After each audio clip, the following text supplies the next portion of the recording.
was an answer. It was a non-answer. It was Darn it. The thing that president left, I wanted to do a competency test. So, Jane, let me ask you about what you wrote. Regulate large companies so they're able to pay living wages and be profitable, of course, because nobody should have to run a business unless they're profitable. Not hard. Yeah, not hard. And subsidize small businesses through taxation so they can pay a living wage and not go bankrupt. Wow, Jane, that makes perfect economic sense. That's a real mathematical equation. Unfortunately, it doesn't hold up in the real world. Oh, look, Ben is here. Hi, Ben. Listen, Ben, look at rule number 9. We can't talk about old rooms and old drama. I don't want to bring up the Bunny Ranch experience and outside of Vegas. Do it, John. Okay, John. Take it down a notch or two. Let's give some other people an opportunity to interject. If so, and you ask me what I would do if I were ever to become president, I'll answer your question for you.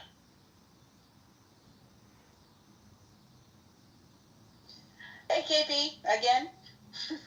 Hey, yo, I would have had to get my oil changed. Got stuck behind a whole fleet of trucks and it sucked. Oh, I'm sorry. Agent Malone, I have not seen you in a hot minute. If you go into chillism, if that's where you spend most of your time, it's because the IQ level is too low for me there. I do not go into chillism. I mean, I occasionally, if there's nothing else going on, I'll go in there and fall asleep, but I don't spend a lot of my time in chillism. I'm afraid of that stage. Go in rooms, or actually it's hard to avoid now, but rooms with Edmonds, now known as John Kitover. He seems to have cast a spell on about half the people who are, let's say, 110 IQ and below. It's really people are shilling for him, promoting him. That really should know better. I don't understand it. The guy is actually evil in many ways. I mean that very sincerely. I'm going to have to respond, Serendipity. You can't come on stage and call me evil, Agent. That could be a projection, Agent. I cry for America. I think the philosophy for a lot of people has been that since Clubhouse came out with their anon feature, which prevents stopping anybody from recording or streaming rooms or rooms that, and by virtue of adjusting their terms of service, since we can share to all the different various platforms now, I think that people have just taken the approach that it's become a fruitless effort, and I implore you. People just flip the script and they're like, oh, not only will we stop condemning this evil person, but we're going to now promote him and celebrate him and elevate him as much as we can. Okay, you're projecting, Agent. I mean, How Jesus dare you? says what How we do dare for you, others, Agent? you do for You're no me. gentleman coming up here saying I'm evil 2 times in a row, Agent. I'll have to defend myself if you're going to say such slanderous, libel, defamation. Hold on, John. You'll get a chance to respond. Let Agent land and you can respond, John. We shouldn't. Jesus didn't mean to make the least of us as far as moral character to run, to run our rooms or be the focus of everything we do. I don't think that's what Jesus intended, respectfully. Well, respectfully, I don't we're think living. Jesus knew what running a room would mean. I don't think Jesus had any idea what a clubhouse was going to be like. Of course he would know what he would. Listen, Mike, you couldn't be further from the truth. I hate to break the news to you, but I got a picture of the Last Supper in my kitchen. You know what that Last Supper looks like? It looks like Clown House. Oh my goodness. You have the power to kick him right now off the stage. I do. This is not my house, though, and the house owner has made the decision to allow John to participate in the room, so I'm just simply trying to respect the house owner's Listen, wishes. I'm going to do Agent a favor. I actually have a private house, but like when I have conversations that I don't want to have to worry about being streamed or recorded or otherwise information used against me, that's where I retreat. I mean, to be fair, John's not breaking any rules. You know, just because you don't like him, we can't kick off people we don't like. That's bullshit. Yeah, agent, and you've come in here and slandered, defamed, and labeled me twice now by calling me evil. Sir, I would suggest that you go look in the mirror and reflect, because when you project like that, I'm gonna sit here and defend myself until the day's over. So take your bullshit, agent, and shove it up your ass. There are actually other good friends of the owner of this house that actually really don't like the presence of Kitover here. But again, I'm just filling in while he is absent, and I'm just trying to respect But the thanks way for welcoming like it. me Yes. to the stage. I appreciate you, Serendipity. It's good to see you. I have missed you. I haven't seen you in a long time, and it is good to see you. Ladies and gentlemen, I will remind you, his name is Agent Malone. He calls himself a double agent. His name is Agent Malone. We like Agent, not too much on Agent. I just want to point out that you don't build echo chamber serendipity. Look at this. There's 3 mods, and we all have a different answer for the question. Right? This is true.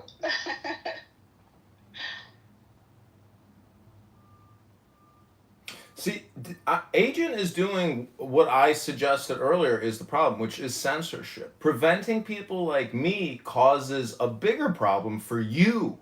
And so I am a microcosm of the macrocosm problem, which is through the NDAA, the NSA, the Utah facility. All this money we're spending as taxpayers to surveil ourselves is a waste of money. Apps like this hold people accountable in the court of social justice. And on platforms like Google and Meta, the only justice you're going to get. Do they really? Do apps like this really hold people accountable? I think not, Mr. Kitover. It's public. You're speaking publicly, and whether I'm in it recording or not, if I go in with an anonymous, you're still being held in the court of social justice. So I would suggest that those no, please, you're censoring me now with your green. Okay. Contests and cliquish behavior. That's what apps like this do. Okay, well, you got the power. You got the green bean. You can hold big rooms and you can draw large crowds. And while they're sitting in that room, they're all going to be, tickling your balls and agreeing with you. And then they're going to go into the next person's room and they're going to be, ooh la la all over them as well. There's no. Well, you flatter a lot of people and you stir the pot. You have pervasive women. You have pervasive women that get up on stage and kiki it up, and they use their soft, little, sweet, soft-spoken voices, and they include enough reasonableness with their, hearsay, quote-unquote, receipts and slander. They take their little passive-aggressive digs, but they wrap it up in a really pretty little package, tips included, and the masses are just like, oh, the poor little victim. There is no social justice on Clubhouse. It's all about who's got the latest drama running in their rooms, who can be the most provocative. I'm getting social justice. See, that's my point, is you have to pursue it personally. I'm not done yet. I'm not done yet. Nobody holds anybody accountable. Everybody just comes along to watch the train wreck. So, yeah, I'm firmly going to disagree with you. Well, that's why people go to NASCAR. It's the same principle. People want to see a crash out. Yeah, Christian, just like that.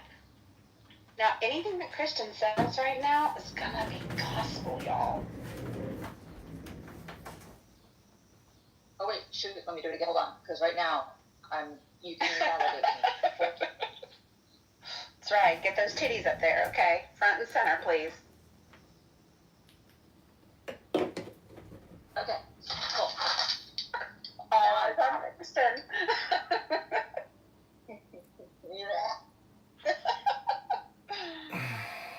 See, I think it's easy to roast people, and especially roast me, but I would submit that I provide a valuable service in some of the drama I bring, But I'm not the only one who stirs the pot. I'm the only one who's recording other people stir the pot, and myself occasionally.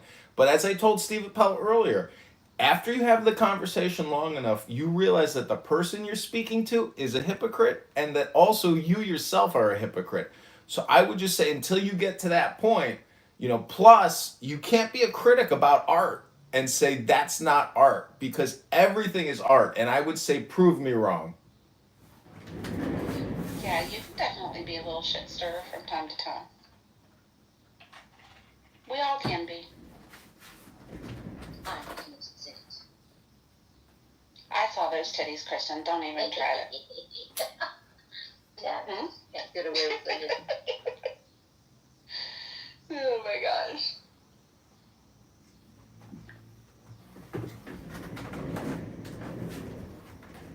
Unjust. See, does anybody not see how Trump essentially stirs the pot too, and he's very effective at doing it? Because you could say, you could say the mainstream media is the message, or the simulation, or the medium is the message. But the truth is, Trump is very sophisticated, and he also tricks people, intentionally. Like yesterday, he kicked somebody out of the Oval Office. He said, "Who was that in the back that said that?"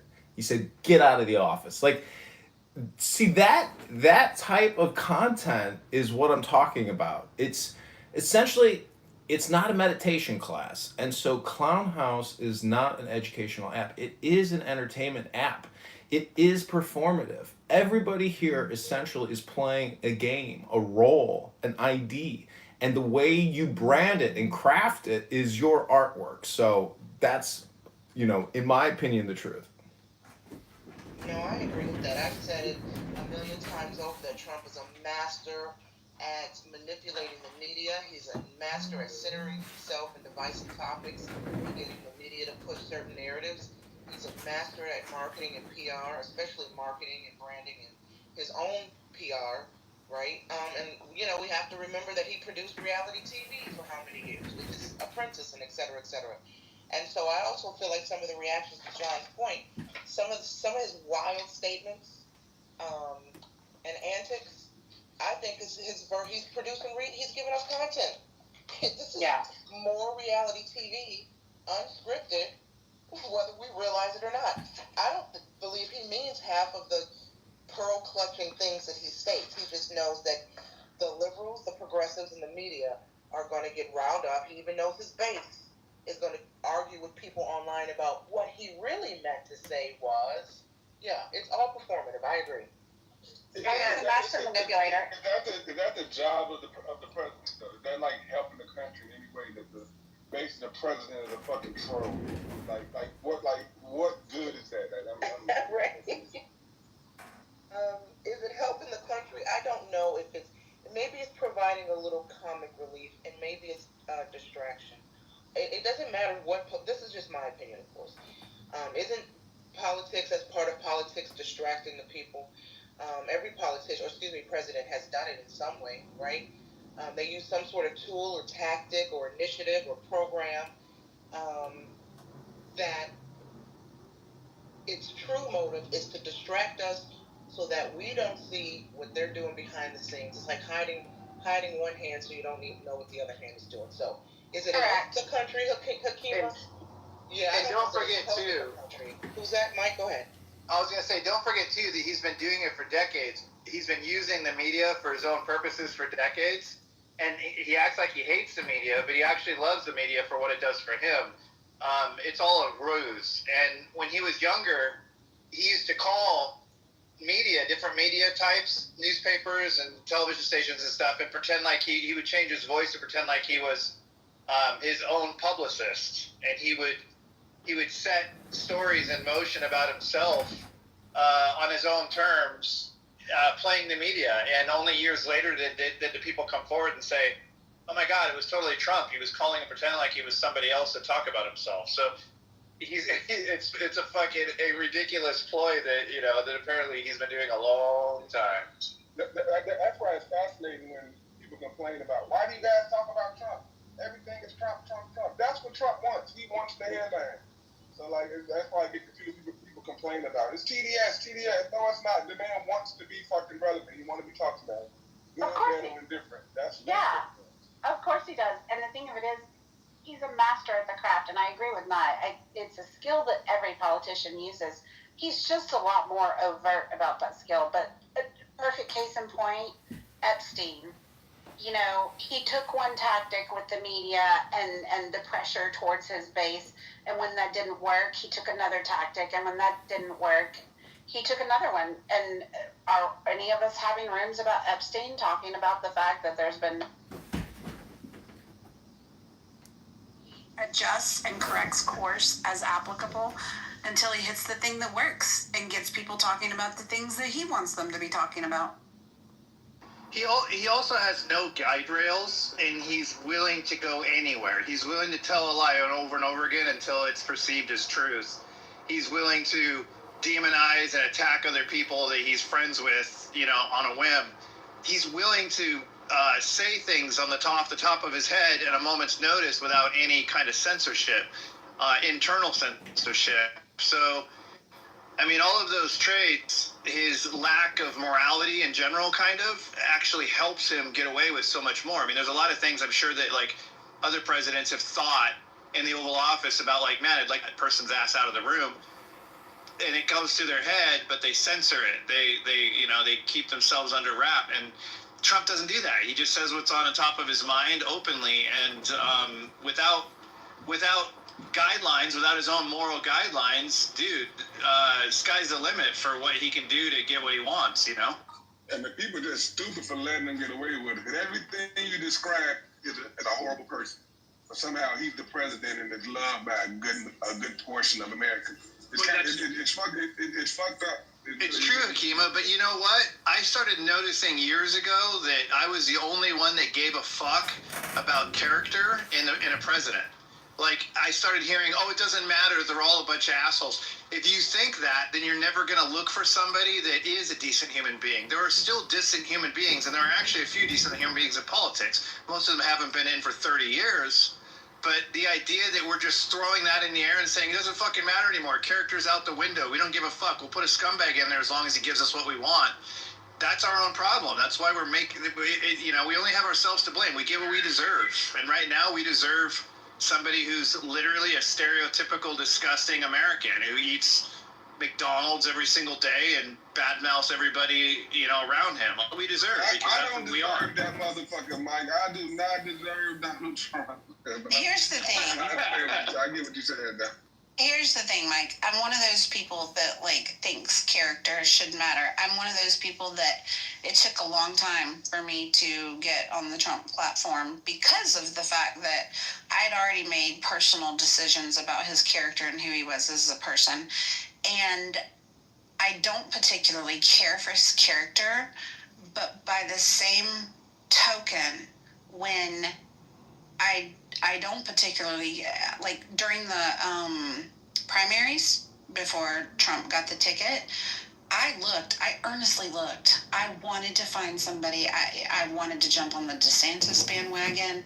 I earnestly looked for a politician that I thought would accomplish what I wanted and that I felt like at least to some degree was a man of character. They just weren't there to be had. They just were not. I just could not get on board with anybody else. And so when he won the primary, I still have to make a choice. And my choice is between two people with no character. I still have to make a choice. If I want to vote and if I want to feel like the things that are important to me are going to be represented. So Yeah. in that case, I have to throw my support behind somebody, I mean, arguably, a lot of the Republicans who became never Trumpers in the beginning were the people who had some more of the character. They were deeply bothered by that in him. I think of most recent memory, John McCain is probably somebody that had a lot of character, and he lost the presidency. So I think that the primaries kind of eliminates the need for character because it promotes people that are on the extreme ends of things, and people who are on the extreme ends of things are not the ones necessarily with the most character. So we end up with 70% of America wanting someone who's moderate, but the extremist wins every time on either side because of the primaries, and because too many of us that that do care about character are so frustrated by the whole process, we just step out of the entire process itself. We don't even vote. And that's a great point, Mike, that the primary eliminates the need for character. Because, like, basically, whoever go the lowest is likely to win. So, like, who gives a fuck about character? And the primary definitely sets that field up like that. That's a good observation. That's crazy, though. Yeah, and the primary also eliminates the opportunity for a third party to ever get any traction. So if you look between the primary and the college, what do you call it? With the states, the way that they vote. The electoral college. If you look between the primaries and the electoral college, those are just methods of rigging the system to take away a lot of the control that we would have as citizens naturally.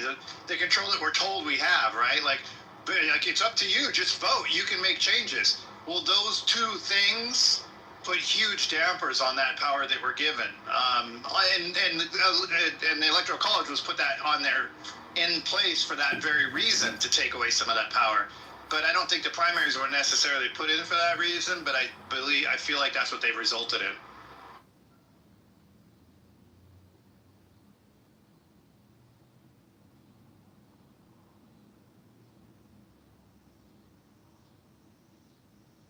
Necessarily put in. Talking, or if my mic's just dead.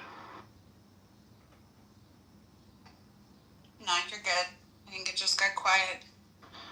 Yeah, hey, Senator B, I was a never Trumper for, I've never voted for him, but I wouldn't necessarily call myself a never Trumper now. It took me 8 years to come around, and really what I had to witness was the demise of the previous Republican Party. I mean, I agree that neo-con conservatism, the idea of spreading democracy around the world via, all means necessary, it didn't work. It wasn't, in retrospect, it wasn't a good idea, and it's something I did believe in the 90s. But I would like a Republican Party with the rest of its values, minus that, a lesson learned. And that doesn't exist. We had to go all out and just throw all of our values out the window, from fiscal responsibility to, everything else, and just disrupt the entire system in order to show that, how bad the Democrats are. And in doing that, we got a guy that is a disruptor who made the entire process about himself. And thankfully he'll be heading out. I think he was in some ways necessary for our country to put into question a lot of the status quo that we were getting too comfortable with. I love his focus on fighting, men and women's sports, things like that. That's the kind of shit that was getting way too out of control. And I'm glad that there's somebody there for that. Immigration, I'm glad there's somebody that talks a lot more about it and at least says he wants to do something about it, points a finger at it. There's a lot of things he's done that, that I think were needed. I would have liked them done by a different human being, but it is what we got, and he's doing something that I don't necessarily completely disagree with all aspects of. Right.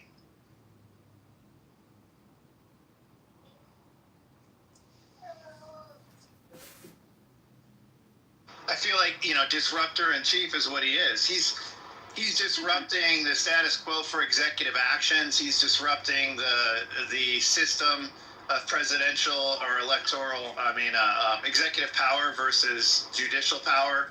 He's disrupting the balance of the Superior Court. He's disrupting a shit ton of stuff, and it's causing us to decide who we do want to be going forward. And I think it was about fucking time, because it was going downhill. I agree, and that's primarily why I still throw my support behind him. I don't think that everything he does is right. He is not like, I don't idolize him, but I feel like I was given a choice, and I made the best choice between the two candidates that I had. And so at this point, he is our president, and I also feel like it, lump it, or rump it, or dump it. If he's the president, we have to kind of, we just have to support our leadership. He's in that role right now, so we have to get behind it and support it.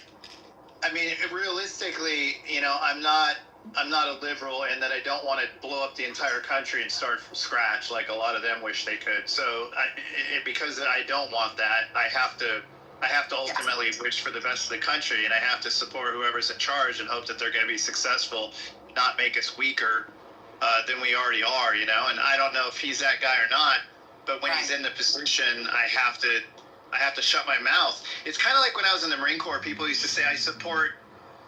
During the Iraqi War, they would say, I support the troops, but I don't support the war. And I would say, well, the troops are under fire right now in war. And you saying you don't support the war, and even worse yet, speaking out against the war, like obnoxiously so in public, is only weakening their ability to hopefully win the war. And whether or not you believe in the war, I don't think you want them to lose the war. And if you do, then that's unpatriotic. And so I would tell people, like, they'd say, I support the troops, I don't support the war. And I'd say, well, how do you do that? You're using your mouth to talk shit about their job they're doing right now. You're not sending them care packages. You're not sending them money. Like, what the fuck do you mean you support the troops? Is that just like you just think you do because you say it, and saying it makes it real when you have absolutely no action behind it? The least you can do is shut your fucking mouth when they're under fire and say, well, you know what? Whether or not I agree with the war itself, I hope that they win. Right. And that's what they needed. That's what they wanted. And they don't fucking need people talking shit about their jobs. I mean, firefighters. I support firefighters, but I don't support fighting fires. What the fuck? I mean, when they're in the building fighting the fire, shut your fucking mouth till they get back out of the danger zone. Right. Well said. Yeah, I disagree with that. I think as a mayor, you got an obligation to speak up against a war you don't agree with, and you can support the soldiers in a sense where you don't want them to die. You hope the war ends soon, and you hope they get home safely. That's the way you support them, but you don't have to support a war. That's crazy. I don't gotta support an unjust war. So what method do you use? So what method do you use to support them without supporting the war? So I agree that they shouldn't necessarily be the same thing, but you're not supporting the troops if you're out talking shit about what they're doing when they're being killed. That's not supportive of the troops. Tony saying I want the troops to come home safely is just like flapping your gums. It doesn't have any relevance. No, like supporting the troopers, getting out, voicing your concern to the government, and hopefully they're able to listen and end the fucking war. That bring the troops home in the war that you have no business in. That is supporting the troops, trying to get the war ended. As one of the troops, I can tell you that didn't feel like any kind of support. But I mean, they're over there doing it. They're breaking down doors. If you want to influence their. Some of the troops appreciated people at home asking for the war to end. I'm so. If you want to act to influence their commander-in-chief, who's giving the directive for them to be under fire in ways that actually are tangible, i.e., running for, a position of, power in your local government, whatever it takes to influence the decision makers, you could argue that's supportive in an indirect manner. But just saying, bring them home and keep them safe, and I hope they come home safe and end this shit now is not supportive of them when they're over there at the time. It's just not. I mean, they don't feel like it. So if they don't feel like it, who are you to say that it is? I think they gripe to be with the government or something over there on a bullshit war. I think that's the number one issue should be with. They're doing their job nonetheless. They shouldn't have an issue with that, and the people that's at home voicing it and saying unjust words, I don't see how they would have a problem with that. I understand that, but when you swore to follow, to defend the Constitution against enemies, foreign and domestic, and to follow the orders of your commander-in-chief, and I mean, for instance, when I was a Marine, I didn't say shit about my commander-in-chief that made him weaker in any way, shape, or form, even if I disagree with the decision he was making, because it wasn't my job. My job was to support him and do what he tells me to do, take direct orders. If you're not the kind of person that's capable of putting yourself in that position to be the guy with that role, then I totally get you could think. I mean, I don't see how somebody could think that they can speak for the people that have actually put their bodies in harm's way in an effort to win something that wasn't their choice to go into in the first place. I don't see how those same people that aren't willing to do that could claim that they speak for the people that are doing it. I didn't hear when service members come back from war, sometimes they'll speak their voices about what they think about it. But when they're over there, they don't do that. They don't all just sit around and talk about how bullshit the war is when they're busy watching their brothers die. They fucking do what they can to kick ass. And they take their job seriously. And I just think it's a different mentality. The people that put their lives on the line for something greater than themselves, and the people that have never physically done that but use their mouth parts to act like it's the same thing. There's a difference between those two things. Mike, I agree with you 100%. Thank you for your service to our company. I didn't realize you were a veteran. Oh, I appreciate it, King. Thank you. Yeah, it's a little story about me, but my goal was when I was a kid to serve. And my dad, of course, being an immigrant was like, don't serve, don't do it, you'll die and all that stuff. But I had a lot of friends that, were in the military, and they were just telling me, and I felt so patriotic. I tried to serve. And friends of mine showed me, you're going to laugh at this, they showed me, because I didn't know what boot camp was going to be like, so I was asking them, what is it like, how does it work?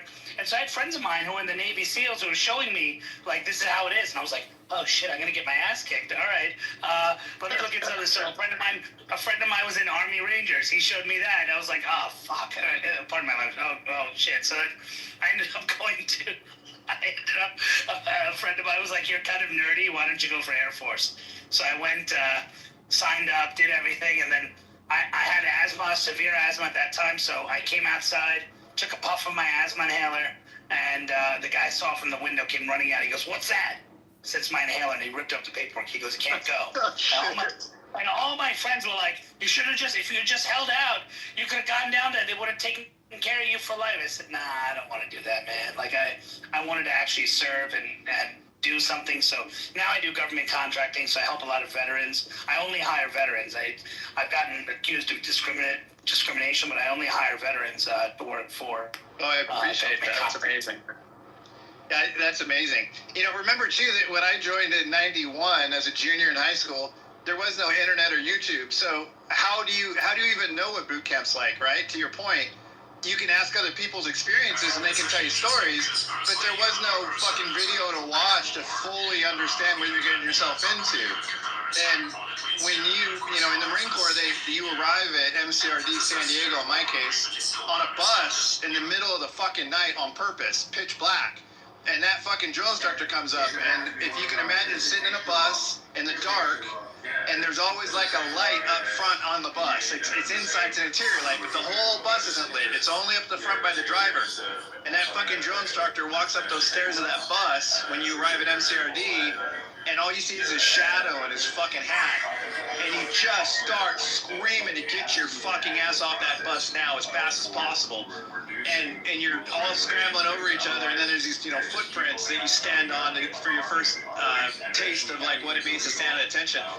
And from then on, man, they keep you awake for 2.5 days with no sleep, and they fucking shave it roughly so. And what I mean by that is they shave it quick and hard, and then they leave pieces of fucking hair sticking up sometimes, so you look like an idiot because they don't give a shit. So it's just this smack of awareness, and then by the end of 2 days, you're completely exhausted, and it feels like a blur. Like everything, like you literally, you just feel like you're in a tornado. And then they finally let you sleep for a few hours, you fall asleep forgetting where you're at, and you wake up like, oh fuck, what I got myself into. It's a scary fucking time, I'll tell you that. Some of the commanders I've spoken to said some of that stuff is not allowed in the last, I think 5 or 8 years or so. The military has said, you can't do these kinds of things. But there's been a lot of debate back and forth that those are the things that toughen up some of the soldiers. So it's fascinating. Yeah, the Marine Corps is the only service that refuses to train men and women together. And to this day, they fight it. They have to fight it constantly, but they've been able to hold it. And it's a huge deal in the Marine Corps because women and men are not fully physically capable of the same things, and they need the strength of both in different ways. The Marine Corps would not be the Marine Corps if they had to train side by side. I can tell you, I've never been on a 20-mile hike with an 80-pound pack where any single female Marine made it to the end. But I didn't expect them to, because there's other stuff that they could do, like bent arm hangs and stuff that we couldn't do. So, like, it just doesn't make any sense training them together. You're never going to get the most out of the guys. And the Marine Corps needs, they're the extreme end of it. They need people who are very, very, very physically capable, as opposed to the other services that you get by not necessarily pressing people to their ultimate limits, you know? So Mike, I was at Buford. You probably know it.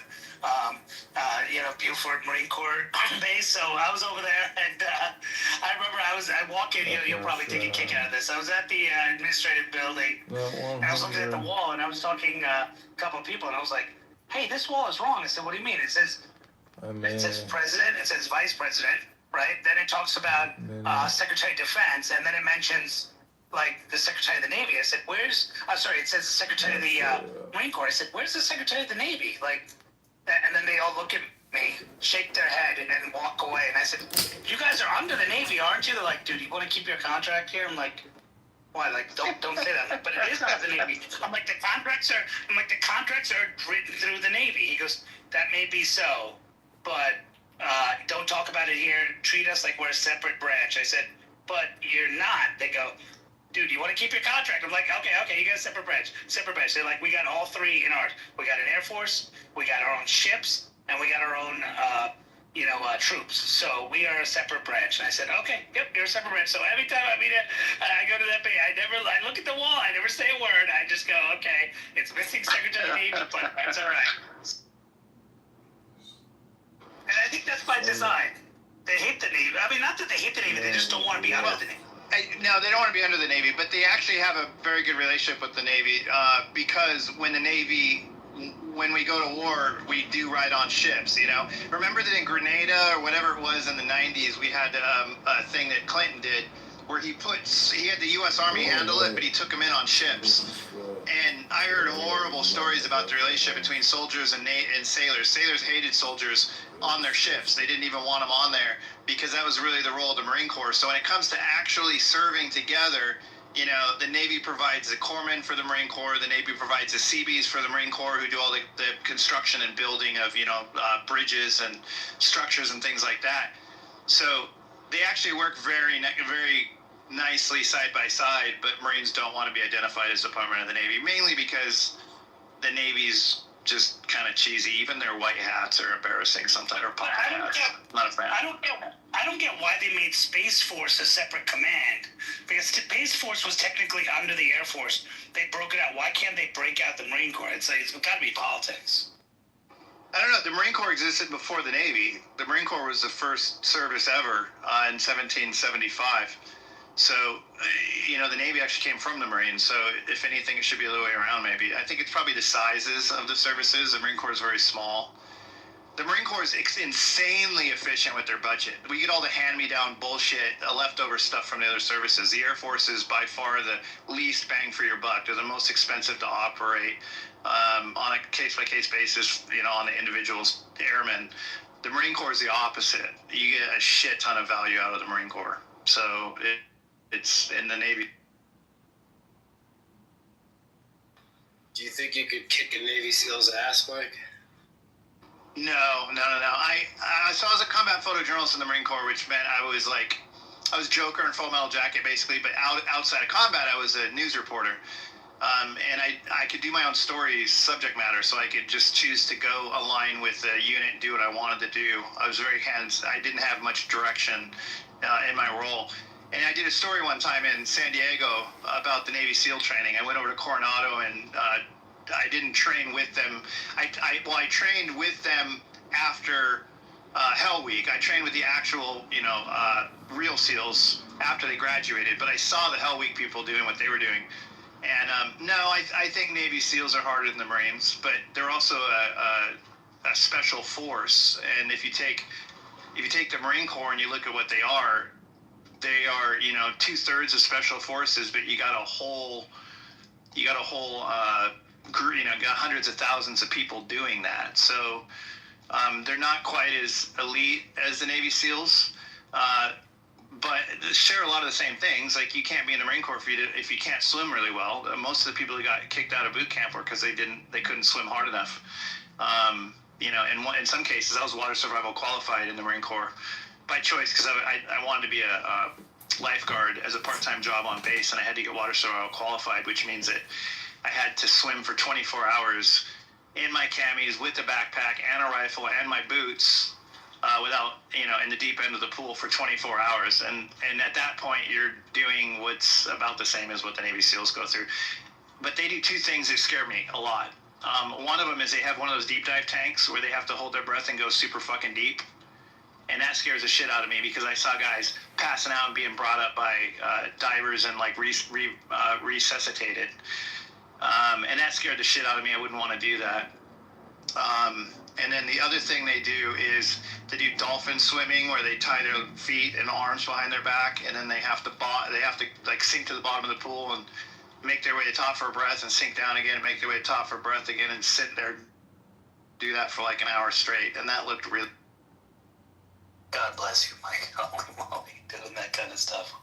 Well, the Marine Corps didn't put me to that extreme, right? So for that kind of stuff. I mean, they did put me extreme for water survival qualified training. But even then, I didn't have to do necessarily what SEALs do. I mean, SEALs go out in the ocean and freeze their asses off on purpose. Yeah, I mean, part of the construction group, I think you're in the Matrix. Construction team. I have a couple of divers. You were in the Matrix a little bit, unless it was just me, Ken.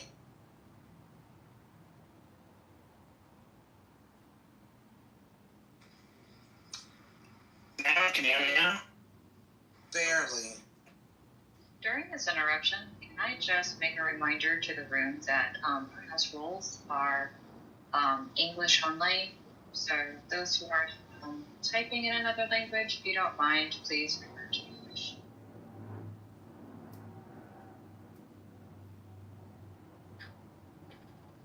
Yeah, I don't know if you guys can hear me, but I have a contract with Naval Construction Group, and they have these UCT, which is the underwater construction team, and man, these guys are like divers. They go all the way under. They like actually build and repair fixtures and structures under. And I was watching them go because they let me watch it, and like they put on this like Darth Vader hat so that they can breathe, and then they go under and they have this special machine that brings the tools down. So I was like, oh my God. I was like, this is like incredible. I would never do it, but this is incredible. Like Yeah, there's a movie out that just came out. I watched it recently. It's a true story about an underwater welder who goes down 300 feet and welds bottom oil wells and stuff. And it's a true story about a guy that he died down there and was brought back to life, and nobody knows how he lived, basically. But I can't remember who was in that. Is it a documentary or a movie? Oh, I know Woody. No, it's a movie, but I know Woody Harrelson was in it because he was the lead. Oh. Wasn't In it called it, The he was Abyss? like the boss of the diver. No, Not the Matrix. Yeah, Mike, you were going in and out of the Matrix, and I was trying to hear the name of the star so I could look up the... It's not called The Abyss, but Woody Harrelson's in it, and it's in the last three. Sure.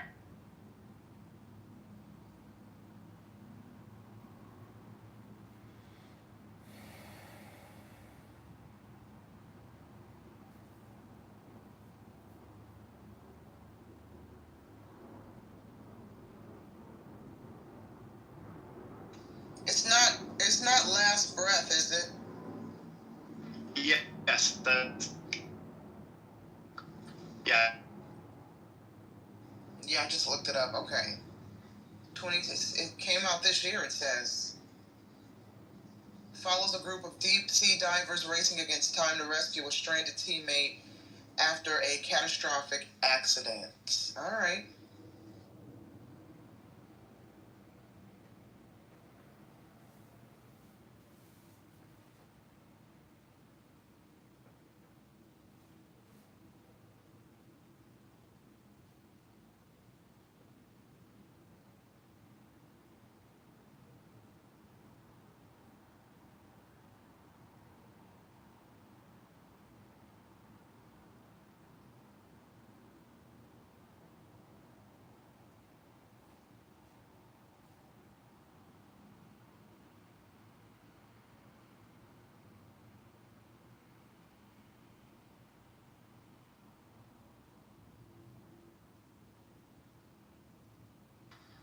Well, anyway, guys, welcome to In the Muff. If you just joined the room, sometimes we have these moments where everybody goes silent because folks are working in the background.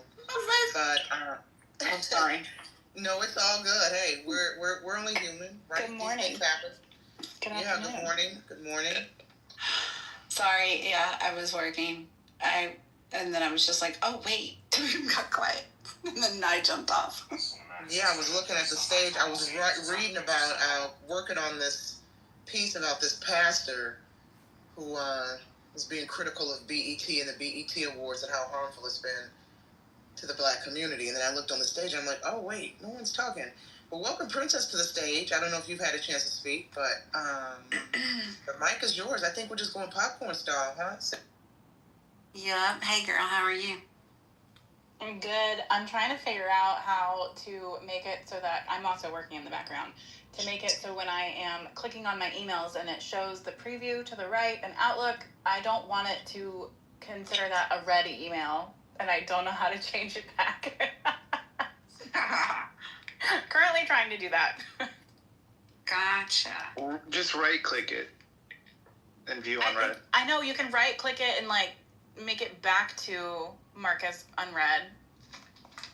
Yeah, my previews don't make them look red. I know mine. I have a loaner computer because I had to wipe my old computer because Put it down. it's fun.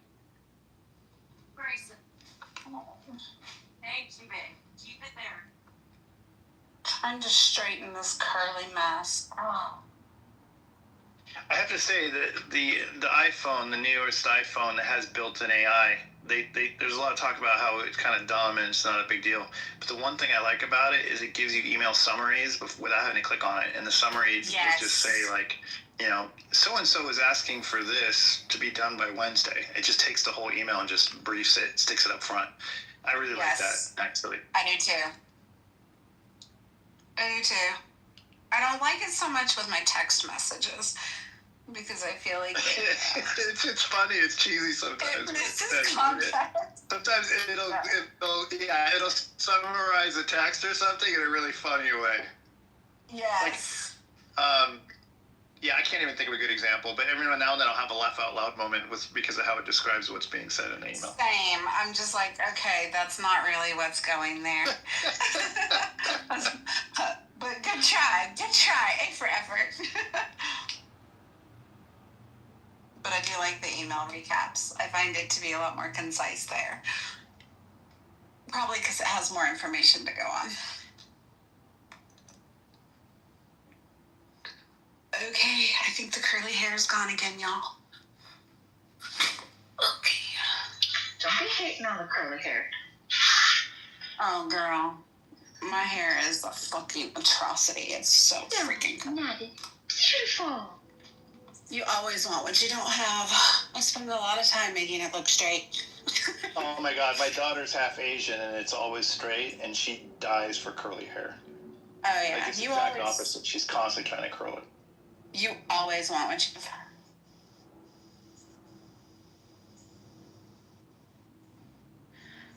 Yeah, it was bored straight up until I was like 13 or so, and then I don't know what happened. Like, it just went crazy, and mine's really, really thick, so it's very unruly when it's curly. It's just gonna stick out everywhere. I swear mine has changed postpartum. A lot of people say that. Mine never did. I wish the curl would have gone away. So I have like one full sibling, and he has like super curly hair, and it's interesting because like I've seen all these TikToks and stuff. They're like, if your hair like air dries like this, you probably have curls. You're just not styling it right. So I think that like I have like one of the like entry level like wavy curly hairs types, but I've just been styling it straight forever. That's my daughter. Hers isn't super curly like mine, but it's definitely got some natural wave.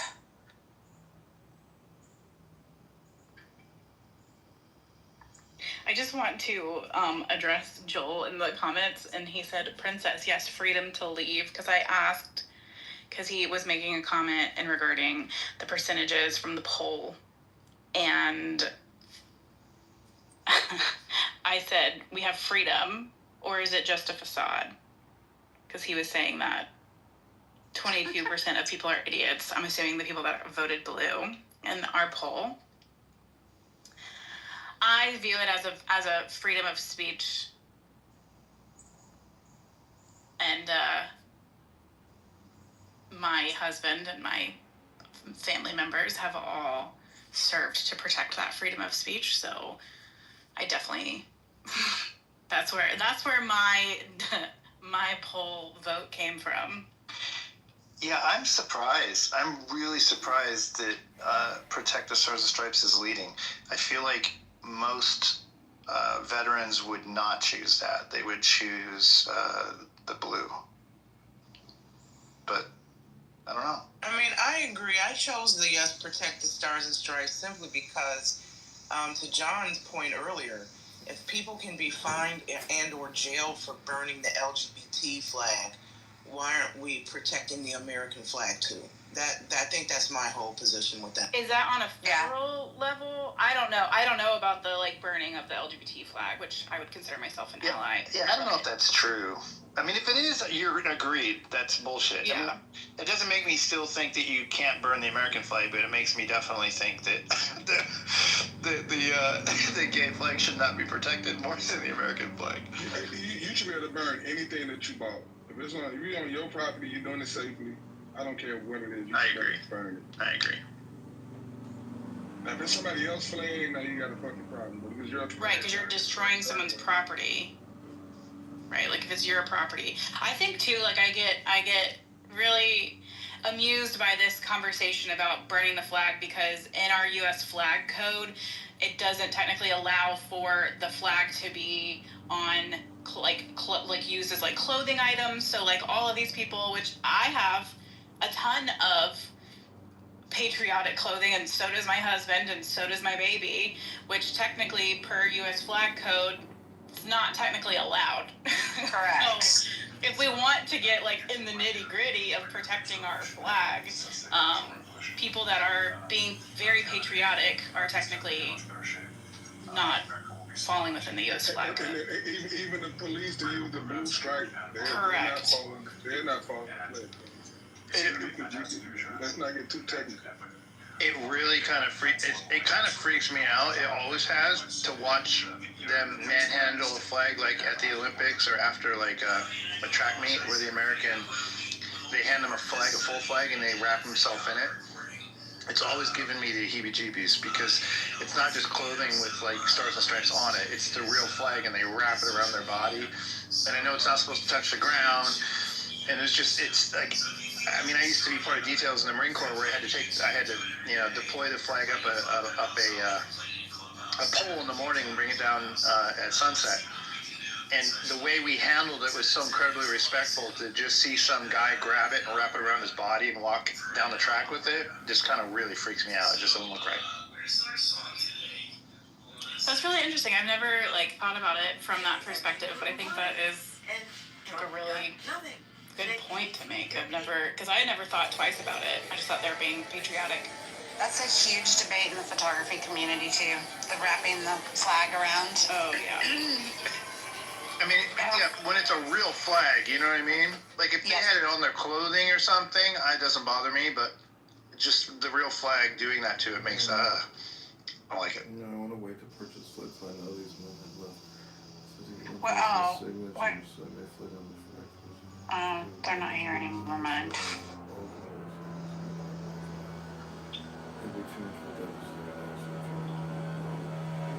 Dang it.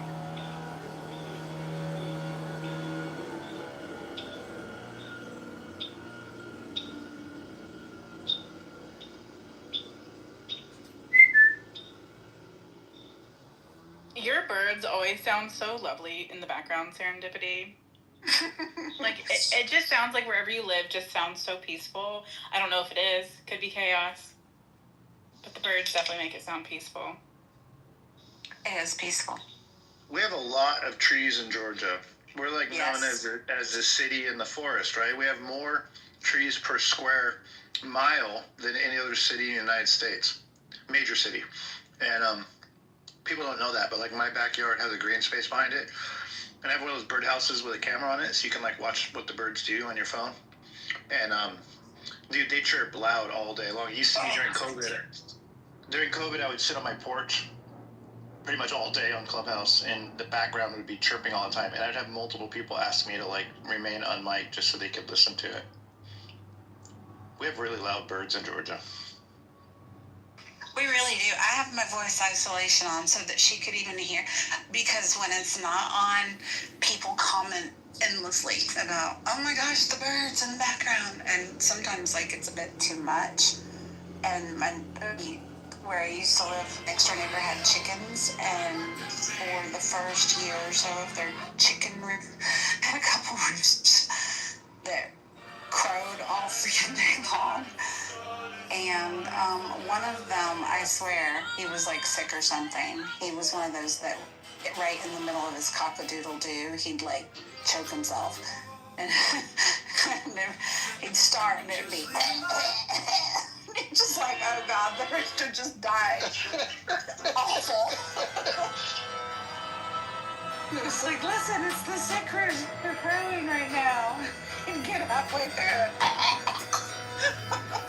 I was like, this is terrible. I watched this, I don't know what it was. Oh, sorry, go ahead.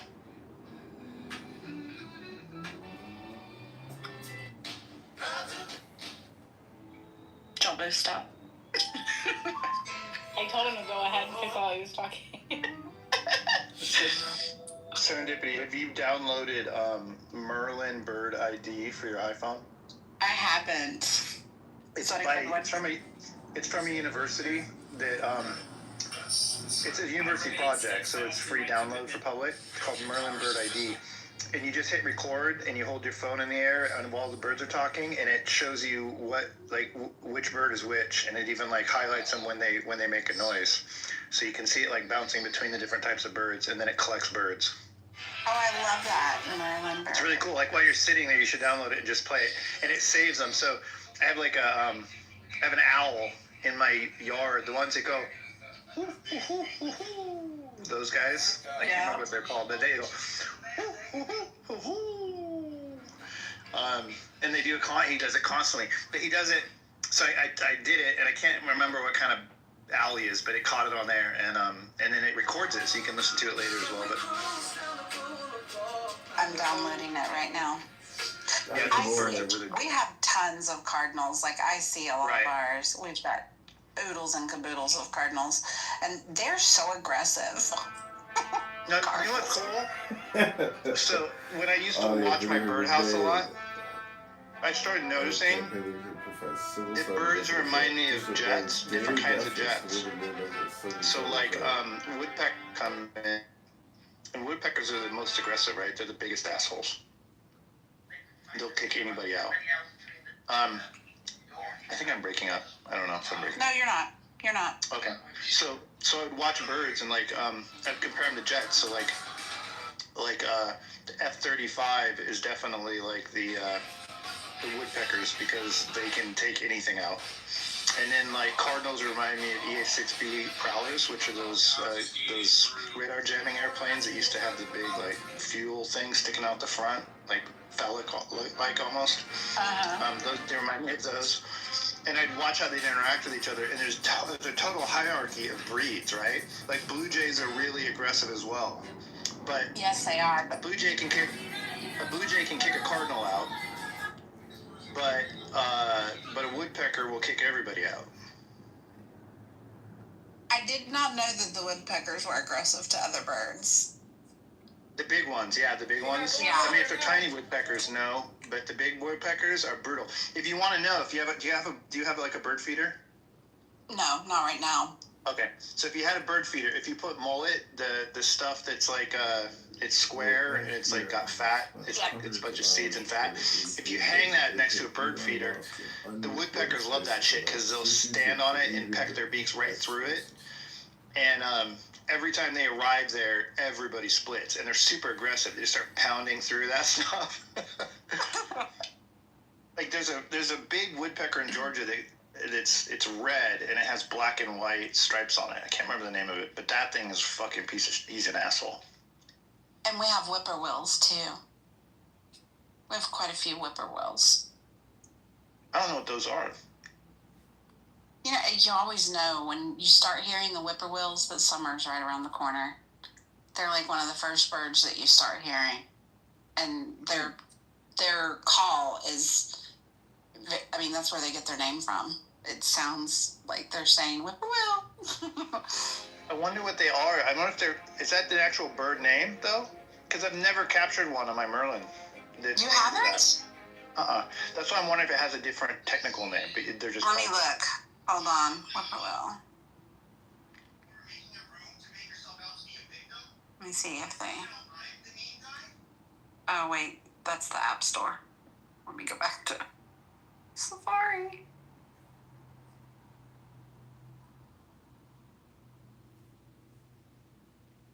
Well, while she's getting in, I just want to say I have a fabulous bird feeder, but listening to this conversation, I think I might upgrade. I've been thinking about for the past year getting one with the camera built in. And that mullet stuff you were talking about, I get that a lot for the birds. I just put it on the ground, but only in the winter. I only give it to them in the winter. I don't give it to them in the summer. But I just put it on the ground, and they come and swoop it right up. It's gone within a matter of minutes. If you hang it, though, you'll get woodpeckers because it's vertical. Like, they won't eat it off the ground, but they'll hang on it if it's vertical. Okay, right on. I will keep that in mind. Very good. Yeah. It's not saying, okay, Antrostomus vociferus, I guess is the whippoorwill. But whippoorwill comes up pretty regularly on Safari. Find it on on that Merlin app. All right. Because you can look through the bird list for your region. You download a region pack from there for wherever you live. Uh-huh. And it has a list of everything that exists. Continue.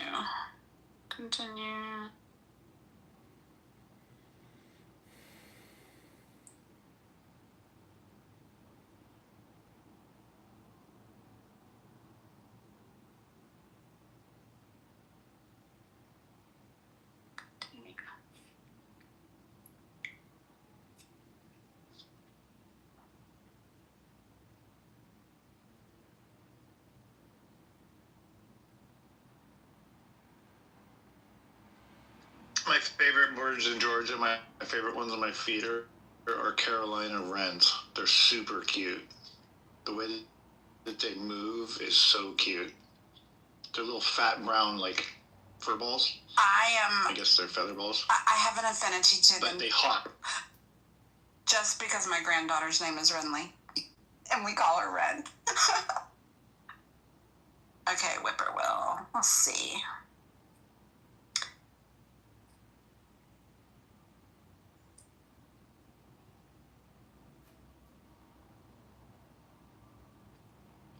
Mike, I was just creeping on your photography. I really like your style. It feels like, okay, as a, typical military spouse, I did photography as a hobby for a little bit. But I like your editing style. It feels to me like a very, crisp, moody. Like, it's very moody, but, your images are so crisp.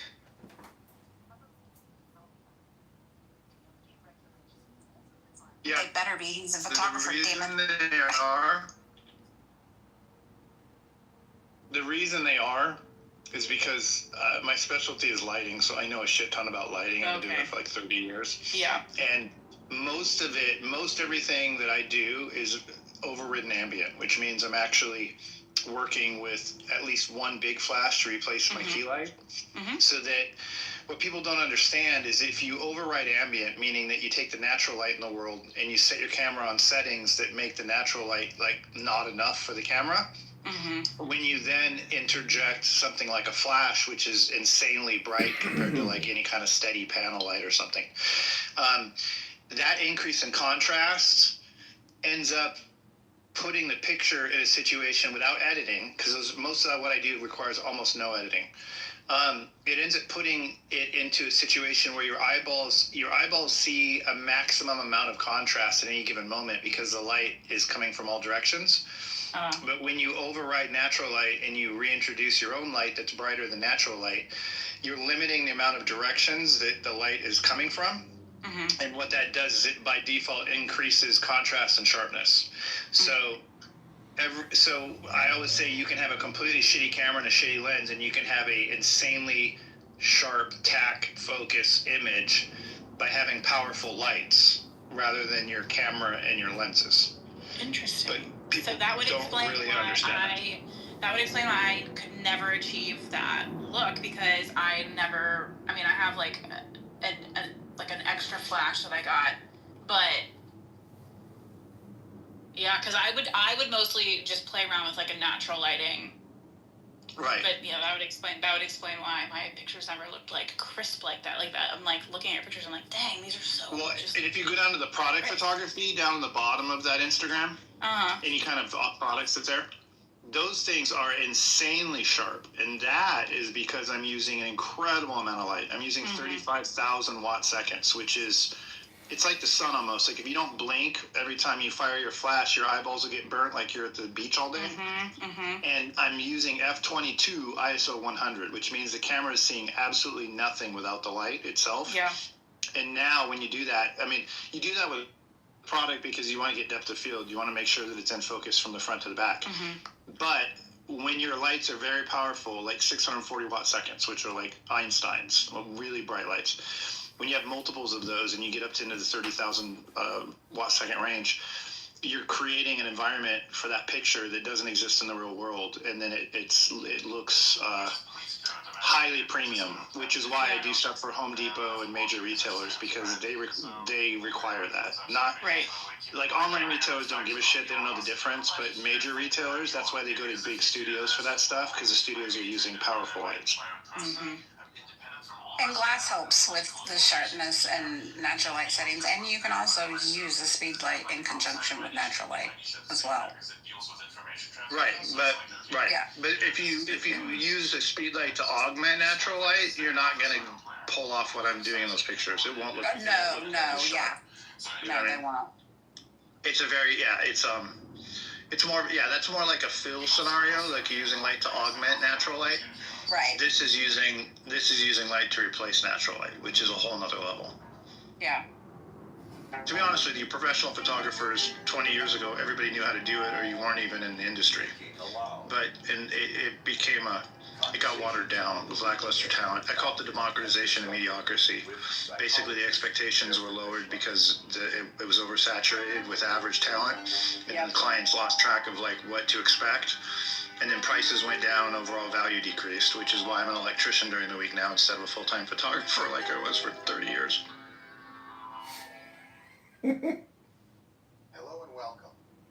Our topic today is understanding mythology, and my guest is perhaps the world's foremost mythologist, Joseph Campbell, the author of The Hero with 1,000 Faces. Mediocre talent, and a lot of them went the way of teaching more mediocre talent to make their money instead of photography. Oh, they learned the basics, and now they're a teacher. Yeah, exactly. Yes.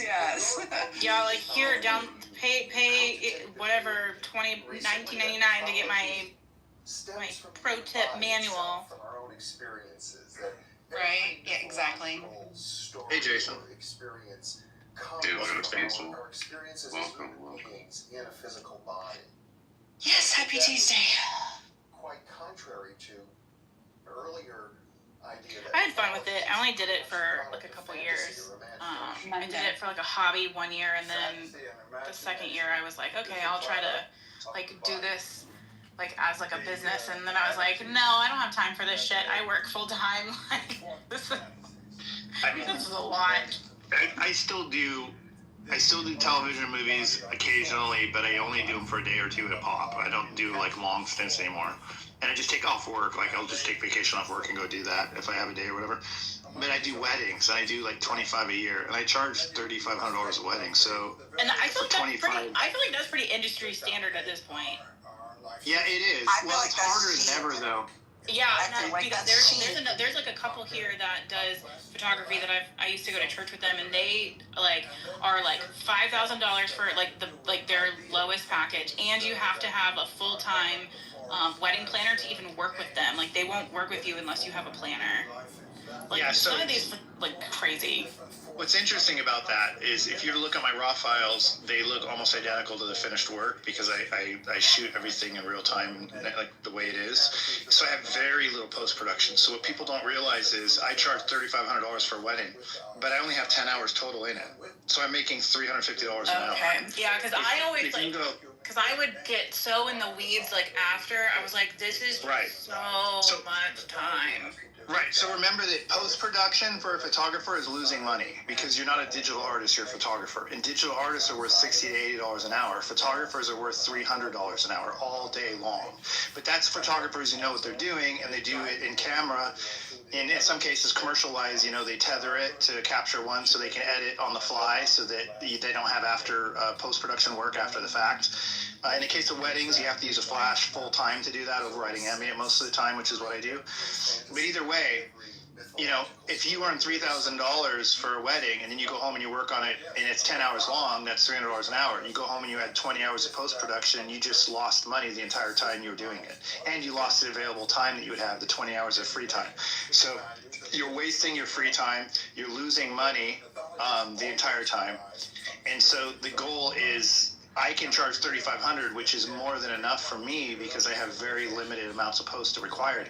So it's a $60,000-$70,000 part-time job for 25 days of work, essentially. Which is, sometimes I edit my wedding when I get home from the wedding. I literally edit it and I'm done the next morning. So if you can imagine if you were doing that, you don't need to charge $6,000 a wedding, which means that it's almost easier to find, middle income average people. There's a lot more people that can afford $3,500 than $6,000 a wedding. right. And if you're at $6,000 a wedding, you have to go through planner. I think some of them they price themselves that because they want to shoot a certain type of wedding, which is fine. Like you can pick whatever clientele you want. Right, but what's kept me from doing that is my inability to maintain long-term relationships with planners and people like that. I just don't play the social game well enough to constantly be schmoozing, going to conferences with people and showing up and saying hi to them and sending out emails all the time to remind them that I exist. I don't do that because I don't follow up all the time and build actual personal relationships with these planners. Over a course of a year or two or three, even if they love my work and they recommend me, over time you start losing, those recommendations because they just kind of forget about it. Everyone has short-term memory. So the only way you can charge $10,000 a wedding, it's not that their work is any more premium to my work. It's that their promotional workflow requires them to build and maintain steady relationships with high-end planners who have high-end clients. And that is just something I've never enjoyed doing. I've never reached outside of that price point. I've done quantity over quality and quantity. Like they say, good, fast, cheap, pick two. No, I'm all three. I literally am. And that's what people don't understand.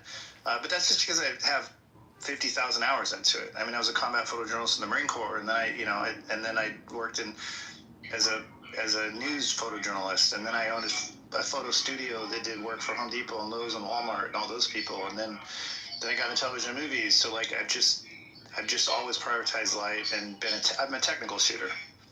I didn't do it for the art. I've never ever. I think that's the difference between me and 99% of photographers. I didn't start doing it because I wanted to do it. Because I did it. I started it because of the art. I Exactly. the art of taking photos and Exactly. capturing, and having the eye for different shots. Exactly. For me, I struggled on the technical side of figuring out camera settings, figuring out lighting, figuring out post-production, all of that. That was just ugh. I was like, no, I'm the artist, not. Right. and that's a weak. And believe it or not, that's a weakness because the reality is you're producing a product that needs to remain highly consistent. That needs to be represented on your website what the client's going to get when they pay the money.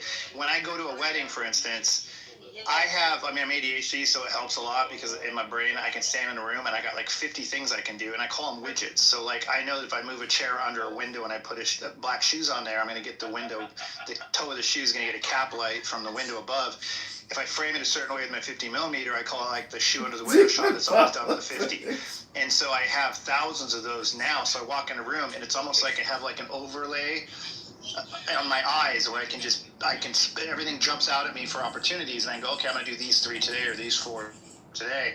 And it's all repeating what I've done. I mean, every time I shoot a wedding, I try to do one thing I've never done before. If I've been to the venue 100 times, I'll find a new shot at that venue that I've never done before each time. But that's more for the venue and I'll always do the key shot. So imagine you're at a wedding venue and there's like a barn there and everybody's going to do the bride and groom in front of the barn. Great. I'll do that because that's the one that everybody does. But I'll go do one from a completely different angle, maybe go to the woods behind it and shoot with the trees, framing it a certain way that nobody's ever done. That one's for the venue. And I always do that. I always do the basic one that's a no-brainer that everybody does, and then I do one that nobody's ever done before. In a place like Tay House, I'm going on Saturday, I've shot that venue like 60 times. And every time I deliver a wedding from there, there's something brand new they've never seen before. So it's like that's what I do. So I maintain good relationships with venues. That's where I get most of my work. I just don't chase planners. And planners is what you need for high-end. Yeah, for sure. And see, I got into it for a completely different reason. I mean, I always liked photography anyway, just growing up and as a young mom. But for me, like journaling, one of my fondest memories was going to my grandma's house and pulling out old photo albums and looking at all the ridiculous photos. And I wanted to journal different perspectives of my kids and their life, you know, as they grew and do things. Like, it wasn't so much about here, smile and say cheese. It was, I want to remember them doing this right here, like in their natural element, you know. And that's why I got into it.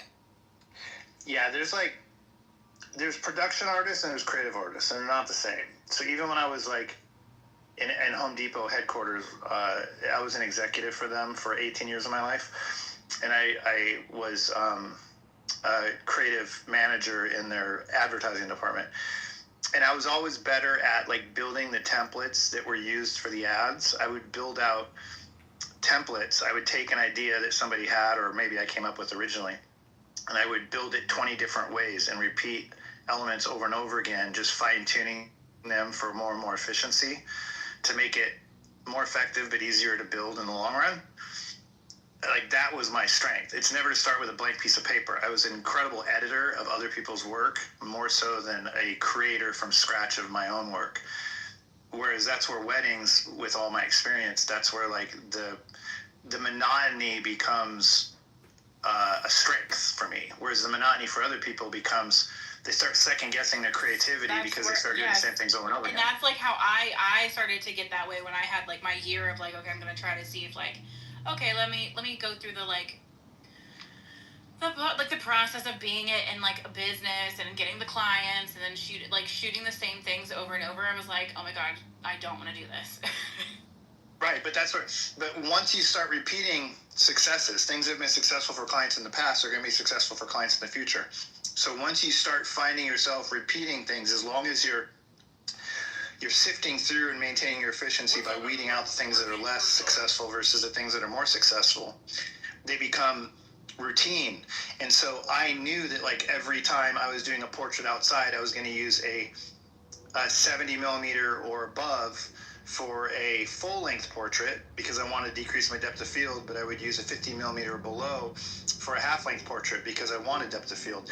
And I made it a rule that I never broke from. So and then I started memorizing settings so I could shoot a whole wedding in 3 settings. Like if it was outdoors, I would do aperture priority 2.8, off-camera flash 8 feet back, 8 feet to the right on half power for a cloudy day, full power for a sunny day.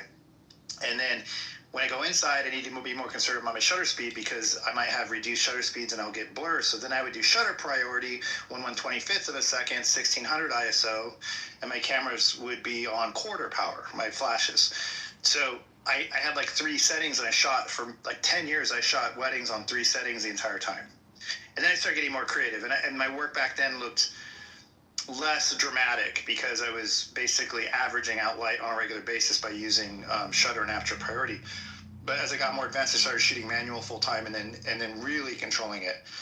But I just built habits and memorize settings for 10 years. They are defaults, they're fallbacks. So like if you don't know that aperture priority 2.8 at 400 ISO for a cloudy day is a default setting, then a wedding's scary because sometimes you're in a pinch and you're in a hurry and you're moving from one position to another and the light drastically changes. And you should be able to drop it in without thinking about it. Like you need to convert your understanding to muscle memory so your hand does the setting without your brain thinking about it. Then after you have some time, once you've like gotten what you need in that split second, you can then take the time to pause and start thinking about where you're at and start readjusting. But you have to have fallback settings that your hands can do without your brain being involved, or the job will never get easy. And once you get to the point where I am, where it's all second nature, I don't think about a fucking thing. I'm thinking about the next project I'm going to do at home, building something the entire time I'm shooting the wedding. And that's where I'm at now after all these years. I've done over 1,000 weddings. So at this point, it's autopilot. So if you look at like I'm charging $3,500 a wedding, I'm putting 10 hours into it and it's not much work anymore. Like what kind of fucking part-time job can give you that, you know? For sure. Yeah, and it's funny because like I think about there was this venue that I was able to book for 2 different boudoir clients, and I loved my first one so much, and I booked a second one, and I didn't like it as much. And it like to me it was like, oh no, I got to go into this venue for the first time and be creative, and then the second time it just felt like, ugh, I'm trying to like recreate all of this and like do all the same things, and I absolutely hated that. Oh, dude, we're such different people. I know. You're like, oh yeah, I know exactly what to do, and now I'm like, well, this is boring already on the second try. Exactly. Like I know my first 3 or 4 times at a venue, I'm never gonna be happy with the work. I'm only gonna happy 5. I start getting happy after 3 or 4 or 5 visits. That's when I really figure out what I haven't thought about before. Like that's when I really have the time to really deep dive into being creative. I can't be creative the first time. There's too many options. There's too many things to look at when you're first there. But after you've been there 3 times, you can eliminate, basically your efficiency increases. I'm obsessed with efficiency. That's why ADHD people usually are obsessed with efficiency, because basically what ADHD mind does is it pays attention to a tremendous amount of details, and it compares and contrasts details in order to weed out things that are typically going to be repeated. So you start identifying opportunities for efficiency where 1 + 1 = 3 instead of 2 in a lot of options, metaphorically speaking. That's what ADHD mind does. It basically, it's a higher it's like a computer running at a higher megahertz. So it's analyzing and calculating much more data than a typical mind does. It's paying overly too much attention to everything at once. But that's a strength, because as long as you can tame it, you're basically running at a higher operating speed, which means you can run circles around most regular people. Albeit the regular people don't want to be trying to outdo it. I know. But that's why photography, weddings are so good for ADHD minds, right? Like there's so much going on. Like you're a DP like a movie. You're controlling lighting, but you're also managing a crowd. You're also creating a product that needs a consistent workflow of predetermined things, right? I need a full length and a half length portrait, vertical and horizontal, of the bride. I need the same for the groom. I need a table setting shot and a table wide shot and a room shot. So like there's a list of things I need to get, but I'm also managing the crowd and the people, and I'm trying to maintain, build this artificial friendship with the family and the bride herself, and it's just a lot of things going on, and that's where I thrive. One time I took Adderall before I went, thinking that it would help me somehow. I don't know why, and it was the fucking worst decision I ever made. It's like my brain slowed down, and I could only think of one thing at a time, and the wedding was excruciating. So I realized that I have to push it. I have to harness the ADHD when it suits me. You know what I mean? Yeah, that's funny. You said you were in the Marine Corps? Yeah, I was, yeah. How long did you serve, and where did you go? I served 8 years. I was from Seattle, so I went to San Diego for boot camp. And then Miramar. Well, is it Miramar or is it Camp? Miramar is what's there now. I was stationed at El Toro. I was part of the base realignment closure group that shut down El Toro, which is in Santa Ana, and moved to Miramar. Yeah, so I was part of BRAC for El Toro. Yeah. But I was in El Toro. I was in Darwin, Australia. I was in Iwakuni, Japan. I was in Indianapolis, Indiana, and Southern California. Very cool. And you did Good work. Don't back down. There are people who support you and appreciate photography in the Marines? Stay salty, brother. Yeah, I was a combat photojournalist, so my job was actually Jokers from Full Metal Jacket. But I served the same job. But I served 92 to 2000, which was I came in 12 months after the Gulf War, and I got out 12 months before 9/11. So I basically was trained in print journalism, public relations, broadcast journalism, radio and television for overseas. And then I ended up being a journalist for the base newspapers and magazines and stuff for 4 years. In the second 4 years, I was a public relations specialist for the headquarters and headquarters squadron, where I did basically a media liaison. I was at El Toro. I actually worked with Hollywood a lot, and I was a liaison for Tustin and El Toro that would coordinate whenever Hollywood was filming movies and stuff. I would kind of like be the person to coordinate the Marine Corps' interaction with the movie itself. Oh, very cool. Which is kind of how I got into movie and television film later, and then I started shooting for that kind of stuff later in my career. Because I had a pretty good understanding of the industry, and I just kind of like stepped into it and got a job right away on a TV show. And so that kind of moved me that direction after a while. But in between that, I worked for Home Depot Corporate, and I was a visual merchant designing interiors of the stores, and I was art directing things. So I got like the client end of it experience, and then I went back and got laid off from Home Depot ultimately after 18 years, and I started serving them as a photographer. So I opened a studio and did their photography for them instead of like the agencies we were using before. And then and I did weddings the whole time. Even when I was an executive at Home Depot, I was shooting weddings on weekends. So I have like three lives. I have like this whole military career. I have a whole Home Depot executive like business career at their headquarters. And then I have a whole photography career. And now I'm an electrician because I went to job school 2 years ago to learn how to be a low voltage electrician because I needed something Monday through Friday. So I've had like 4 careers in 50 years, basically. Cool. Do you know somebody in the Marine Corps? Cool, Mike, but whatever. So I work for the Navy, but because of the way that it's set up, the Marines are under the Navy. So I support. We're above the Navy. We're above the Navy. They just use us for things sometimes. They're just their taxi. That's all. My husband's in the Navy. My dad was in the Navy. I work for the Navy. My mom worked for the Navy. Cool. Yeah, but I support Marine projects currently. Oh, cool. Yeah. Did you work at Miramar? No, so we used to live in San Diego. I worked out on Point Loma. And then my husband was stationed in Coronado on one of the carriers when we lived out there, but we live on the East Coast now.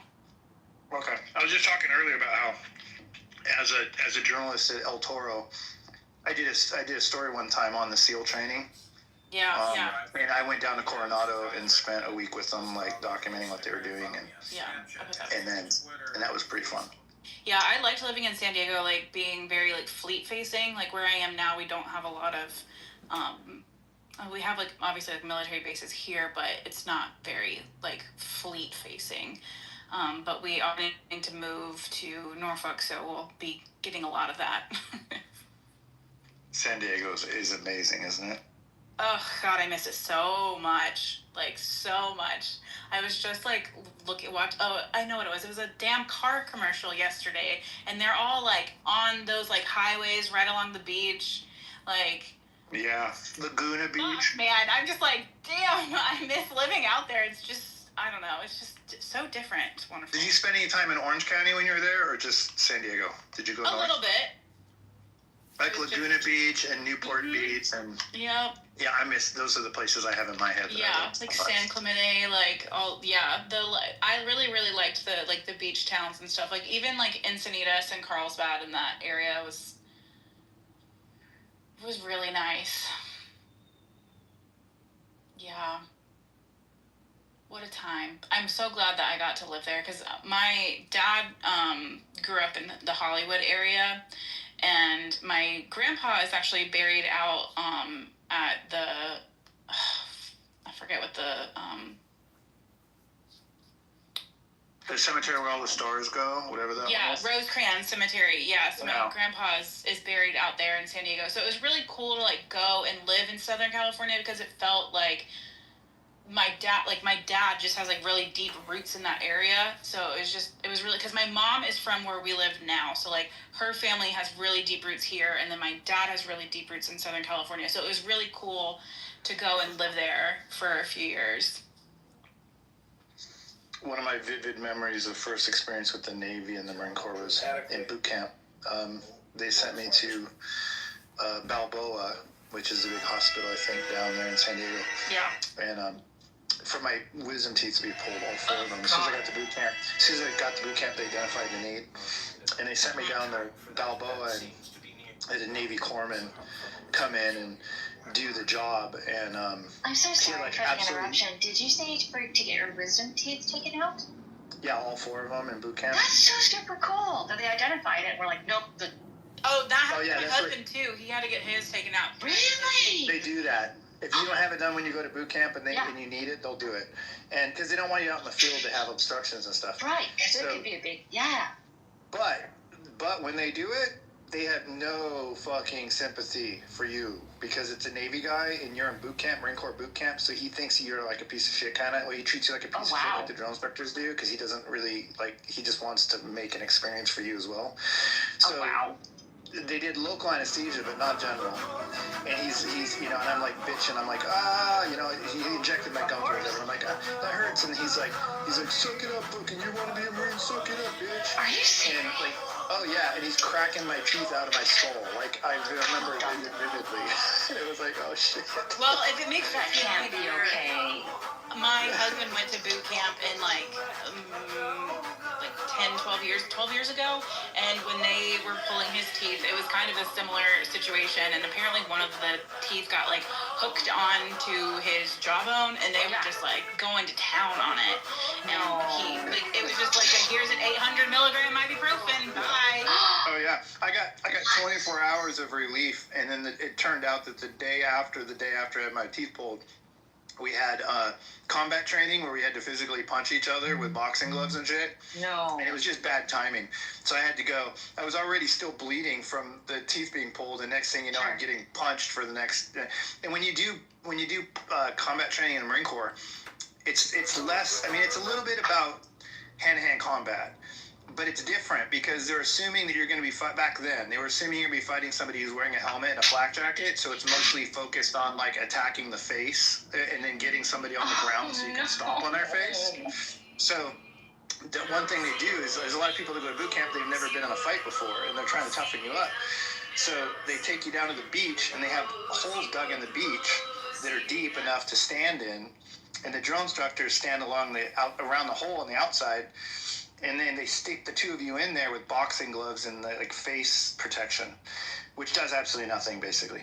And then you're probably like a 4x4 or a 5x5 square. And then you proceed for 30 or 60 seconds to basically punch each other in the face as hard as you can. And all you can do is block your own face. But when you're blocking your face with boxing gloves and someone's punching the boxing gloves, you're basically punching yourself in the face the whole time. Wow. So it's basically about getting your ass kicked. And they size you up by height. So they would line this up all by height. And I'm 6'3", and the guy that I had to fight, I was the second tallest guy in the platoon. And the tallest guy was like 6'6", and he was like a quarterback in football in high school. And every time I went, they put me up against the same fucking guy. And he would kick my ass so bad that I'd come out of there and I'd be like, my entire sweatshirt was just filled with blood. My nose was bleeding. I mean, I felt like my nose was broken, but it wasn't. And I had blood coming out my nose and from my face, and my lips were all bloody. And I'd get out, and the drill instructor would just be laughing at how fucked up I was, and they had like a bucket of bleach water, and they'd be like, "Go clean your face up, Moon. You got your ass kicked, buddy." You know? I'd be Oh like, my god. I mean, do you agree that it made you tougher, or just more experienced with the pain?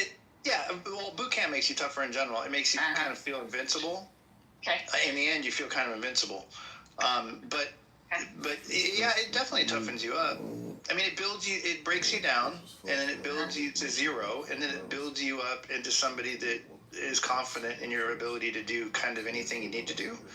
But it also instills, like, adapting and overcoming is a big part of it. So it instills the idea that you're going to fail, but you need to keep trying over and over again as much as possible so that you can ultimately dominate, but you got to learn from your mistakes. You don't do the same thing twice. That's something that people don't know nowadays. Like, younger generation, they're so afraid of failure, they don't even start, you know? Oh, wow. And I feel like that's a major crutch of younger people today, is that, like, they'll watch the internet, they think that watching someone else do something shows them how to do it, but then they ultimately either are afraid to try it because they don't want to fail, or they do it and they fail the first time and then they lose faith in themselves.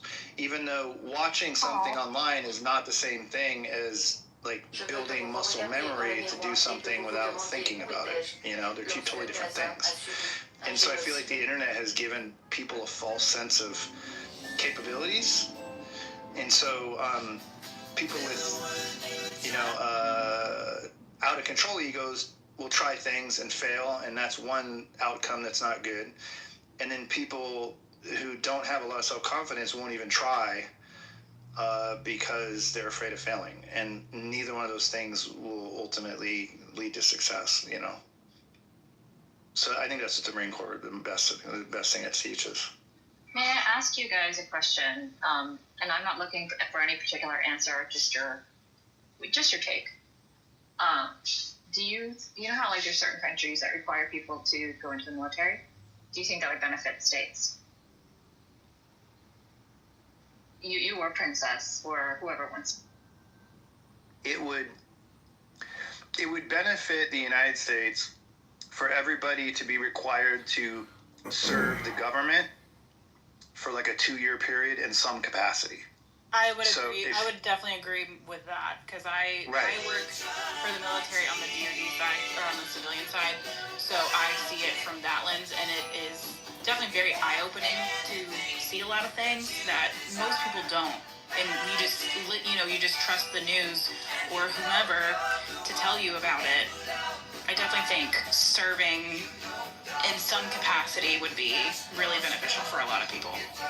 Right, and the reason I say that is because what I believe about America is that we are ultimately going to fail because we've lost patriotism and we've lost religion. And because America is the most diverse country in the world, we don't have a culture to fall back on, a common culture to fall back on. So you go like Japan, well, they're a tribe essentially on an island. So they're always going to have one another. We don't have one another. And so what used to bind us was patriotism and our faith in our government, and also basically Christianity, ultimately, let's be honest. And with the failure of both of those and the common thread of American society, we don't have anything else to hold us together. So when you add on the influence of, like, greed and selfishness that's basically dominant in the culture because of one-upism as a result of social media influence, things like that, you're basically attacking the core values of what kept us united for the longest time. And I always use the Pledge of Allegiance as an example. Like, we used to have to say, "Pledge allegiance to the flag of the United States of America, to the republic for which stands one nation under God." So one nation under God, indivisible. We no longer believe that we're one nation under God or indivisible. So we don't even say it. And even if you didn't believe it, you had to say it, which at least was the bare minimum amount of effort for the country to kind of build a, albeit maybe false sense of patriotism in some ways. But we don't do that either. So essentially, we're losing it all. We're losing everything. And if we're a nation of individuals who are divisible, we're going to fail. And so I think that forced government service for young people would not only require them to do something that requires being responsible in an early point in their life, where they'd have to show up to work on time. And when you're sick in the Marine Corps, you got to go to work. You get up, you go to work. Then they might send you home, but you don't get to fucking just call somebody and say I'm not coming in today. So, assuming that they could get all those kind of things, I don't think they'd have to join the military. But I mean, I think the military should shrink instead of grow, to be honest with you, in America. But at least expenditures of it. But like I said earlier, I'm just really concerned about the decline of patriotism and core religious values. I mean, if you want to say that religious values instead of Christianity, that's fine. But if you don't believe in God, you're going to find a replacement to believe in. And right now, it appears it's money, and that's stupid because the government is taking more and more money from the middle class people of America by the minute. So if money's your God, and you're having less and less opportunity to have enough of it, you're going to become disenfranchised. We're failing for the reason you described, though. Like you say that pledge of allegiance, like even if you don't believe in it, just say the words. That goes back to the same thing. Yeah. Like, how do you support the troops if you're just saying words? You're really not. So like the fact that they never believed in this pledge, act like they're pretending like they believed in like one country indivisible when it never was that. It is the problem. Like you say, like when we gonna go back to patriotism and we never had that because I mean this country has always had two different countries. Don't want to pretend as if it's one. It goes back to the make America great again. Like when was it great for everyone? Never. So like it's the same thing. That this country is full of liars, and it was built on a lie, and that's why it's gonna fail because they would never tell the truth. Well, I'm not black, but I'll say that during World War II, when the country did unite post-war for the Industrial Revolution, we were a pretty united, incredibly patriotic country in general. And if a black person wants to say that's not true because the experience is different, I'm not going to say that you're wrong. I'm not going to say that your experience is wrong. After World War II, the blacks was treated. The black soldiers was treated worse than the prisoners of war. The black soldiers came home and wasn't able to get the GI Bill like the white soldiers were. Like to say that we were united after World War II, it's crazy because them same black soldiers that fought valiantly was treated like shit when they got home. Whether or not they were treated like shit, they were proud to be Americans when they returned home as well. No, I disagree. I disagree. You disagree with the fact that black service members? Oh, sorry, you disagree with the fact that black service members returning from World War II weren't proud to be American based on their service? I disagree with you entirely. Do you think that patriotism for soldiers, black or white, might have shifted dramatically, Mike, after Vietnam? Do you think those soldiers came back all happy? Yeah, I think there was a shift after Vietnam, and I think that 20 years of Afghanistan didn't help either. What do you attribute the shift to with Vietnam? The threat of the draft and the people that were afraid to serve in the first place. So, or perhaps that it was also a lie. Like I'm sure you're familiar with Daniel Eisenberg and the Pentagon Papers. They didn't know it was a lie when they were protesting. They thought it was, but they didn't. No. I'm talking about soldiers coming back after they fought. After the. I know. Well, even when they came back, that's like an armchair quarterback way to look at it, I think, which I don't totally agree with that concept. It's kind of like saying that George W. Bush lied. What do you attribute it to then? If it's not the Pentagon Papers? What I attribute Vietnam to? I attribute Vietnam. Soldiers coming back disgruntled versus World War II, where they're like, I agree. I think soldiers were far more patriotic after World War II because that was an extremely important and cause to end Hitler. But Vietnam, very, very, very different. We had no business there, right? Would you agree with that? Again, I mean, I didn't live for it. I mean, I was a baby when it was going on. But I understand. I would say that we have history books, right? We do have history books, but we can't talk about the soldiers then in terms of. You were just talking about soldiers. You were just telling me. This is Melissa, the other Melissa. Taylor Swift and Travis Kelce are engaged. Yay! I don't know how he's intellectually stimulating for her, but more power to him. But you're saying you're a baby in Vietnam, but you were telling Hakima that black soldiers were coming back after World War II patriotic. So hey, you know what's funny, Moose? I just literally while we was talking, I'm driving Uber. I had an older gentleman in the backseat, an older black man. I had no idea who he was. he was getting out the car after listening to what I said. He said, I'm a service member. Man, he had to be like 65, 70. Of course, it wasn't World War II, probably Vietnam. But he said, everything you said is exactly right. I'm like, I wish you had time to tell these people that. He's like, no, I don't got time, but you stand up for what you just said, because everything you just said is 100% true. Literally, a Marine just got out of my back seat, so there you go. Well, when that Marine was serving actively, when he was in the service, I guarantee that he didn't look at his fellow Marines like that. Taking action against. But I'm talking on the ground, Mudge. If somebody comes to, God forbid, rape your mom or something, how would you resist in your case? Would you just watch and just speak and say that don't do this, and not? Amir, you don't have to preach to the choir. I understand why all this is happening. I understand the logical and the rationale behind Hamas. That does not necessarily mean that I have to agree with any form of violence. No, I understand. Mudge, I didn't ask about Hamas, Mudge. And just a second, this is the question you should perhaps ask the most notable person, one of the most notable people of all, which is Jesus Christ. What did Jesus during the shut the fuck up, Abu? What did Jesus say during the Roman Empire, which was I would even argue one of the worst type of empires?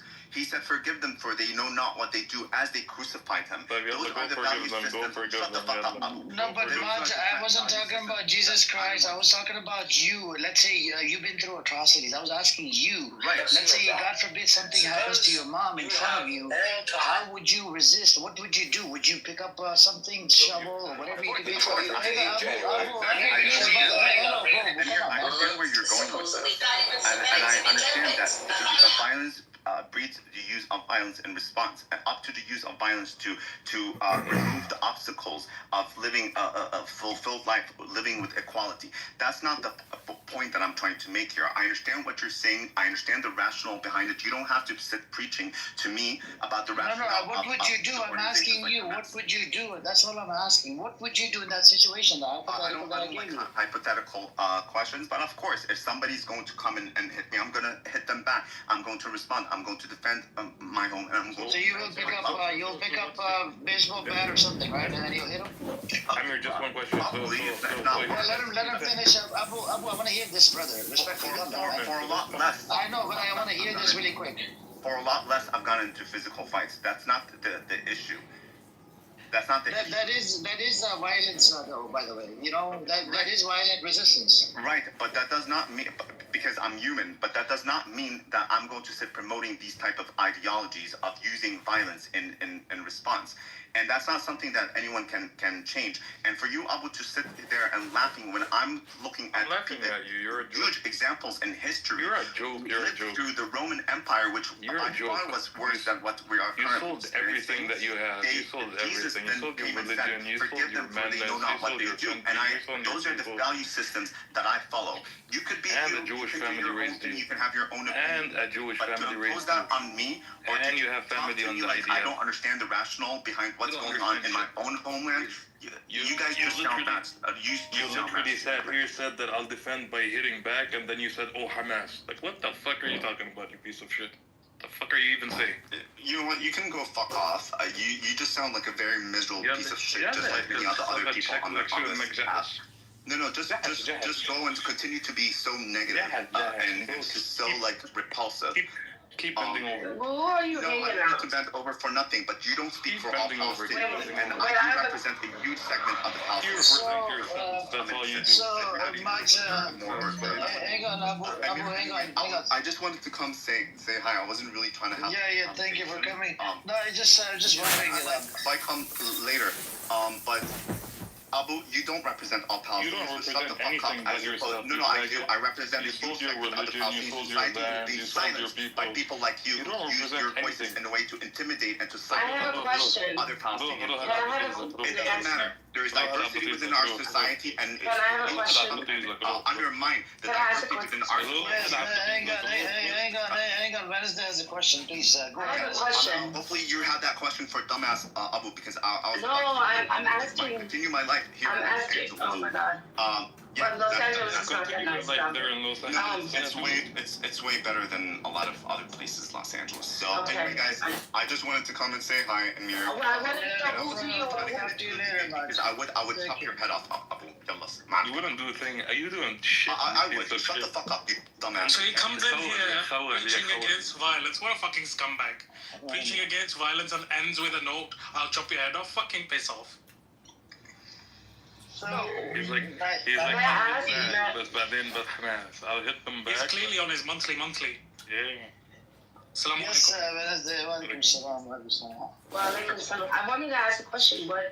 What, like, you know, there are a lot of people say, oh, you know, what is it? Violence begets violence and stuff like that. But I get that. But at some point, when you have did everything that you could do, sometimes to resist, like how I mean, just the way a lot of oppressed people have resisted. It's the last straw. It's the last straw. When you have done everything else possible, and your day-to-day life is still misery, you're still oppressed, you're still being killed. This is the last straw. So it's not like he makes it seem like all of a sudden it's like in a vacuum. Oh, these are just savages and stuff like that. No.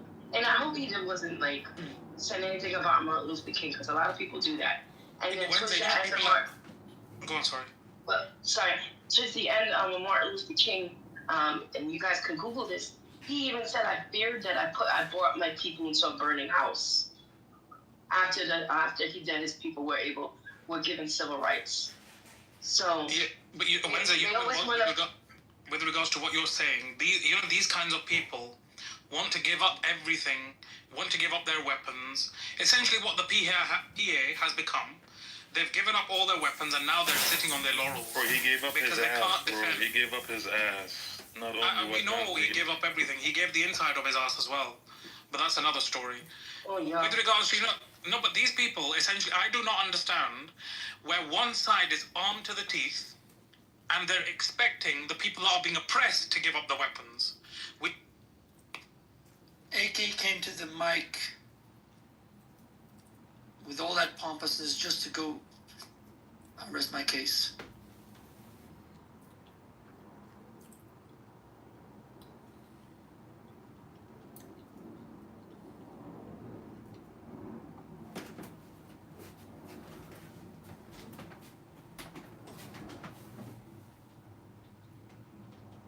I don't know why Elizabeth doesn't come up.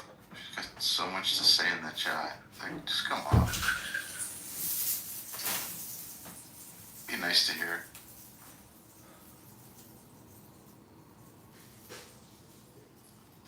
Jakob's gonna donate money. He's gonna donate a couple bucks to covered income. Oh man. He's like, but why is the logo the icon of a male?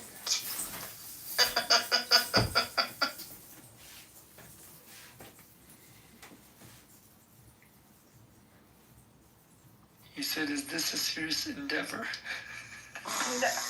I got killed about this. I'm not laughing anymore because they just came after me. Oh, bro. Buttercup tried to character assassinate Grace this morning over this. But didn't care. Didn't care what the message was. I played that video. Didn't give a fuck that students are getting beat up, getting held hostage, getting fucking kidnapped in their own universities. Didn't care about any of that. We had to get Grace this morning. Yeah. It was called Let's Get the Canter. Yeah, Grace endorsing semen is what she pointed out. I'm like, no, it's income. If you take Freudian analysis, you can tell exactly what these people have entrenched in their subconscious. Unbelievable, man. John, what do you think of the post on the top there in the Jumbotron, Covered Income by Lyle Culpepper? Well, it makes me think of a poem I'd like to read to the room. Norm, is it okay if he reads us a poem? Yes, I'll have to give that the thumbs up. Thank you for the consultation, counselor. Perfect. Go ahead, John. An intellectual is all the time showing off. Lovers dissolve and become bewildered. Intellectuals try not to drown, while the whole purpose of love is drowning. Intellectuals invent ways to rest and then lie down in those beds. Lovers feel ashamed of comforting ideas. You've seen a glob of oil on water? That's how a lover sits with intellectuals, there but alone in a circle of himself. Some intellectual tries to give sound advice to a lover. All he hears back is, I love you. I love you. Love is musk. Don't deny it when you smell the scent. Love is a tree. Lovers, the shade of the long branches. To the intellectual mind, a child must learn to grow up and be adult. In the station of love, you see old men getting younger and younger. Shams chose to live in the roots for you, so now he soars in the air as you're sublimely articulating love.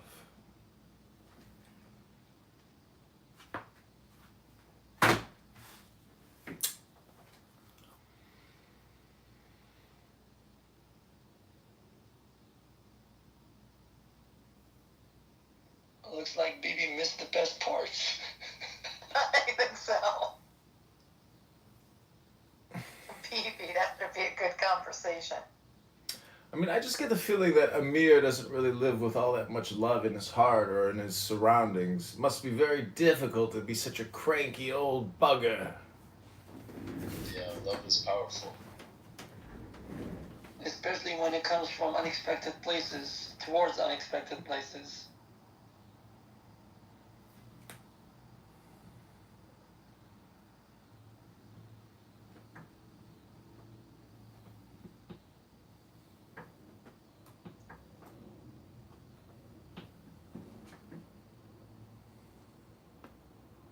Does he encourage his worshippers to come here at all? I'm not on, today's the longest day I've been on.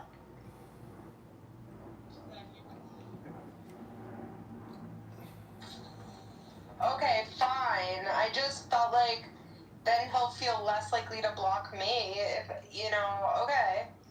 No, this is the thing with you, Danny. You're just a bitch, okay? Because in the other room... Danny, you're a bitch? I didn't know that. He texted me, someone blocked me from the room, and then you're asking why people block you, Danny. Yeah, you can't block, you gotta...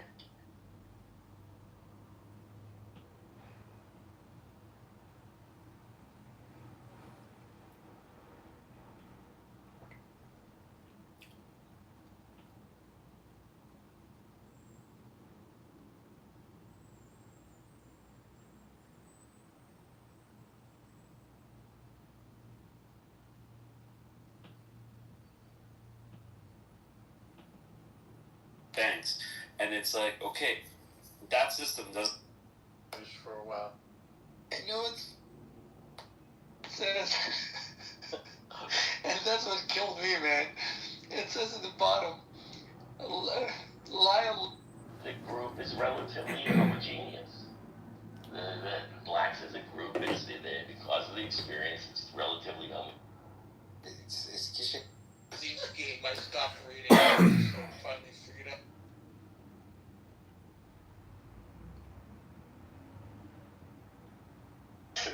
Because the more we're exposed to one another, the more we see the humanity in one another, and the more we accept each other as people who are like ourselves. But get in a situation 4% one population and 96% the other population, yeah, it's fucking fraught with all kinds of racism and bullshit. Except that in the old years there was a lot of black people, but there was still more white people then. So racism is a lack of exposure. On Clubhouse, you get people from, who the fuck knows these people are sitting when they're talking, man? A lot of them probably live in neighborhoods where there is no black people in high school or whatever. And then they're in here talking about racist issues, and frankly, they are not experts because they have no experience with it at all. And by the way, for me to be a white guy in Atlanta and have no opinion on black people because I'm not black is bullshit. I know more about black people than most white people do. I mean, as a wedding photographer, I've shot 1,000 weddings. 200 of those at least have been black families. I was the only white guy among hundreds of black people for 10 hours in a whole fucking day, seeing their most like intimate moments. Like, yeah, I have some experience. What do you mean by having an opinion on black people, Mike? Oh, a lot of black people will tell you that white people don't have an opinion about their issues at all because we're not black.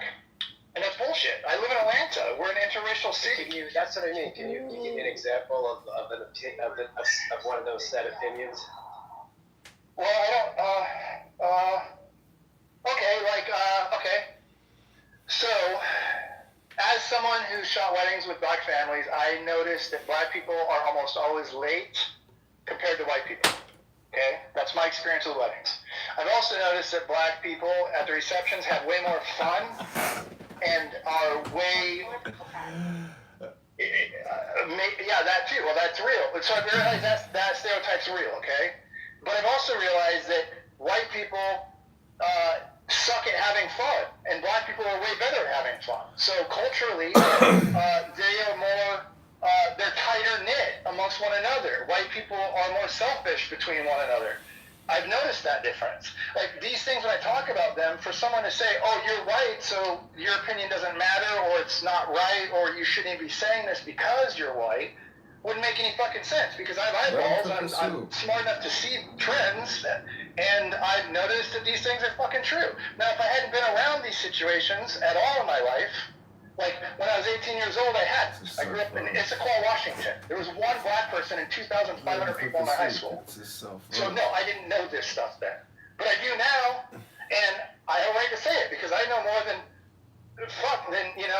other white people who grew up in places with no experience. So, I don't know, I think the people that have experience and personal testimony of their realities have a right to be part of a conversation about black and white issues, back and forth.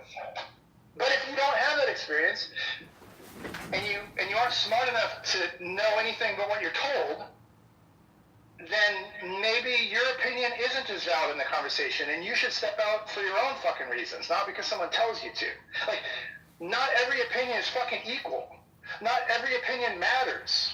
Like, we've completely lost the ability to respect somebody with a fucking PhD in a subject that put 12 years of study into something that we found on the internet on our own. We've lost the ability to represent their opinion as more important than our own. That's just fucking retarded. We're all getting dumber because we're doing this to each other. It's stupid.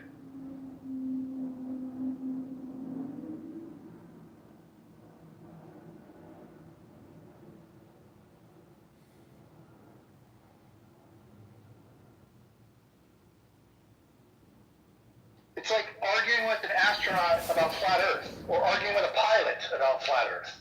You're fucking stupid, okay? Arguing with a doctor about vaccines? Well, you're not as stupid as the former, but it's not a very bright thing to do, considering they put thousands of hours into their craft, and you, I don't know, hang light bulbs for a living, and you both have access to the internet. Like, what the fuck? You should just appeal to authority. No, it's not. No, let me make that straight, Akima. Go look at the definition of appeal to authority. Appeal to authority only applies when the person actually isn't relevant as a subject matter expert. Believing a subject matter expert is not appeal to authority. You can look at the definition. I'll read it to you if you want to, but go look at it yourself. Read it through the lens of whether or not you're dealing with a subject matter expert. I'm not upset. I'm walking around. No, I'm not.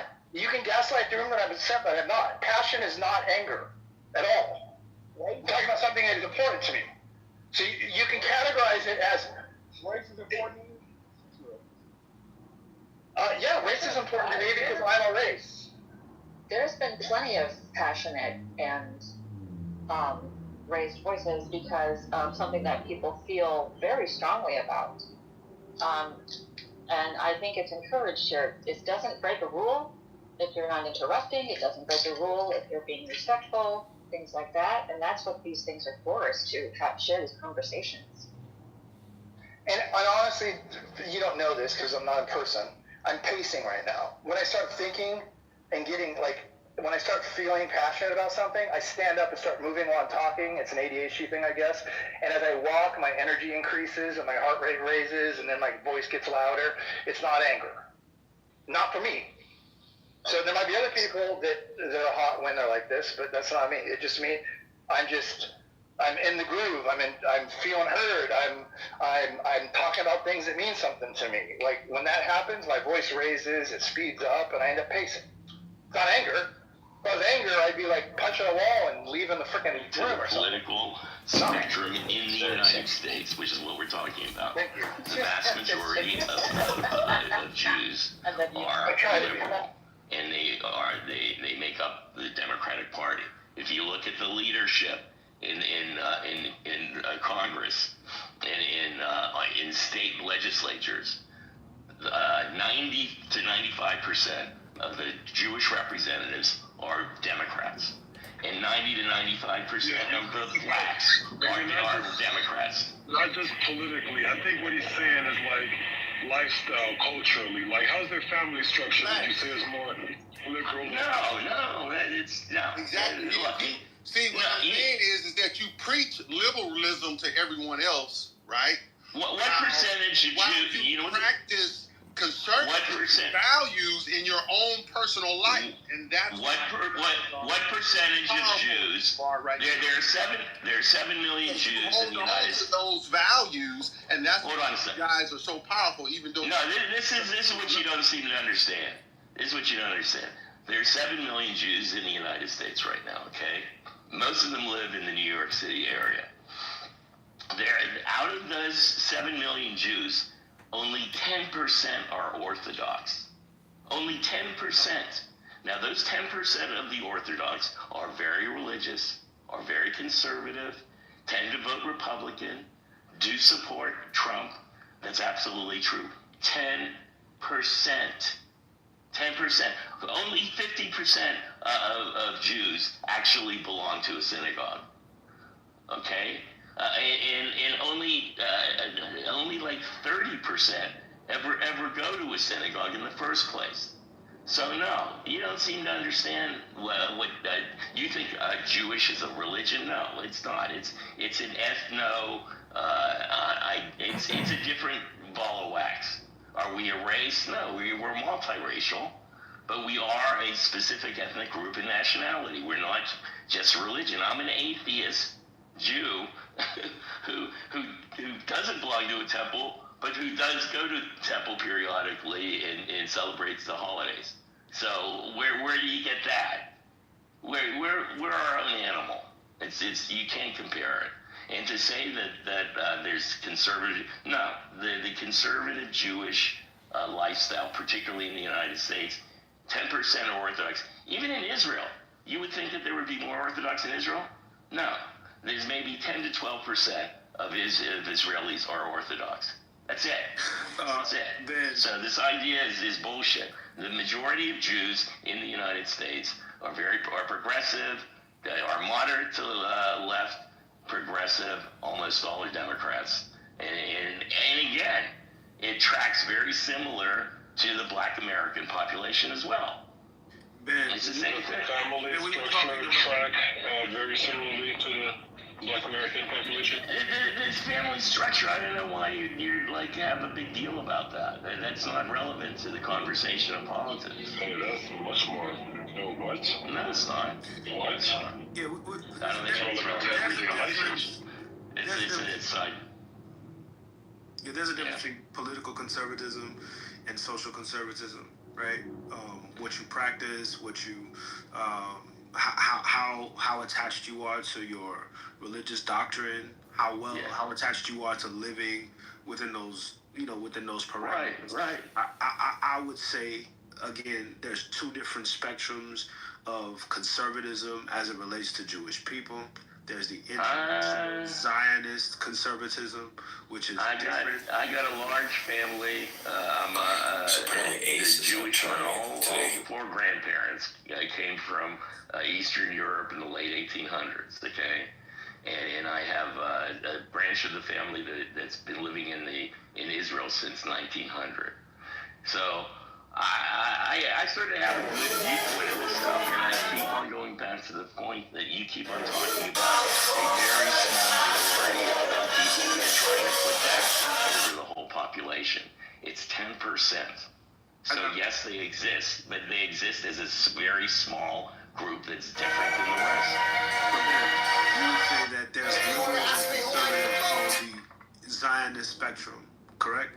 Oh, absolutely. I consider myself, I am a pro-Palestinian Zionist. That's what I am. Awesome. Okay? All right, because people don't understand the word Zionism. I grew up with the word Zionism. The only thing that Zionism means is that you support the idea that the Jewish people should have a homeland, and not describing what that homeland is, should have some homeland in the area in the Middle East around Jerusalem. Based on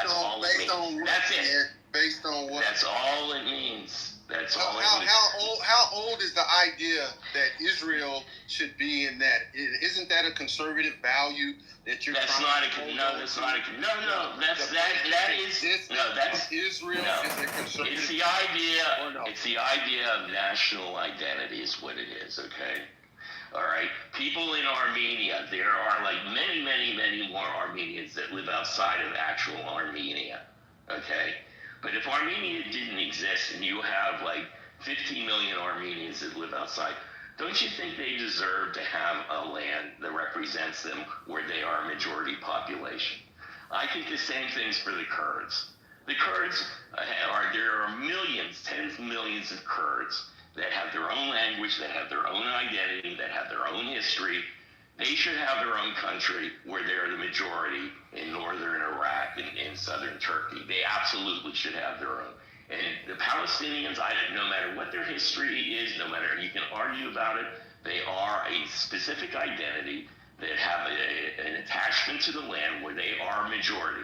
They are a majority in Gaza, in the West Bank. They should be given the right, just like the Jews were given the right to the Israeli borders within the 1967 borders. The Palestinians, who've always lived there, should have their own land, and that's their land that they run themselves. Period. End of story. What about Black Americans, Ben? Do you think that Black Americans should have their own nation state as well? Well, first of all, technically, that's what Liberia was about. Liberia was about Black Americans going back and starting their own state. So technically, you have that. But as a Black American, do you identify with that? First of all, I think the Black, it's too large a group. It's not like it's attached to a land. I live in Burkina Faso, okay? And the fact of the matter is, even Burkina Faso is completely artificial.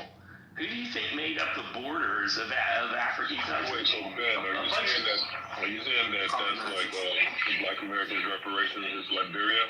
Is that what you're alluding? Look, if you want to sit there and say that should Black Americans have a country? No, that's what you're saying. Just say it with your chest.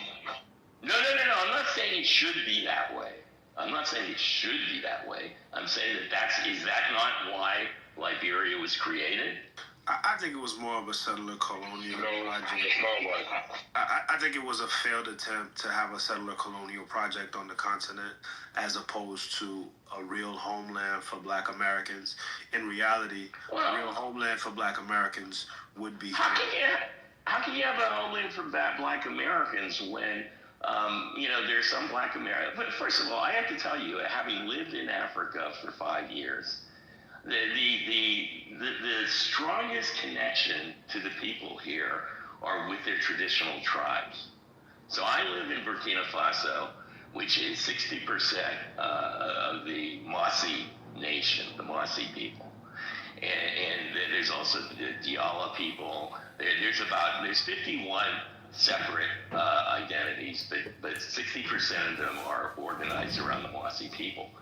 The head of the Mossi people, the Naba, have much more power than the president of Burkina Faso. People identify with their identity. They have their own language. It's the Moray language. And most of the people in Burkina Faso speak Moray to each other. On a daily basis, they also speak French, because that's sort of how other, if you speak a different language, they can at least connect with the common language. But the culture has been there for centuries. What does that have to do with Black Americans, though? Well, what I'm saying is these cultural identities are the real identity. I'm just saying that we can't hear you for some reason. Like you hear Ben, we don't hear you. It's like you talking. Okay. Yeah, something like that. I don't know. It's sort of like I think that there's been a certain amount of curiosity of Black Americans visiting Africa. And, I get notes from people who are asking me, what's it like living in Burkina Faso? Or did you think that it's a good idea? What I would do to move there, things like that. Hey, MJ, somewhere real noisy. I think we need to, reset the room and center in this guy too when he's talking too much. We're not really talking about what's in the topic. In the chat, they want to actually talk about the topic. Okay. Well, Lonzo was leading the room. Who's leading? I'm saying people, people in the audience, they want to actually talk about the topic. I think Corporate Barbie wanted to get into. I think she wanted to say something. What if Trump's make DC actually safer? What was that? I'll shut up if somebody has something to say. I thought Corporate Barbie had something to say. I did. I was trying to get more info about the topic, like what have y'all been discussing before I got here, before I respond. I think that's a question for Notorious Al and Dimitri that came in a little bit later. Huh? I said I think that's a question for Lonzo, Al, and Notorious. They were in the very beginning. I wasn't here in the very. Oh, okay. Lonzo, could y'all give me like what everybody was saying before I respond? I think the topic had just started when I got in here. Me and Ben started talking. So, but what's your thoughts on the topic? How do you feel about it? I think it just started. I feel like what Trump is doing in DC is that. Let me just ask y'all this: do y'all feel like he's making DC safer, based on what y'all know? I don't get it, because we keep on going back to the point that in D.C. and these other cities that he's talking about, there's been a 30% reduction in violent crime, period. And the only way that he has an excuse to put military into the cities is if there's like an extreme emergency. What happened January 6th? January 6th was an extreme emergency. And he didn't call in the military then. But here, he pulls in and there's no excuse for it. There's no excuse for it. So I was asking so I can kind of gauge what everybody else was saying, because what people think may be happening isn't actually happening. There's a lot of lying going on with this administration. You can't trust shit they say or trust any numbers that they bring to the public. You have to actually talk to those who work in that, like in certain fields or work in politics, to really get the full scope of what's going on. There was, most recently, he's been fighting with our mayor, because I am from DC, a DC native, and he's been fighting with the mayor and the police chief because they want to give out accurate information about the crime in DC, and he's trying to not put out accurate information so it can make himself look good. What's happening is our constitutional rights are just not being are just not being put forth at all, or not being considered. You have a lot of unlawful searches that are going on. They're even confiscating registered guns and taking them away. They're going into the subways and they're just harassing black people specifically, tackling them down to do searches, asking for IDs and stuff. There are several checkpoints all over the city, even close to the Maryland border. So they're even trying to trickle down on the low to go to Maryland, even though they don't have any jurisdiction for Maryland. The only reason he's able to do this is because DC doesn't have full power. DC works a little bit different than everywhere else because we don't have representation in Congress and we are not a state. So therefore, because we still fall under the federal umbrella, Trump is able to do whatever he wants to do, but he's also breaking the law when he's doing some of these things. People's cars are being broken into without any warrants or anything like that.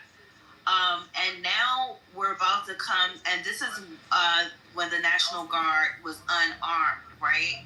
So now they have called and said that we're going to go ahead and arm the National Guard, and we're going to put them in the street.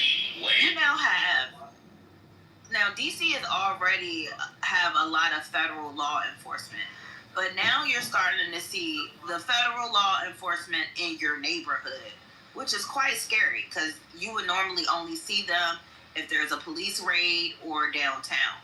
Now you're seeing them in your neighborhood. They're asking you for ID. They're just picking up people for petty, non-violent offenses. They have now taken away, I guess, cash bail. So they're locking people up. And even though it's against the law for them to detain them for a certain amount of time, you're going to have to wait until whenever they release you.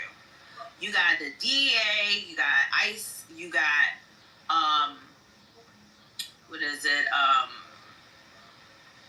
ATF, you got FBI, all in your neighborhood. So these aren't just police, you got the federal police. And now they're going to be carrying assault rifles. Janine Pirro, who's this whole administration doesn't know what they're doing.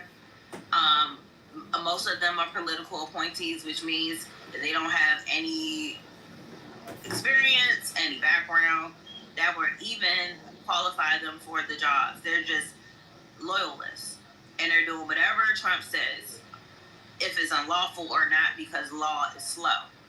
You gotta fight in the court. How long it's going to take to fight this stuff in the court, I can't give a time frame on that. But they're doing this because they can get away with it because the law is slow.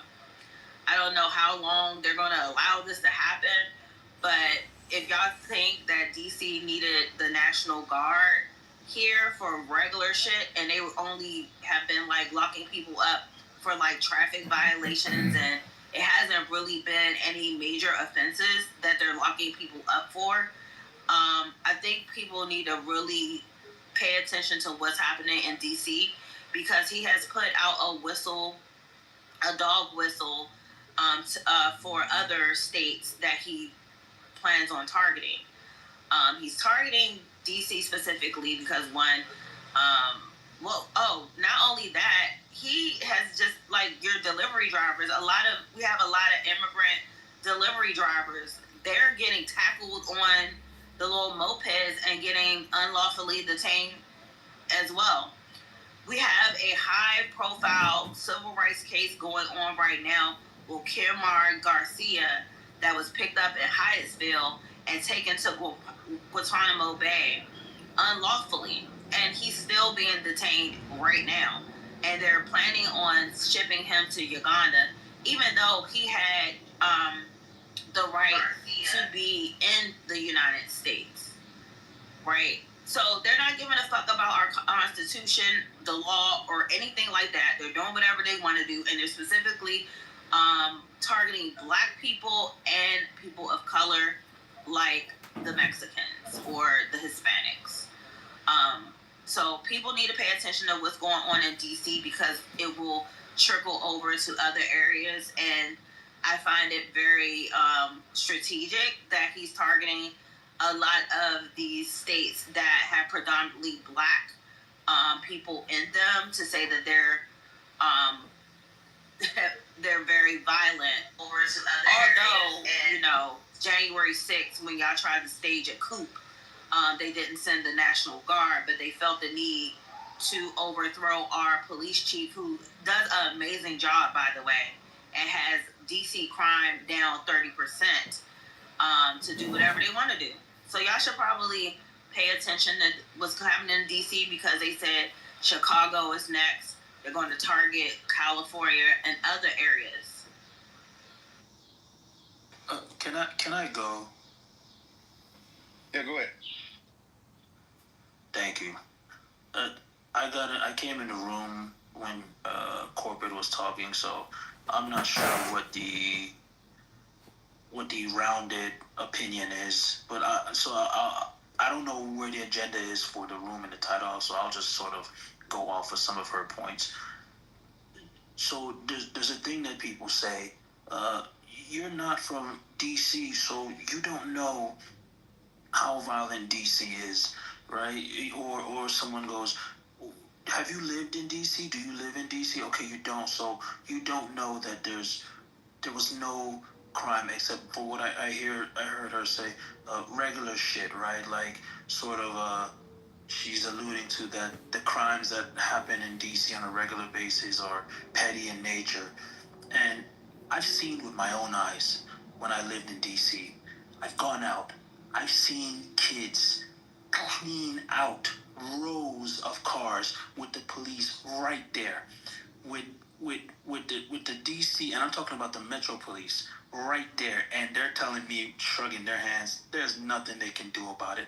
I've seen police being unable to stop violence, being unable to break up fights that have turned into, well, just hear me out. Fights that have turned into gang violence, that have turned into shootings, that have led to death. I've seen it. I've seen it on U Street. I've seen it on 14th. I've seen it with my own eyes. I've seen what people say now are these unwarranted searches.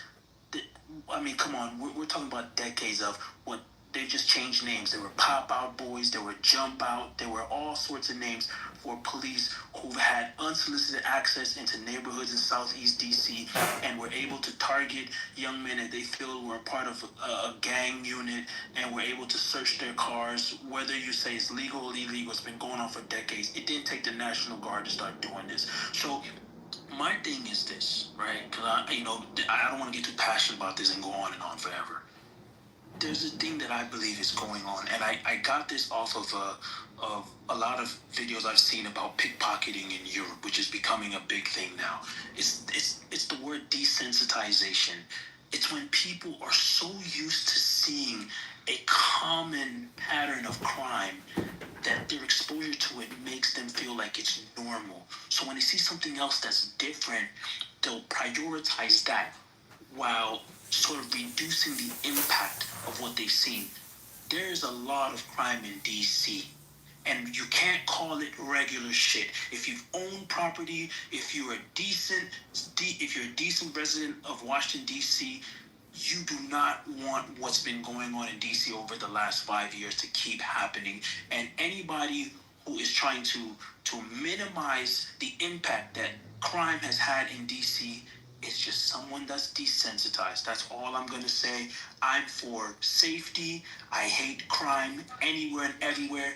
And I'm not going to use politics to minimize what has been going on in DC. I'll never do that. And I never voted for Trump. That's all I got to say. Can I ask? May I respond? Hold on. I just want real quick. Corporate Barbie, I just want to ask him a question real quick. You was like, you was here, you own property. What gangs is on you? Exactly.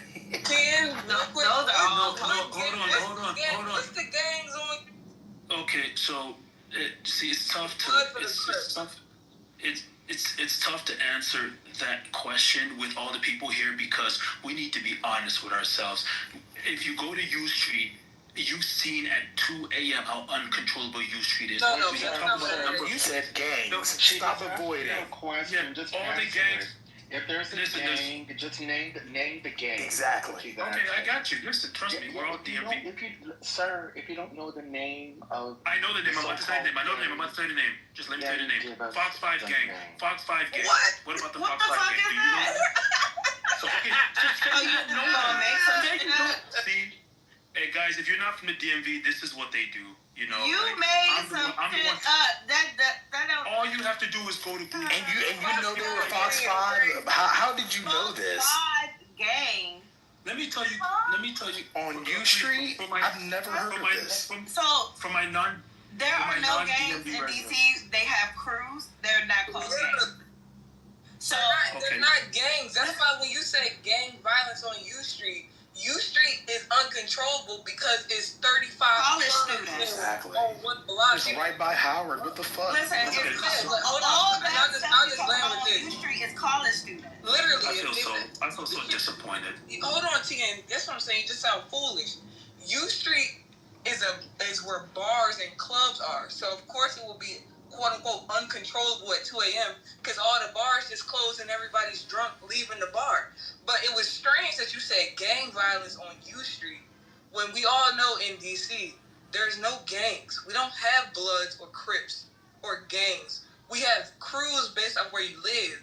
So quote unquote gang violence would happen where niggas live, like on the south side, between like 18th and 21st or something. It's not, U Street. So that's where people hang out. So right now they have an increased police presence where black people go to have fun, college kids, on U Street and on 14th. And what's that doing? It's destroying DC's economy because everybody's afraid to go outside.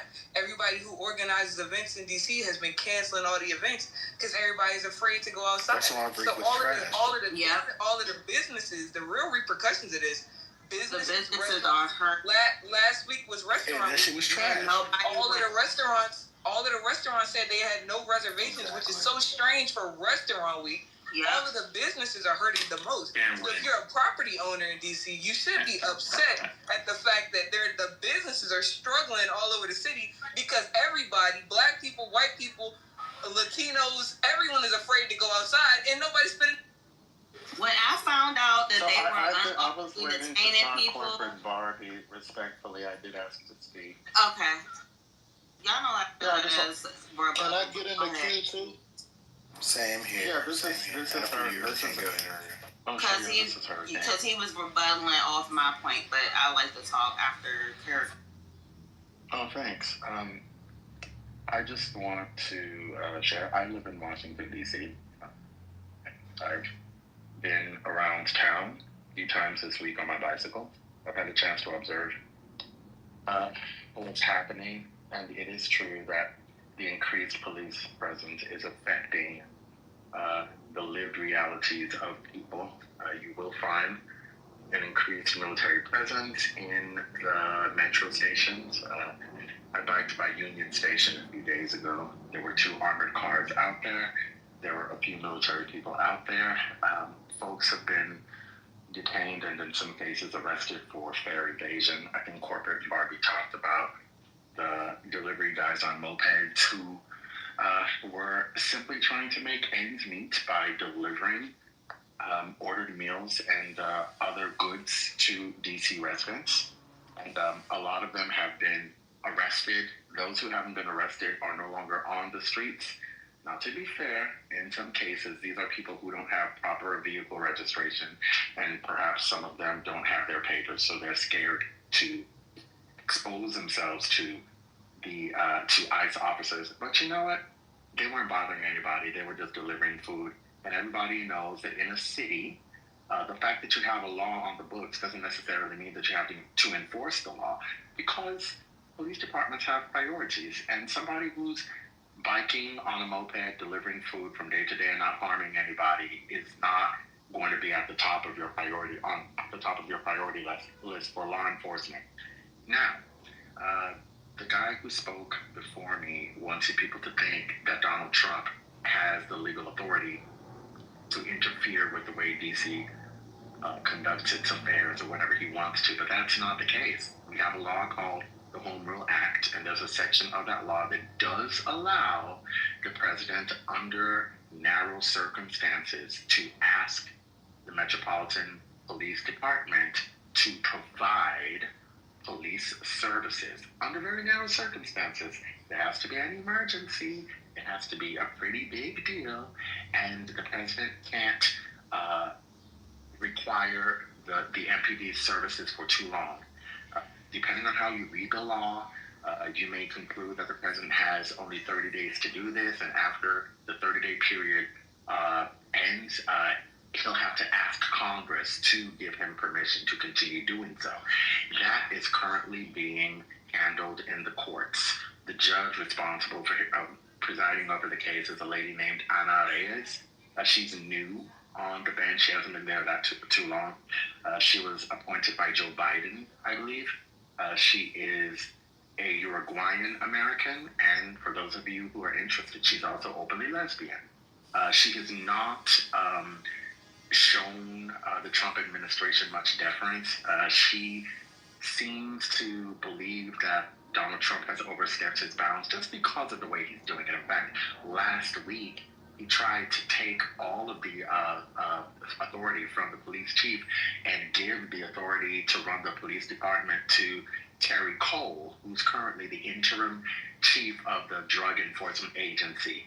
Fortunately for Washington, D.C., Judge Reyes let them know last week that that was not okay, given what she knows about the case, and that they had to change things so at least the police chief, who is great, remains in control of the Metropolitan Police Department. There are a few other things that they're sorting out right now, and my hope is that by the end of the month, we'll have a decision from the judge letting us know whether Trump overstepped the legal bounds of his authority or not. My guess is that he did, and I'm hoping that the judge rules in favor of Washington, D.C., so that at least there can be an order on the books letting Trump know that he has to fall back. So to the guy who spoke before I did, the other thing I'll say is the justification that Trump is given for what he's doing doesn't wash out. He says that D.C. has a serious crime problem that warrants federal intrusion. That doesn't make any sense because the undisputed evidence shows us that crime has been on the decline for several years, and so we have less crime today than we had last year, than we had the year before. So crime is reduced, and if you're going to say that you are entitled to rely on an exception in the Home Rule Act to interfere with DC Home Rule, you have to have a legitimate explanation for it. And so far, Donald Trump has not offered one. Is it possible that he might? It's possible, but none of the reasons he's given so far pass legal muster. And I can assure you that lawyers who studied this do not agree with you. I'm not saying that there isn't crime in Washington, D.C. There is. But the story that Donald Trump is telling about the criminal activity in Washington, D.C. is a false one. We have less crime today. We don't have more. I want Dr. Incorporate to look at my PTR and then I need an apology. I need an apology. Can I get in the No, I'm not apologizing nothing because I have to fact check it. You were wrong. Everything. No, we're not wrong. This is everything that this administration puts out. You cannot fucking trust it. Just admit you were wrong. It's smoke and mirrors. No, hold on, Corporate Barbie, real quick. This is the thing. You said, I asked you what gang was on U Street. You said the Fox 5 gang. The Fox 5 gang, everybody knows if you're from DC. Now you're gonna lie that you knew. I'm not lying. You said that gangs are. You said the gang doesn't have a place. Can I finish? It did have a place called 38th Street South. Can I finish what I'm saying? Thanks. I literally said, like Corporate Barbie said, if you're from this area, you know, niggas beef based off where you're from. If you're from DC, you know from a young age, we say real live Fox 5. These are niggas from 37th who started saying Fox 5 gang. This because they live. This is not a gang, a real. If you go to 37th right now, are you part of Fox 5 gang? What the fuck is that? That's what the media calls them, and white people. It is what they say in rap songs. That's just the niggas from 37th. And again, they says they're from 37th Southeast. So how did you get that? That's the gang on U Street. Because you That's not even the same. That's not even the same part. It's not even the same person. Okay, so there are. Am I the Matrix? Damn. We can hear you. No, we can hear you, content. He mistakenly ran into a DC person. Okay, so there are podcasts that I just looked up on YouTube from former DC gang members and current DC gang members. There's a former DC gang leader. I just dropped the link in the chat, and I'm looking on YouTube right now, and this is from the actual gang members saying that there are gangs in DC. So I just want to respond to the lady that said there's no gangs in DC. There are actually gang members saying that there are gangs, and I think that their word has a little bit more validity than yours. Yeah, but that's not accurate. Just because you're accurate. I'm from I didn't cut you off. You're triggered. Don't make me get a big mic.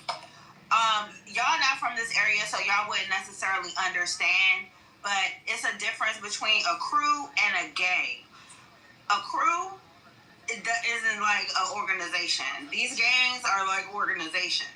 So there could be a semantics thing going on with the verbiage of a gang, but in actuality, it's not a gang. They're not a gang. You will not go to another. No, they're right. They're not considered a gang. They're right. It's Fox. They're right. It's Fox. It's not organized. It's not organized crime. It's not. It don't gotta be a blood or. Hold on. This is what we trying to explain to y'all. It's not organized crime in the way that, like, they could never put a RICO charge against these niggas. Yeah. Yes, All they it can and literally they have. is. We pull up the articles for that. Hold on. I'm trying to explain it to you. Literally, the street. It's not a lie thing. It's nothing to lie about. Okay, more articles Like coming. Okay, you got it. We both can't talk at the same time. Thank you. I just don't want you to lie to people. Okay, so you got it. Just Hey, hold on. Let Doctor speak. Just relax for a second. Go ahead, Doctor. Thank you. What I'm trying to explain is this. This is not gang violence, how y'all think about fucking LA or some shit. There's not gangs where the gangs run operations, is organized crime, like such and such has a leader and we looking for the leader. All this is niggas from different streets in DC don't fuck with niggas from the other street. All of the streets, most of the streets, have numbers as names, which is why in your PTR it says people from 37. People from 37th don't like people from 38. That's why you'll hear a lot of DC rap. They'll say 38, 14th, whatever the fuck they from. 25th. You do realize that's how they started. I'm almost done. Relax, brother. This is not how they organize crime, drug dealing, anything like that. Literally, it's just beef that they have in the music. So when they rap, if you from 37th or you disrespect somebody from 38, that's beef. Then they shoot niggas from 38 if you from 37. No, this is not organized crime in that way. Listen, so y'all talking about there's no just let her finish and then you can go. There's no leaders, quote unquote. There's no hierarchy. It's just a bunch of niggas who went to school together on the block. That's how gangs started, right? Somebody No, it's not. Listen, I heard you out. That is how gangs started. It was somebody from Grape Street in California who formed Grape Street Crip. It was somebody from Hoover Street in LA formed the Hoover Criminal Gang that was protecting their territory and that was beefing with other streets. That's literally how gangs started. Crip Street is an actual street. Hoover Gang, they was beefing with the police. Hold on. Y'all gotta relax. Quick question. Hoover Street, Hoover Gang is an actual street. That's what Carew Street is a gang, but it's an actual street. They started off protecting their neighborhood, protecting their street and their block, and it formed to gangs because they was fighting other streets, and they formed to. That's what gangs started from. I understand. And just a quick question. Assuming that's true, are you saying that how gangs started is exactly what the formations are in DC right now when it comes to crime? That these are actual gangs? Or are you just trying to give us the genealogy of gangs? Exactly. That's exactly what I'm telling you. I'm telling you, these are. So you're just saying that these are how gangs start, not that they are gangs? No, I just told you that's exactly what I'm telling you. That these are gangs. They're gang banging over their street. That's why they're killing other people from other streets they don't like because they're from another street, from another block. That's gang. They're gangs. Can I respond because I'm in a minority of thought here, and you know you've got 4 people. Please give me 1 minute to respond to some of this stuff. Yeah, sure. Go ahead. So when I talk about, like, let's be honest, right? Like, we have a room full of people who are not from the DMV, right? So, like, when someone asks me a question like, I'm guessing they're identifying that I know the DMV, I've lived in the DMV, I'm from the DMV. So they'll say, oh, are you trying to say there are gangs on U Street? Now, they know that both them and myself know that gangs don't live on U Street, but it's a way to fuck with the people's psyche who are trying to get accurate information about DC to believe that I'm saying nonsense. Because how the fuck can U Street have gangs, right? U Street is a strip of entertainment. It has bars, it has nightlife. We know that, but see, she says something very dishonest to throw people off. So let me talk about the gangs. So she requires you to be accurate? That's dishonest? Okay, Yes. so it's ridiculous, right? It's like you're asking me if they gangbang. Who are the gangbangers? And on I don't know, name Six Flags. It doesn't exist, right? But why bring that up, right? So the point I'm saying is this. You're talking about gangs and you're trying to classify types of gangs. You're saying gang A, gang B, gang C. Which gang has more notoriety? Which gang has more global recognition? We know the Bloods and Crips do. The Bloods and Crips have more notoriety. They have global recognition because of their color-coded disparities and all that. So we know about the Bloods and Crips. But I'm telling you that on a small scale within DC, I've been in studios in Southeast DC in my past days, and I've heard and seen young men rep the Fox 5 gang. I know them. I have a kid named Lil Squirt right now doing 10 years. This is a kid that I put under my wing. He's an active gang member. I'm the one telling you guys this, so don't lie to people who are not from DC. We're not lying. Does this kid rep Fox 5? He reps Fox 5? Okay. This is misleading, though. And this is the problem when y'all get on this app. And I understand that you are, you used to be a resident, but it's totally different. Like, people that are from the area is trying to give you context. And for you, we have to be careful with our language because that fucking matters. And it also matters to our fucking safety. Like, this isn't just a talking fucking point. We're actually living in this shit right now. So, like, let's be clear about the language. There is a clear difference between gangs and fucking crews. And I put in the fucking chat just in case anybody needs more context. A gang is an organized fucking, is an organization. And they can do a bunch of different shit that could lead to a fucking RICO. A crew is not that. You know, for years, socioculturally, DC residents, especially people in the DMV, have tried their best to make people outside of DMV not see them as a city that has gangs. They hate that word. They hate that term. The police doesn't even recognize it. I want to clarify something. Let's clarify something. I'm from the DMV. I was born in the city, raised mostly in Northern Virginia, PG County. I work in DC. DC folks who are from DC, for example, like Dr. Library Card, understand, at least for me, when I was growing up, the DMV, while we understand it as a cohesive unit, it's really a term that emerges, at least in my mind, with gentrification. That's correct. Just because you're from the DMV doesn't mean you know anything about DC. Folks from McLean, Virginia, who don't even go to DC like that unless they want to have a little phone, don't know shit about what the politics are in DC like that, and the social relationships in DC. Folks who live in PG County, some of them don't know what the fuck is. If you live in Bowie, you don't know shit about probably what's going on in DC because you probably ain't out there like that because DC too damn far for you. So we have to stop making it seem as just because you grew up in the area. If you're from fucking Chantilly or Fairfax, you may not even know that much about DC. So just because you're from the area doesn't mean you know about what the fuck is going on in DC. I've grown up in DC in and out for a good part of my life. There are still things about DC I don't know about. But what I do know, just not to move away too much from the conversation, is that most residents, and the polls have been taken on this, hate the fucking increased police presence.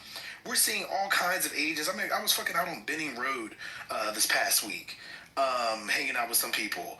Like, seeing fucking DEA agents just rolling up on people for no fucking reason. Baseless shit. No fucking probable cause, nothing. Just rolling up on them, showing their faces, kicking motherfuckers out of the metro station. I was at what's that joint? Stadium jump by RFK or whatever. I was out by that metro station. Motherfucking police officers just rolling up on people.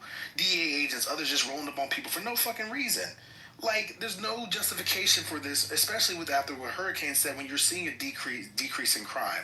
To make it seem, you're talking about being misleading, to make it seem as if residents actually want this shit, is fucking bullshit. And it's to ignore the kind of work that residents have tried to do, especially DC natives, to combat crime. If this administration was serious about combating crime in the city, it would try to work with people who are on the ground who've been doing this shit for years rather than trying to assert some fucking federal force as if motherfuckers want them there. Well, one thing we do know is nobody's going to really try to do anything stupid with that amount of force on the streets. However, I do agree that what they're doing is wrong and it doesn't make sense because, like you just said, the crime has been decreasing.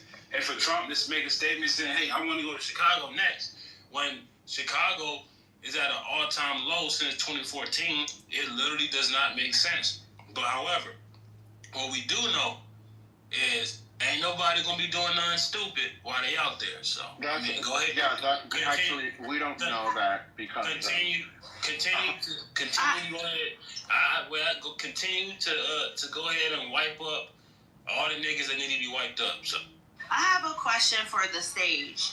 Do you guys know what home rule is and why Congress can overthrow it? I know what home rule is. I know that Congress passed. No, not the people from DC. I want the people on DC on mute. Let everybody else answer it. I'm proving a point. Yeah. Okay, let me be more specific. The people not from DC, mute up. I mean, the people that are from DC or DC, from DC, mute up. Everybody else on the stage, could y'all tell me what that is and why it could be overthrown? What you saying again?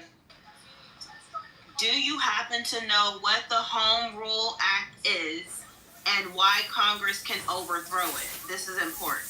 No, I don't. I actually never heard of it. No one? Anyone?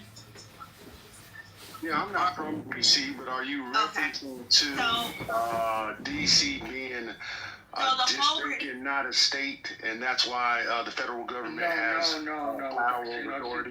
She's not referencing that. A little bit. She said home rule. There is a law called the Home Rule Act. It was passed in 1973, and that law determines how much power DC has to govern itself. That's what she's asking about, Notorious. It's okay if you don't know what it is, but there is a law that does exist, and it gave the District of Columbia expansive powers to govern itself. The federal government does not retain superior power over DC.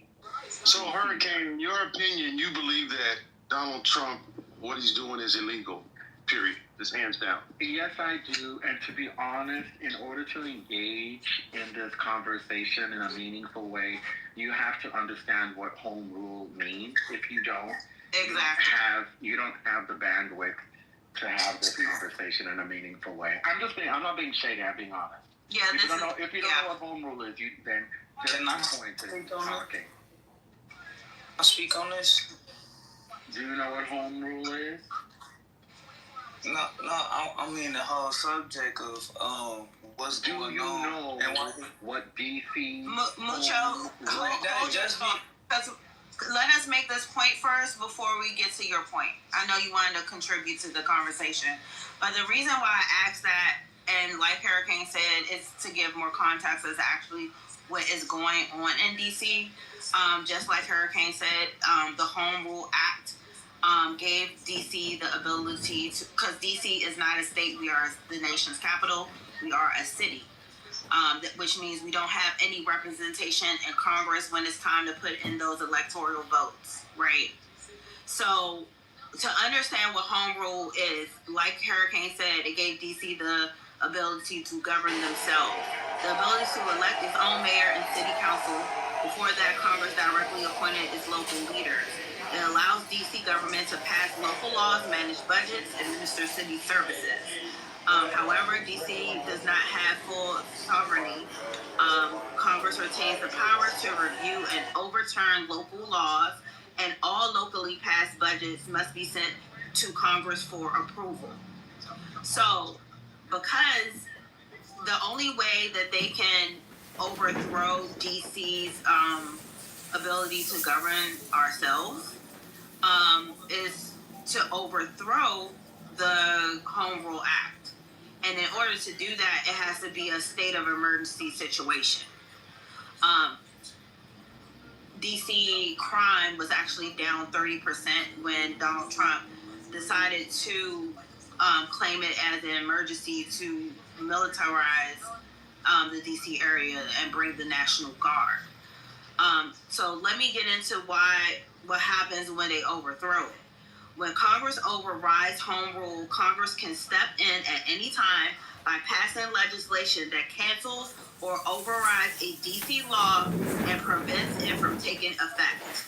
This often happens around budget issues such as restrictions on how DC can use its own tax dollars, abortion funding, marijuana regulation, or needle exchange programs.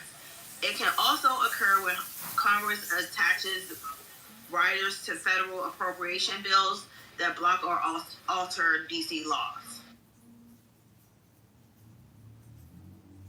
Yeah, I know a little bit about the Home Rule Act, but I'm a little bit uneducated on it. I know a little bit. Well, I just read what it was. Oh yeah, I have some other information. So to Hurricane's point, I'll just quickly say Hurricane's absolutely right, and as Hurricane knows, I'm rarely in the position to challenge his legal expertise on most matters, if not all. And this is something that Hurricane alluded to in his first submission, which is, whether Trump in his executive order has sufficiently or legitimately declared an emergency in D.C. Of course, section, I think it's 740 of the Home Rule Act. Yeah, that's it.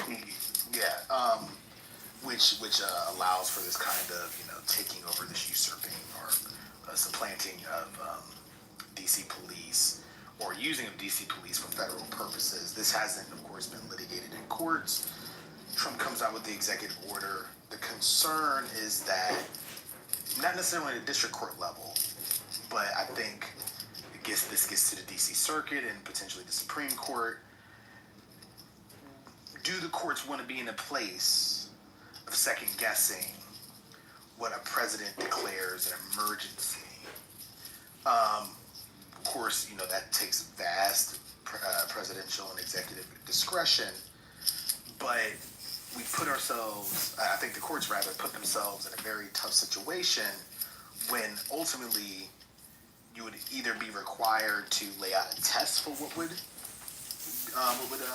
be necessary to declare an emergency in DC, which I don't think courts would deem appropriate when it comes to the president asserting his authority, or at the very least you say, this doesn't rise to the level of legitimacy for purposes of this section of the act.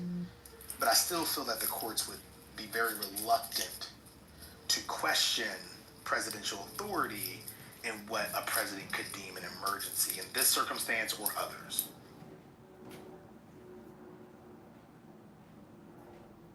So why do you guys, I see that you guys are against this, so why do you guys think that Trump is doing this? What is his ultimate goal? What he's trying to do is incite white supremacists. He's trying to incite race war. That are majority black, and he's fucking with immigrants and niggas. That's why he's doing it. He's doing it just to say he can. I mean, this was all in Project 2025 as well, so it's not really I don't want to say it's not a surprise, but we knew this was coming. Like, Kamala Harris talked about this during the campaign trail. It was in Project 2025, if you read it. Like, this is all a part of the thing to, like, expand what the federal government can do to states that disagree with Trump loudly or don't, what is the language they use? Don't align with the views of the federal government, aka what Trump's administration says they should do. So putting Pam Bondi in control of the DC Metro PD is right in line with what they said they were going to do in Project 2025. If they feel if they feel entities are not doing in whatever municipalities are not doing things in alignment with the federal government, they're just gonna put somebody from Trump, one of Trump's appointees, in charge of the shit and do what they want to do. Yeah, so I'd like to hold on. Let me. No, sorry, let me build on that. So on February 6th, two Republican congresspersons, Senator Mike Lee and Representative Andy Ogles, introduced a bill in the Senate and the House called the Bowser Act, named after Mayor Muriel Bowser.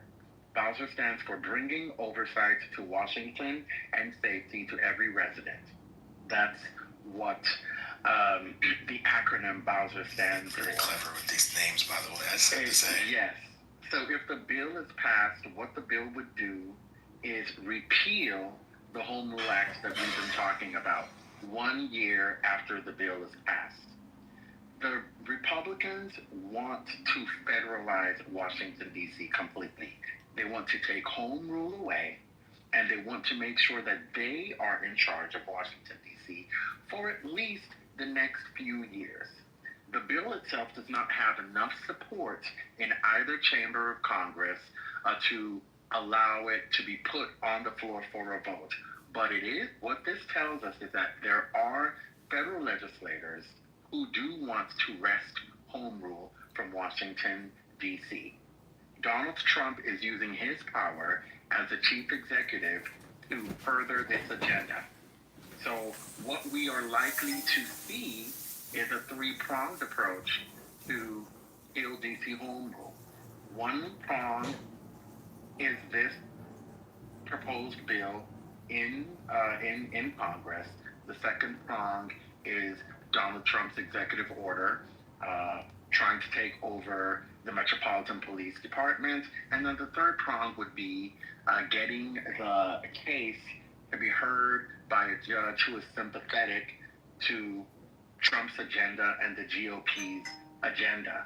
And like Black Freedom Struggle said, if this case gets in front of the wrong judge, there's a strong likelihood that the judge is going to rubber stamp Donald Trump's conclusion that Washington, D.C. has too much crime, that Washington, D.C.'s police chief and the Metropolitan Police Department have not been able to adequately address the crime, and that the chief executive of the United States is therefore should be allowed to use his power as chief commander-in-chief to check the problem.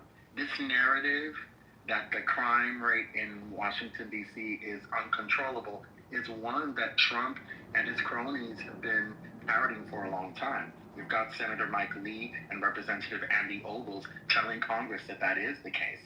If you go to Mike Lee's website, you'll see that he says D.C. has failed to govern itself. He says that there's a long history of official corruption, including recent federal bribery charges against Councilman Trayon White. He says that there are repeated armed carjackings and violence by teenage gangs. He says that there are assaults and robberies on congressional staffers and members of Congress. He says that Mayor Bowser's crime policies are soft on crime, which he believes encourages criminals to victimize innocent Americans. He is accusing Washington, D.C. officials of allowing non-citizens to vote in elections that they should not be allowed to vote in. And he also says that there are backwards regulations leading to a high cost of living. I don't know what those backwards regulations are. So we just have to be very careful. We should not be deceived by the narrative that Donald Trump and his cronies are repeating out there. No one is saying that crime does not occur in Washington, D.C. Crime does. Crime occurs everywhere. What we're saying is that a long time ago, Congress, after deliberating for a while, passed the Home Rule Act, giving Washington, D.C. certain powers to govern itself and allowing the president to ask the mayor of Washington, D.C. to provide MPD services to the federal government, but only under a narrow set of circumstances. The law itself says, to an extent, what those narrow circumstances are. And in my view, those narrow circumstances don't exist here. They're just not there. There's no reason to say that we need federal military in Washington, D.C. We don't have increased crime. We don't have that. We have less. What Donald Trump did, and then I'll stop after this, is capitalize on a particular event. A few days ago, a former Doge employee was the victim of an attempted carjacking. Donald Trump allegedly got a picture of this guy and posted it on Truth Social and said, hey guys, this picture represents the reason that I have to step in Washington, D.C. Because this guy, who was the victim of an attempted carjacking, suffered. He's my friend, and what's happening to him is happening far too often, and that is why I need to get the federal government involved. The problem is, that's not true. I mean, it is true that the guy it was the victim of an attempted carjacking, but it's not true that carjacking rates are up. They're down, just like everything else is down. Fewer homicides, fewer carjackings or attempted hijackings, fewer other types of violent crimes. There's no justification for it. The only way that Donald Trump can justify what he is doing is by lying. Absolutely. And if it wasn't that Doge employee or former employee, none of this probably would be happening, right? I mean, Notorious, to answer your question, why is he doing this? Well, he's just, the cursory, answer to that. He's essentially recycling Nixon's, war on crime, which was code for war on black people. Look at the cities he's going after. Not only are they Democratic, but they're black women. LA, right? Until Newsom pushed back. It's absolute optics. It's a Band-Aid. And for those that think this is a great idea, I'd love to hear your answer as to what happens and it's going to happen when the National Guard leaves. Like, if this is the magic wand to solve all crime in these cities, well, what's going to happen, gasp, when they leave? We're suddenly you think law enforcement feels empowered because they've been overstepped? Negative. It's a Band-Aid, it's optics, it's pure show of force.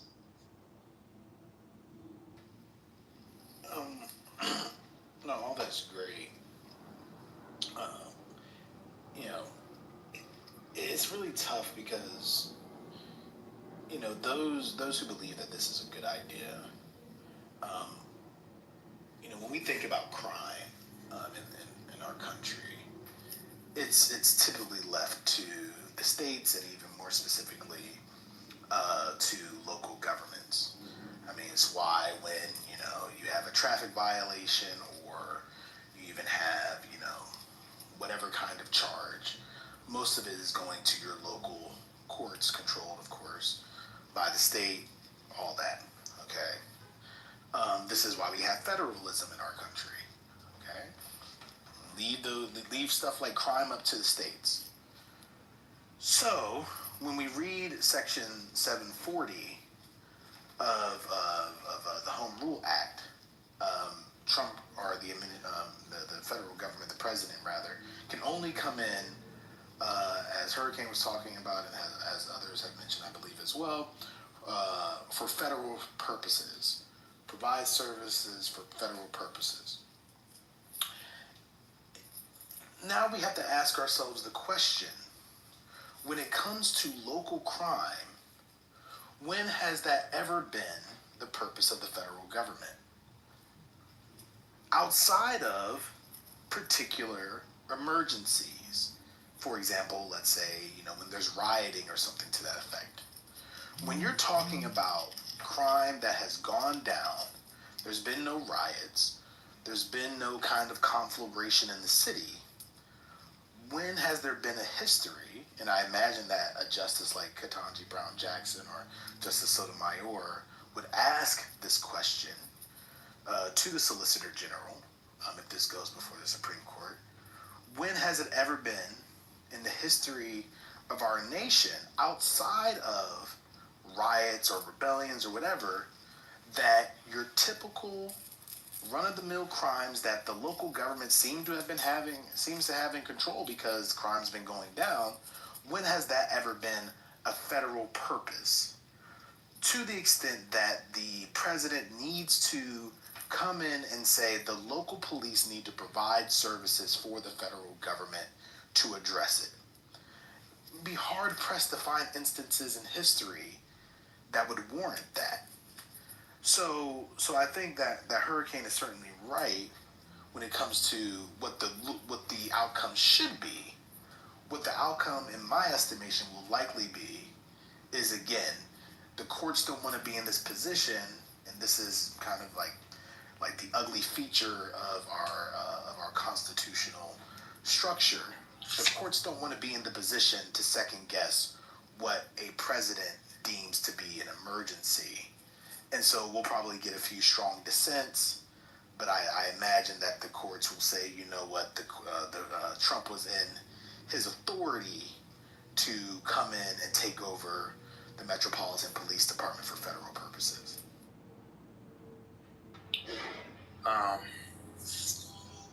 I think if there's not a competent solution, then we shouldn't argue with someone trying to present a solution, right? I don't think we've given enough time to play out to see the results. We haven't given it enough time to let this play out. Have you read the Home Rule Act? No, I said we haven't. We're talking about failed solutions. All the solutions that failed, like. Wait, what solutions have been proposed that have failed? No, I'm saying law enforcement, whatever they're doing, the crime rate is still what the crime rate is. So it's a 30-year low. What's the solution? It's a 30-year low. No, instead of talking about they shouldn't be there, let's talk about solutions. You're avoiding my question. 30-year low. You haven't read the Home Rule Act. You don't know what DC Home Rule stands for. You don't know why Home Rule is the law of the land. You don't understand. No, Hurricane, I don't just want to talk about problems. That's Stay what out I'm the saying. way. Stay out the streets. But the problem is. Stay out the way. Yeah, why are we talking about the problem more than? Yeah, I know. So you don't want to talk about the I'm a solution. You're doing the thing that the manosphere bros like to do, where they don't know anything, but they come on stage, speak with a deep voice, and say, "Oh well, we just got to talk about." You don't gotta be condescending. We have an intelligent convo. I'm being condescending. I want to answer this. Hurricane, may I answer this question? Condescending. Yeah, we don't. I'm being condescending because I'm the only one in the conversation who's actually intelligent. Because I've taken time to learn about. I'm talking about your delivery. I said we can have intelligent without you having a condescending delivery. Come on, you good? Come on, we're not going. Yeah. So I'm just saying. No, the condescension is required because you started with condescension. But Hurricane, you're making assumptions. We don't know each other. You making assumptions. Scott, I'm gonna be throwing ignorance. Okay, go ahead. Oh no, I'm not throwing ignorance. So Scott, you don't know what DC Home Rule stands for. The reason people are complaining is that there is a law that forbids Donald Trump to do what he has done. That's the problem.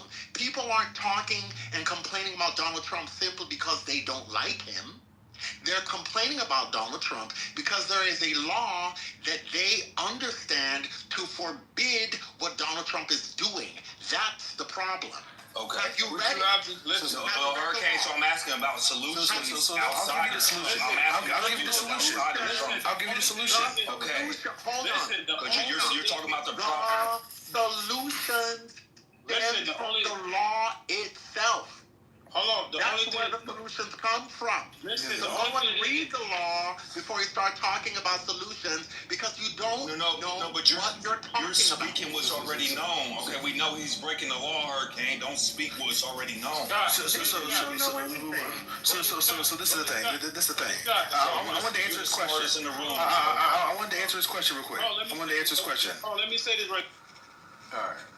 I tried to see how long y'all were going to go before y'all allowed each other to speak, but it's clear that y'all probably need like a cue or something. Yeah, we're doing okay, Lonzo. It's a little less so long. Longer than usual when you got the Jamaican thing. Yeah, I was just going to answer the question right quick. Okay, thank you. Lonzo. Yeah, it'll be quick, really. So the solution is, to Hurricane's point, you enforce the law. When it comes to Trump, if we believe that we are a country of laws, we enforce the law. If there's a constitutional or a statutory violation, you enforce the law. Leaving that aside, when it comes to the solution regarding crime in D.C., the solution is what's been going on. Crime is down approximately 26%. All right? 30-year low. Seems like things were working. You let that play out. That's what you do. You don't all of a sudden intervene and say, hey, crime's going down. Let's jump in there some more. That's been the issue. You work with local folks, as from my understanding, speaking with some local organizers, working with the police, along with just being on the streets, doing the necessary work to address crime. At the end of the day, things have been working. They've been working in the city. So that's the solution. Allow the shit to play out because it's been effective. Yeah, I partly agree with that. I would say the solution is... Okay. Hold on one second, Scott. I partly agree with what he just said. The solution is, number one, y'all need to stay out of the way. Because if you think you're going to go down there and protest, that's going to end up in the result of Black lives dead. Right? So that is exactly what you should not do. But what they do need to do is stay out of the way, do their job, do what they've been doing, not participating in crime, number one. Number two, what they have to do is go through their politicians. I don't know if y'all been watching that politician in Chicago. He spoke out against Trump, saying this is something that we do not need. Right, raising awareness in the media, in the front for it, letting them know that we are handling our city. We are taking control of our city. We don't need Trump to do that. So y'all have to really push for your elected officials to start speaking out and raising awareness. Cowboy, they do. This is what happens when men think that they're entitled to talk just because they have two balls and a dick. Hurricane, let me finish, brother. And they need to go through their elected officials to speak out against what Trump is doing in order to raise awareness to get this thing ended. That's going to be difficult and hard for them to do, being that it's D.C. No, that's very quick because I haven't spoken in a minute. This is what we're trying to get y'all to understand. Mind you, as I'm at the wharf and there's 3 troops with guns right here. This is crazy. The wharf is crazy. Anyway. The DC doesn't have elected officials we don't have the protection of a state constitution or a state government infrastructure to protect us from the federal government. We have one elected official in Congress, and they can't vote for anything. So when y'all say, speak to your officials to speak out, there's one person on the federal level that represents DC. Mind you, she has no power to vote. All she can do is advise on policy and speak on our behalf. Right? When you're talking about... Yeah, that's a black woman. Y'all married. No. This nigga's slow. Y'all got a black mayor. They don't Y'all got a black mayor. How is the mayor cowboy? What's going on? She's not talking about the mayor. She's talking about Eleanor Holmes Norton. Yeah, Holmes. That's who she's talking. Do you know who she is? No. That's the problem. Y'all don't know shit about DC, but you want to open your mouth and talk. This is what I was trying to explain. It's painful. They don't have any power, right? Because ultimately, Congress controls all the funding that comes to DC. So when Trump was doing those executive orders early in his presidency, all of that stuff directly affects DC, right? All of the laws about federal funding can't go to XYZ if they violate DEI, that applies to anything in DC. Any grants, any DC organizations, DC Humanities, DC, what's the other one? Not the art, DC, it's Humanities and it's another one. All the shit that they do here, it all depends on Congress. They run all this shit here. We don't have a state. We don't have a constitution. So anything that even though I don't consider it heavy, our mayor says if Trump and them find it to be problematic, the Congress can pass some shit to fuck something up. They can slide something in a big bill that affects DC directly and fuck all us up. And there's nothing we can do about it. They have to walk on a line. This is so strange. Why is it 20 National Guard people at the wharf right now? Like, who is at the... Because the Negroes love the wharf. That's Man, it ain't no niggas out here, bro. This is a bad word.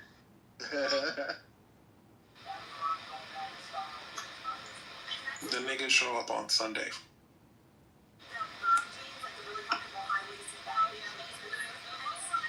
Bobby, stop trolling.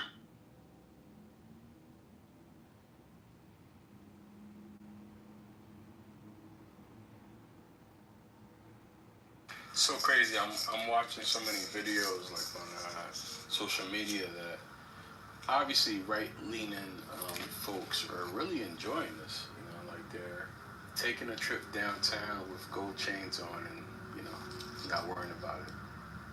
And the music is in the background. It's so weird. But they're enjoying it. And then you see like the reverse, right? Like so many people feel like they're profiled, like the Hispanic people, they feel like they're in the seas like a motherfucker. PTR Bonzo. This is right now. I got pulled over because they thought my son, who was in my PTR, didn't have on the damn seatbelt. How about that? Yeah, they're doing these checkpoints. And what they do with the checkpoints is pretty much like they'll have all the cars on any given street stop at the checkpoint. And what people have been saying, they hear the cops say, if it's a white person, they can go through, unless it's like obviously something illegal. If it's a black or a Latino person, they move. It's like left, right. They move you off to the left side. Oh, that's crazy. They check your car. They check whatever. They search your car pretty much, and then check your license and registration. But they've been just pretty much any Latino person that's on a moped, if they don't speak English, they snatching them off them bikes and locking them up. I also want to say it depends on what type of car you drive too. So I have a Dodge with I have legal tint. It's literally the left. Yeah, sorry. But it also I have a Durango. Oh, okay. So I don't even have like a freaking like nothing big, but because of the fact that they pull over specific cars too. So I have seen like white people get pulled over if they have like specific cars, but they ain't pulling no damn Subarus over. Oh, I know some of the people. They almost So they made that a primary offense. they almost arrested an off-duty police officer down at the wharf. Somebody said that he was waving a gun in a restaurant and almost got arrested. So you can clearly see that who they're targeting and why. My only issue is that I'm in the city, and when you have people that don't know that DC literally on my license plate it says taxation without representation, and you don't know that we are federally ran, so anything could really affect us. I just want people to just stay quiet and just not talk about it, because you don't know how the city is. The mayor, we all got problems with the mayor, but crime was going down 30%. And when you have shit like this that's going on, it's going to make crime go down for a little bit. But I bet once they leave, I bet it pick back up, because that's not how you fix it.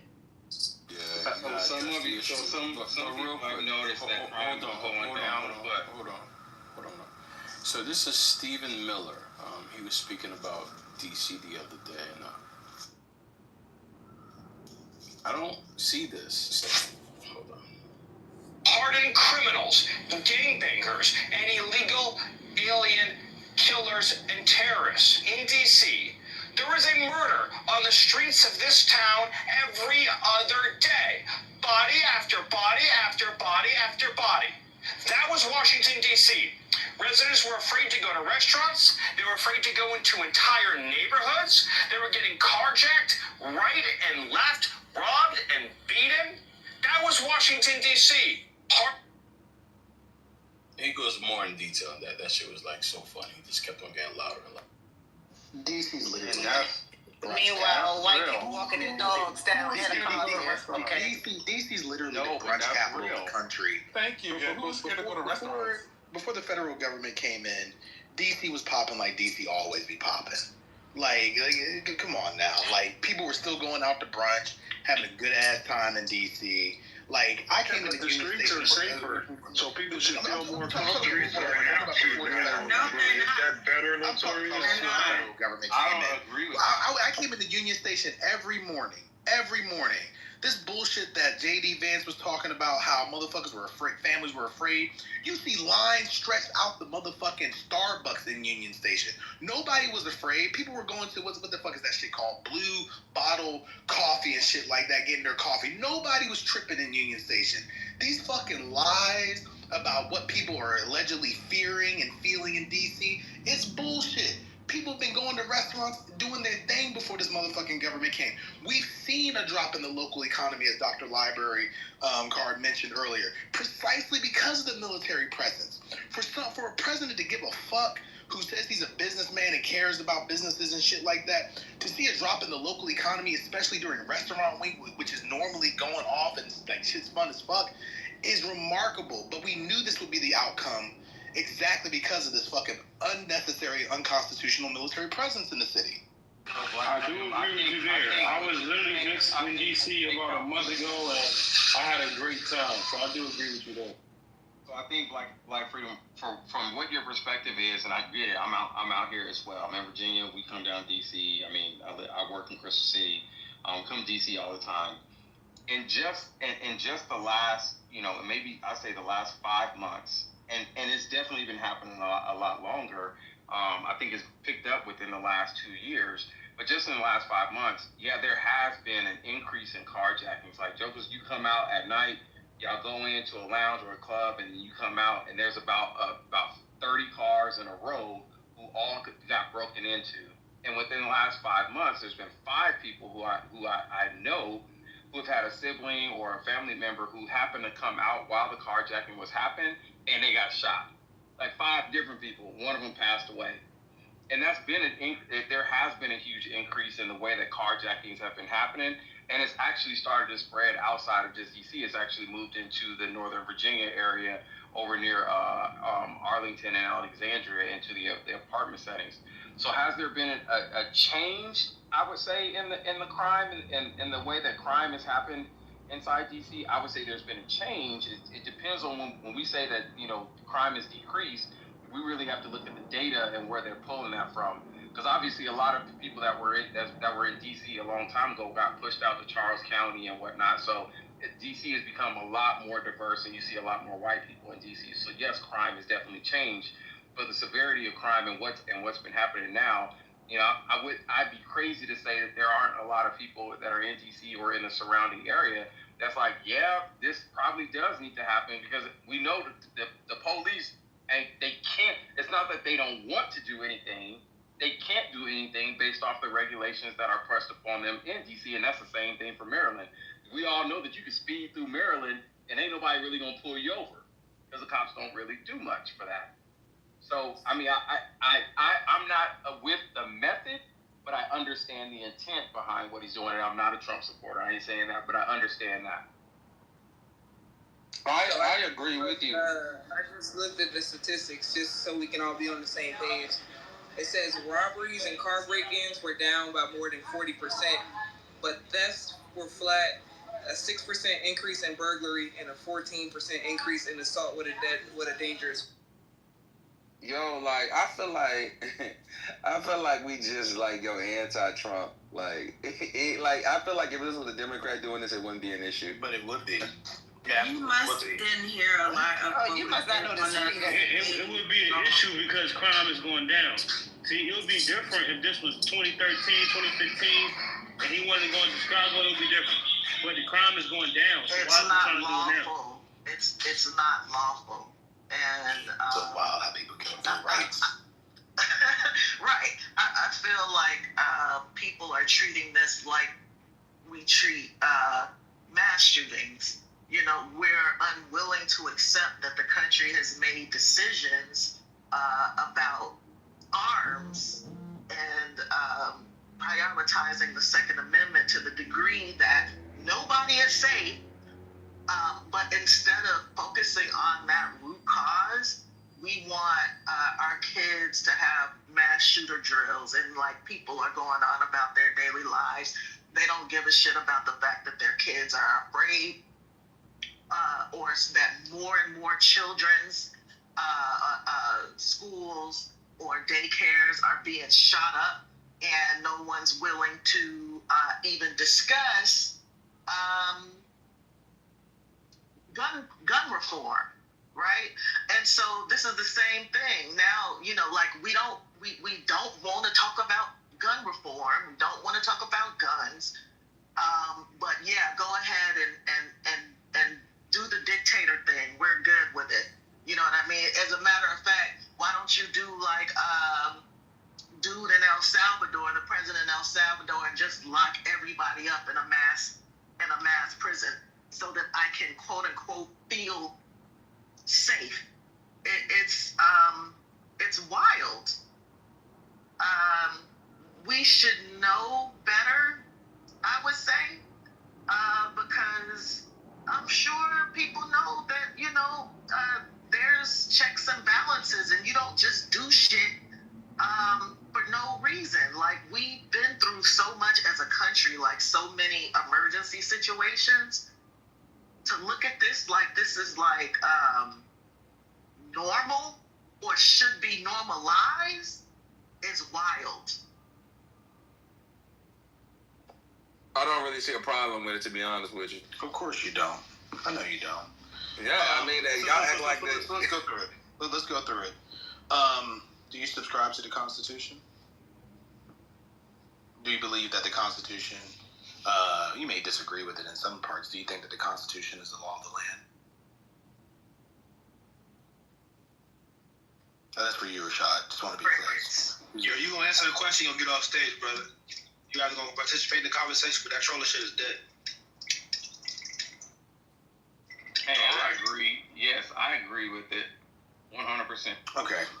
Perfect. Okay. And Rashad, jump in at any time too. I suspect that this conversation might have been too deep for you. I just saw I got booted. Do you believe in federalism? Federalism. Yes. Yes. Okay. And just to make sure we're on the same page, how do you understand federalism? I understand it. I'm in the military, so I get it. Federal law, state laws, whole nine.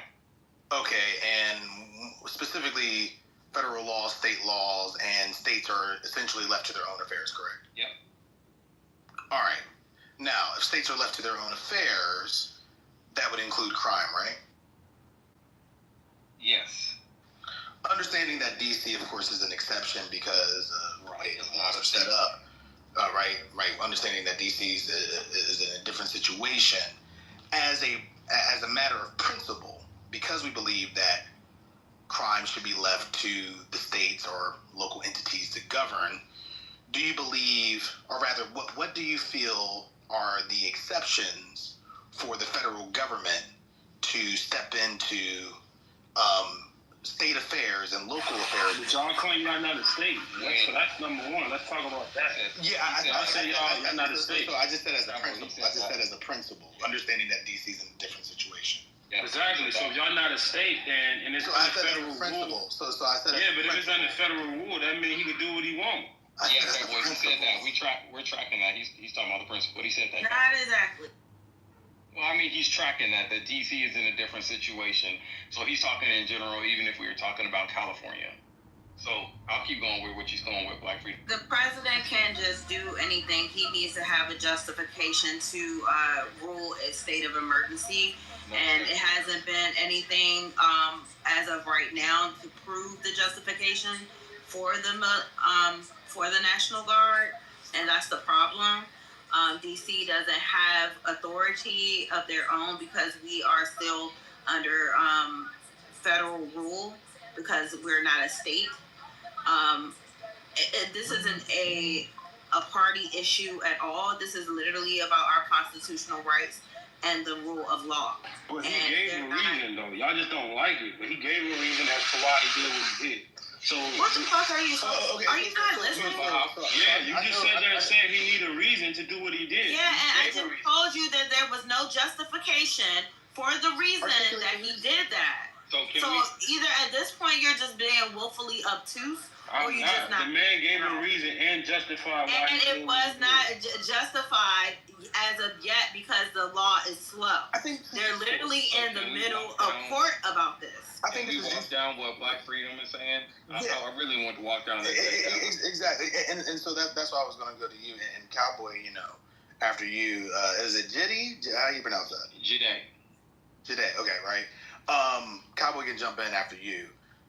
What would the exceptions be to encroaching on the principles of federalism when it comes to states and local governments being able to handle their own affairs, especially when it comes to crime? When the state is unable to handle it. Okay, and what would be indications that the state is unable to handle? Normally, that would be the governor asking for assistance. Governor asking for assistance. Are there any other exceptions that come to mind?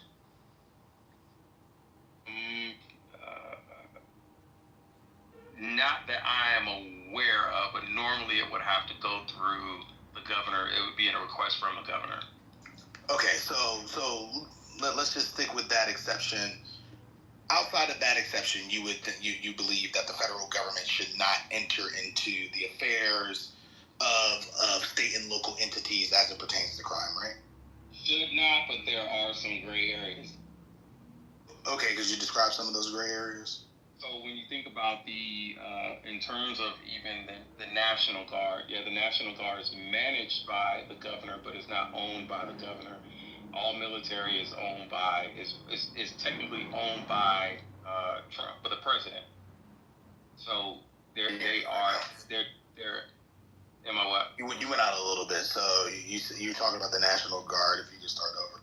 Yeah, so basically the National Guard is basically loaned out to the states and managed by the governor, but all military is owned by the President of the United States, regardless if it's Trump or anybody else.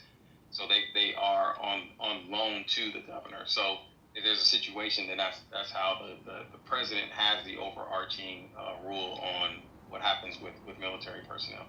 I hear that, and I hope you don't take what my remark is about to be as disrespectful. I don't know if that's exactly responsive to the gray area comment. What would be the gray area regarding when the president, let's say, would take over the local or state affairs of let's say the state as it pertains to crime? I mean, essentially, it's just when the president is, and I don't like to use the word feels, but when there's a indication that obviously the state is not able to handle that level of crime or what's going on, and so whatever the risk is. Yeah, and so ultimately, what I'm hearing is that the governor can ask for assistance, but then the president can look at a situation and just kind of be like, "It's time for me to step in." Is that what you're saying?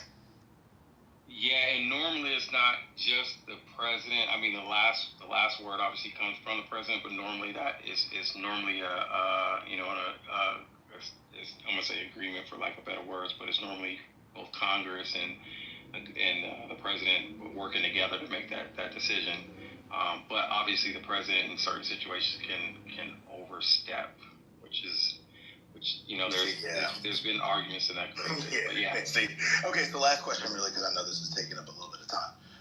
If this wasn't happening in Washington, D.C., and let's say this was happening in, I don't know, Arlington, Virginia, Arlington County, do you think, and Arlington had similar statistics, and Arlington having a state government, state constitution, all those different things, again, we're just sticking with the principle of the thing, do you think that what's happening in Arlington would rise to the level of that gray area where the president could just jump in and take over the local affairs of the county board and so on?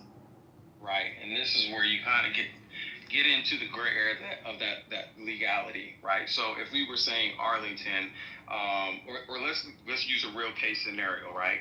Somewhere where we kind of think why wouldn't the government have stepped in, right? So let's instead of going to DC where the crime rate is the crime rate, but not to the extent of what we know Chicago is. So why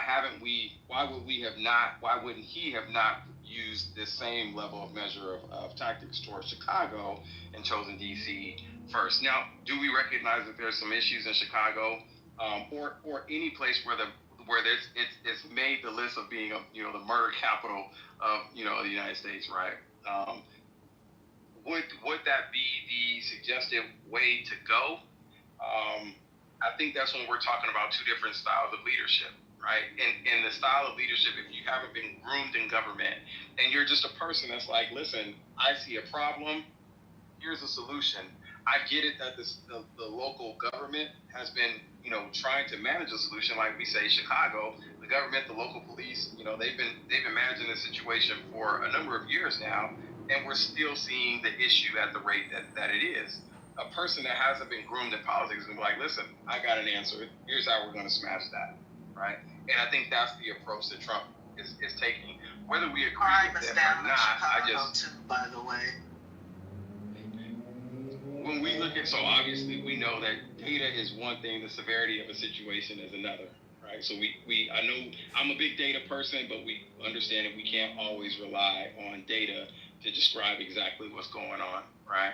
Okay. We all recognize that when we're talking. Data that there are more mass shootings in the United States than anywhere in the world.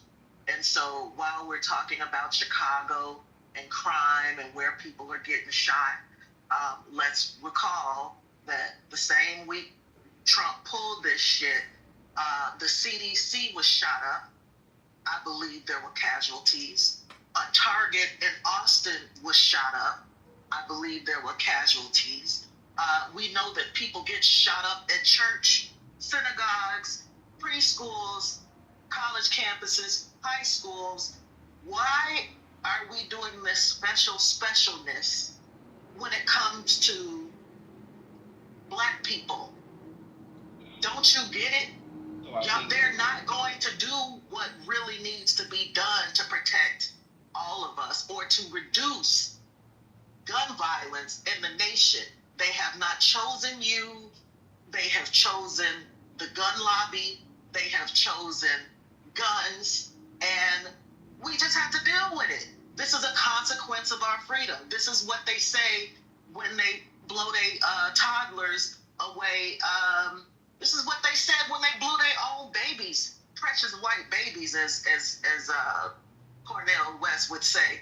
Blew them precious white babies away, and they told you this is a consequence of guns, of freedom. We'll have to put guns in the hands of the teachers. We'll have to put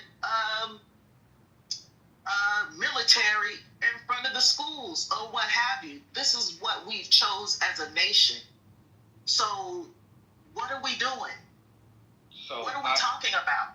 So I don't disagree with you. I recognize that there are situations across the United States, right?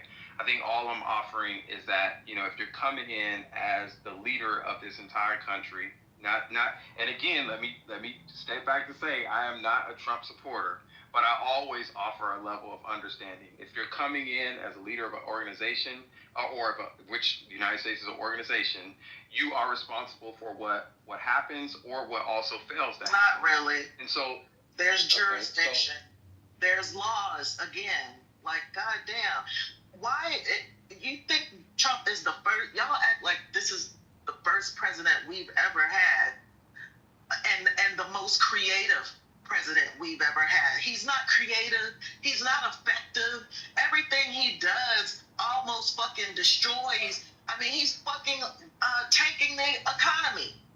Like, what is it about this man that makes his brash and rash bullshit that always backfires, and you ain't never seen it ever in your goddamn life, haven't read it in no history books, but you're just like, We know what the Constitution and the Bill of Rights says.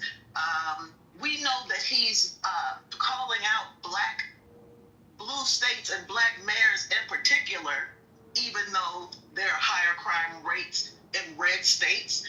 We know all of that. That's data, right?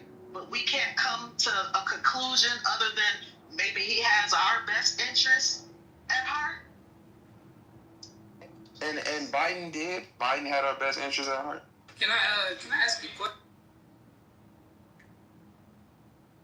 Well, I have two questions. How does the military help with homelessness? Because y'all keep talking about. Well, I don't think it's the. I'm literally talking in the back. I don't think it's the best. Hey, yo, she asking me a question. This is so crazy. How does the military help with homelessness? Because y'all kept talking about tent cities.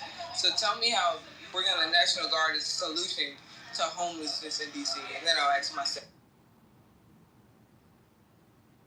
Well, I can agree with you on that. I don't think that's going to help anything. But in reality, what's actually going to help homelessness?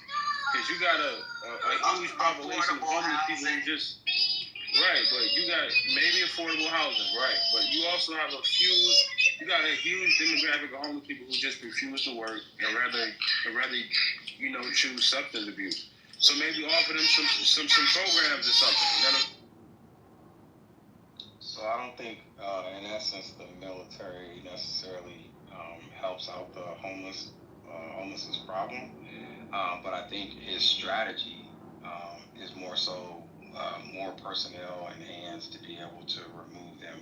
Now, I'm not in support of that, obviously, but I'm thinking more so his strategy. He just needed personnel to be able to move them to wherever he's moving them, which is obviously not good. But so you never answered the original question, and my thing is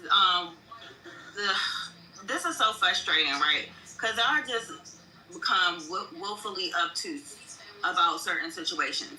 And for you to be in close proximity, I think you would at least pay a little more close attention to what's actually happening. People that are gun owners, how do y'all feel about him just unlawfully doing car searches and taking these registered guns? Well, they're not taking my guns. That was a huge. They will take whatever the fuck they want. They're not taking my guns. They will take whatever the fuck they want. I'm in the South. That's the reality. I'm in the South. They're not taking that gun. We're talking about whatever the fuck they want. This is the reality of the situation. Is what we're trying to tell you, and it's starting here in D.C. You may say, "Oh, they're not going to do this." Yes, the fuck they will. You said they're taking the guns by what means? Right. Under what law? They don't have no means. They're just taking them up. I'm in the South. They're not taking our guns. They will. No, they're not. I'm in the South. They will. DC is technically in the They don't give a South. fuck Can we about just acknowledge that? Cowboys. DC is technically in the South. Does it matter if they take away other people's rights, like constitutional rights in the country?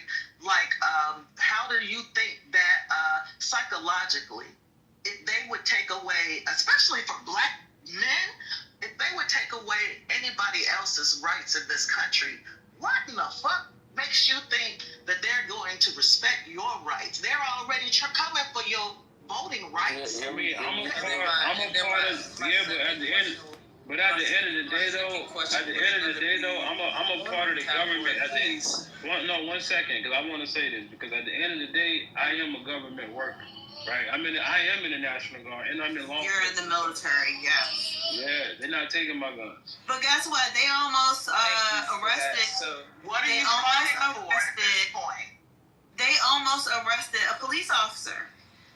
They don't give a fuck. If you look black and you got something, they'll take it. They'll lock your ass up and ask questions later, whether you're in the military or not. They don't, unless you got on your uniform and you're carrying a gun, you ain't safe. Yo, y'all really, y'all know this. Safe. Hey, look, y'all know this fear-mongering. The Constitution, cowboy. Hey, look, y'all know this fear-mongering shit is exactly what This ain't fear-mongering anything. This is exactly I'm just saying, look, Look, we hear you. Look, I hear you. But this is what I'm saying, right? This is what I'm saying, right? We'll come to another election, right? And I just want to know, right? Because the method that you're using to explain why you should not vote Republican in the next election, it didn't work last time. So what I'm just saying, wait, hold on, let me finish. Let me finish my point. Wait, just because we disagreed on me, you gotta cut me off. Wait, just because we disagreed on me, entirely nobody discussed anything about voting. No, because the thing is, right, we're kind of running this same narrative, like they're gonna take her. Wait, let me finish, yo, when you disagree with everybody, you just don't shut the fuck up. So my thing is, like, I'm just saying, is that look, just because this whole thing about they're gonna take our guns and they're fear mongering, I agree what he's doing is a bit aggressive. But you're not gonna get what you want out of this situation by simply fear mongering on what ifs. Because it's not really happening. It's actually shit that happens. Oh my God. Yo. There is go ahead and get your shit off. Nobody's fear mongering. Say it. No one is fear mongering. These are events that actually happen. That are happening. Who guns are they taking? Right now. Can I give an example? Hold on, I can give an example. Who guns are they taking? I can give an example. Who guns are they taking? I can give an example, and I'm in the South. I'm in North Carolina. Okay, well, stand your motherfucking ass outside in D.C. and buy one of them motherfucking DC's we're not talking about D.C. We're not talking about D.C. We talking about the rest of the country. They're not taking that gun. About D.C. What are you talking about? We got one person on stage that will go everywhere else. They're not taking our guns. They're not. Okay, can I give an example, Cowboy? They are. Do you mind? Without the Yeah, we screaming. got one example. Let her talk. Go ahead. Okay, my son goes to court next week. 4 of his friends were in Raleigh, North Carolina. They took all of their guns. It's open carry here. We don't have permits here. All of their guns were in their cars. 2 of his friends got their case dismissed, but they haven't gotten their guns back yet. Yeah, my son goes next month. Hold on just a minute. Let me finish. My husband's law enforcement, Cowboy, so he even tells me law enforcement how many guns. I'm law enforcement. I don't.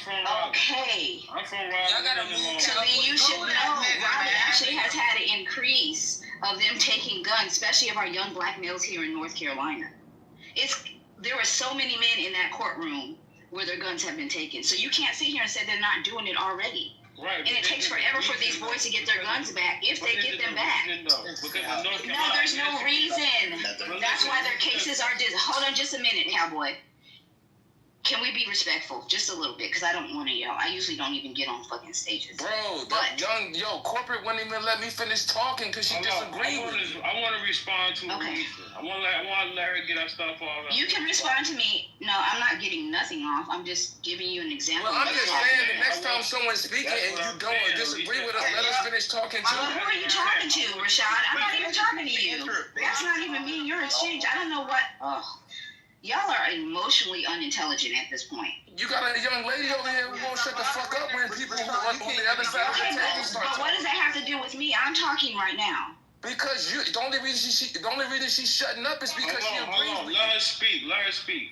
You got one more shutting up before I cuss your motherfucking ass the fuck out. Man, shut the fuck up. Shut the fuck up. Ugly so. Okay, y'all. It's okay, y'all. It's okay. It's Clubhouse. But anyway, so my son goes to court on the 5th of next month. 2 cases have already been dismissed. There was no reason other than they were walking downtown Raleigh. And the police fought. They weren't even in the car. Their guns were in the car on the seat. And the police happened to walk by, and they looked in their cars, and they took their guns. Each of them were driving their own individual cars. So, Cowboy, there was no reason. Even the lawyers are saying that. So, I don't know why you're saying it's not happening, because it is happening here already. Why are they going to court? How long can I please respond to it? How long, bro? Can I please respond to it? Yeah, please respond. You know what? You know better than I know because I'm not in that situation. What I was going to say is, even though, you don't need a permit in North Carolina to open carry, but you do have to have a permit to conceal carry. So while if they on their seat is not concealed, baby. Yeah, if it was out in a seat and visible, then I would agree those officers are wrong. However, you know what I'm saying? Yeah, if they seats was out in plain sight, plain view, then that's open carry, and them officers were wrong. So, I mean, I don't know. I won't dare. But, hey.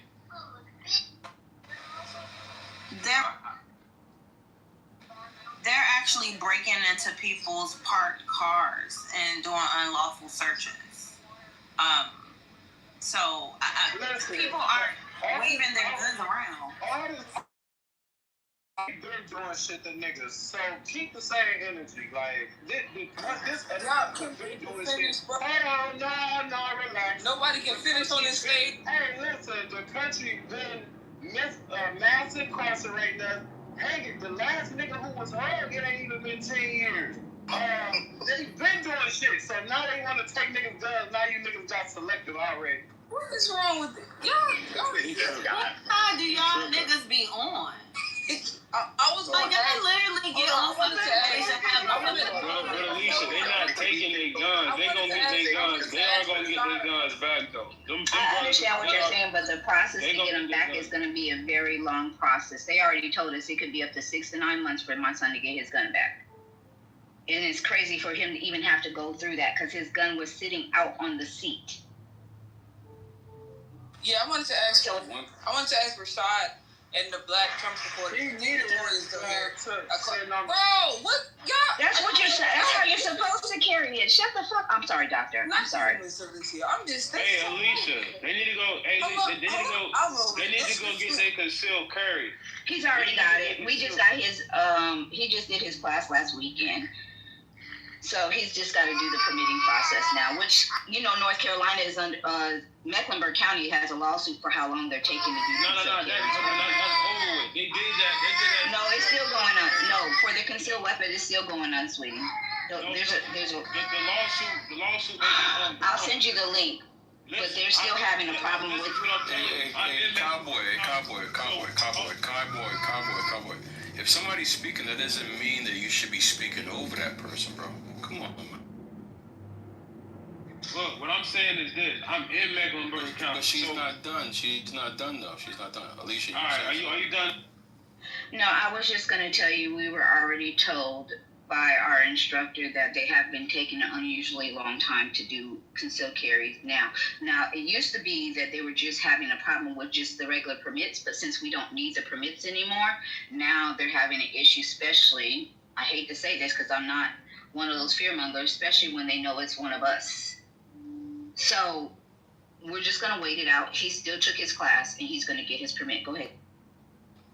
Well, yeah, I hope y'all get that fixed, but I'm in Mecklenburg County.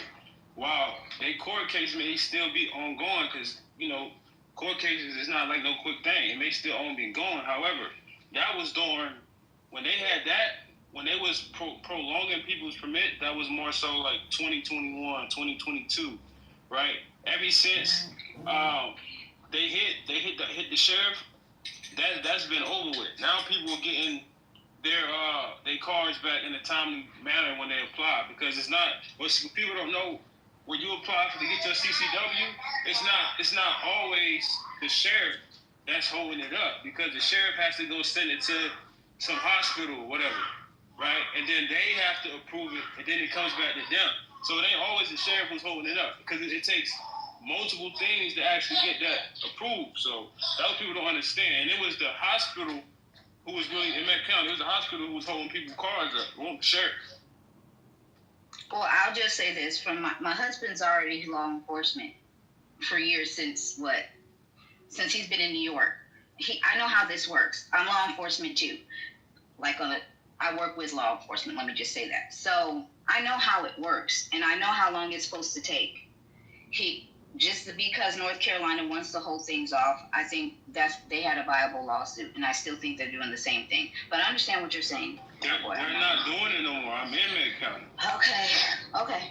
Christ on the cross. My God. Alicia, one of the things I just want to add, and I think you understand to some degree, and I've heard a few other people, Rashad, Cowboy, definitely get, so, you know, I'm military and then I work part-time law enforcement. And, you know, military, one thing, you know, people don't look at us too much in a bad light until we go overseas. But when I started doing part-time law enforcement, especially in our communities, you know, as soon as, you know, our people, as soon as black people see the uniform, like, it goes really bad the way that they react to just law enforcement in general. It don't matter if you black, white, no matter. And I mean, and normally, and I'm saying even from the ones that I see, law enforcement isn't going to say anything unless you are breaking the law. And I'm talking about laws. There could be something as small as, you know, parking in a fire lane where there's clear signs that say do not park in the fire lane. Black people will do it. And so then when you say something, oh, you don't, like, the issues just go crazy. And then they talk, oh, I know the law, I know my rights. Like, you have no idea how many people don't understand that when they're breaking a law, and then throw the black card and all these other crazy things that don't make any sense, right? When we really talk about us being law-abiding citizens, just no different than shooting somebody, or just, you know, even when we talk about, we all break the law when we talk about when we speed or the way that we drive. And then we get upset when someone enforces it, right? I think that even some of the things going on in DC, and what's the name mentioned it, you know, if you're doing something, or if you have something illegal, then yeah, someone's going to say something, but you shouldn't have anything to worry about if you're not breaking a law. You want to go into DC? That's not going to DC. That's not what's happening, though. That's not the reality of the situation. Even if you're not doing anything, they're just picking on you and they're picking people up. Even if you do have a registered gun, they're still taking those. What we're trying to get y'all to understand is that they're not giving a fuck about our rights at all, and they're doing whatever they want to do. And because the law is slow, it's taking time to overthrow this stuff until whenever they feel like it. They don't even have reasonable suspicion. Like people aren't even suspected of crimes, and they're fucking being stopped and frisked and all kinds of stuff. Like, these are blatant constitutional violations. If we're talking about following the law, like, the burden is especially higher on government officials than individuals who have the law on their side, like law enforcement. All right, so if you're smart, you know this is a time where this is not the best time to be walking around with a weapon or putting it in your vehicle. It's probably not the best time. So what does that mean for a gun owner? Let me address this. Let me address this just quickly. So we excuse the folks who have the highest burden, who have the ability to kill lawfully, and we say instead, well, you know shit's crazy, so you shouldn't be doing something illegal. The burden should be placed on the individuals who represent the state, because they are supposed to uphold the Constitution and and the protections that are afforded in the Bill of Rights. That's the point. The burden is higher for them. The onus should not be placed exclusively or squarely on individuals who may break the law. The individuals who are supposed to uphold the law, and you know this as a soldier. Oh, I get that. As a person who's in the military, the burden is especially higher for you. Martial law hasn't been declared. There are no fucking curfews. Like, there's nothing. Nothing has been declared that says to niggas, stay off the street, right? We're still free, right? This is not, quote unquote, a police state. Motherfuckers want to argue you down. It's not martial law. Motherfuckers want to argue you down. But yet and still, you want us to act. You want us to act as if this is what we were living in, right? And I mean, for any of you law enforcement people, I know that when y'all pull people over or if y'all stop somebody, the first thing y'all do is read a motherfucker his rights. And you can be sanctioned or disciplined for not. You can throw a case for not. So why is it that you understand the requirement of rights in your job, but you don't understand, like, the 10th Amendment and the rights that states or cities or citizens have when it comes to being policed by a motherfucking military force? Like, how do y'all miss that? So what I was going to offer is what it should be isn't what it is, and that's the reason why we're in this situation, right? What things should be, a woman should be able to walk down the street or go running in whatever little bitty piece of clothes that she wants to, and not be whistled at or anything like that. But we know what reality is. So if you know what's going on in DC, you might want to use your street smarts and say, okay, this is probably not a good time to be going down there with a weapon or doing anything illegal. You know why that's terrible? What you just said. You know what just flashed in my head? Fucking Emmett Till. He should have known. Is all I'm gonna say. He should have known better. The way you flipped that was crazy, yo, because I totally got what he was saying. Right. Well, Emmett mom told him not to go down there to Mississippi, though. No, you didn't. You didn't get it. Emmett mama told him not to go down there. What you don't get is we're United States citizens. We have rights in this country. Is governed by the rule of law. And if y'all are saying fuck the law, y'all are saying fuck the law. Fuck it. Donald Trump can reach into anybody's state, anybody's city, and do what the fuck he wants. This is what y'all are saying, basically. Yep. So if this is where we at, this is what niggas who forefathers fought based on their constitutional rights. This is what they progeny. This is what they died for y'all niggas to want to give up the ghost. We can't hold the line at the voting booth. Now y'all want to give up the whole everything that enabled you to enjoy your life as you know it. You want to just give it up because what? Because you. This is not perfect. It's actually only 30 days, and it seems like it's been pretty effective. He threatened to come to Chicago. He has no jurisdiction. And he should. He should go to that shithole called Chicago and clean it up. You know what? Y'all motherfuckers watch too much TV, and you're not traveled. He should go to that shithole to Chicago and clean it up. Chicago is a clean city. It's a wonderful city. This city I want to see those black children be able to come out and go to the park and play safely. I want to see my elderly black people be able to walk out of their homes and walk on the sidewalk and get some exercise. So yes. Says no. Yeah, but shouldn't they be if they want the kids to live free, shouldn't he be setting these people in like places like Appalachia, a lot of the suburbs where a lot of, white Americans live, right? When you look at the crimes as far as things like pedophilia, human trafficking in this country, it's leaning a higher percent in one direction. So why isn't he, putting those assets in those communities? Right. I mean, most crime is in the major cities. Let's be honest. That's not the case. Y'all are. That's not the case, bro. See, you know what's so interesting? You know what's so interesting, man? Like, I guess like a lot of y'all are kind of like defeated, right? So you don't know what to do. You don't know what to say. But there are a bunch of crimes out there that's being committed. Every 40 seconds is a kid that's being trafficked. Every 40 seconds in America. Right? So where are those kids? Why don't you put those assets to finding those kids? Well, I agree with you, Lonzo, but I think you have to choose and pick which battle you're going to fight. Well, what about the kids?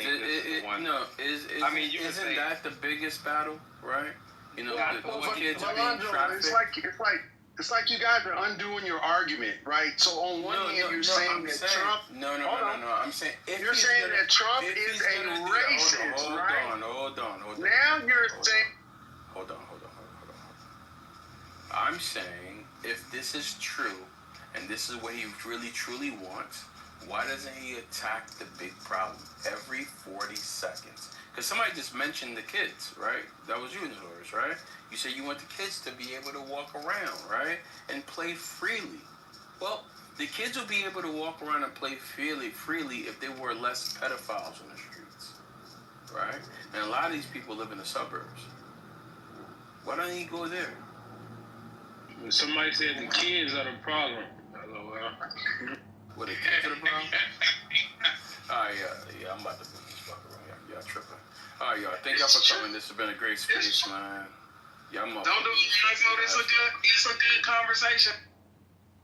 What is? We use them as a punching bag, Chanel. We use them as a punching bag. Well, there's more. First, Palestinians are not Palestinian Americans that are citizens are not full citizens of America because they're Palestinian, and he is, he is a full citizen, even though he doesn't even live here, and he's going to be president in 2034 or 32. What, Israel? Black Rabbi. Yes. Yes. But you are going to be that Black Rabbi? Yeah, president. You're going to be president in 2034? And what was happening in March? Some executive order that you were going to... 32. But in 34, you said you have 2 executive orders that you'll be placing. What was the first in March? Do you remember? I know you were really high yesterday, so I don't know if you remember.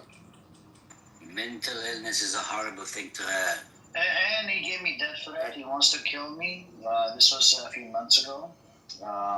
He got butthurt, triggered. He wants to kill me. Gave a whole bunch of threats to Ace, about me or whatever. We have screenshots, everything on him. He's like, yeah, we're gonna get the FBI involved, police involved. So when you come from that background, he lost all the respect I had. Like teeny bitty respect that I had left for him, it was all gone down the toilet. But that just seems like bipolar disorder to me. What you guys are describing. So I don't know. Yeah, that's why we use him as a punching bag. Man, I don't know, Black Rabbi. You'll always be in here, so you're kind of asking for it. He likes to sit around and eat his chips. He walks around Jerusalem or Tel Aviv 3 o'clock in the morning, constantly taking money out of the ATM and cash. But Amir, he forgot to put out there that wasn't Black Rabbi that said those threats. It was AI generated video. Exactly. We got everything, Black Rabbi.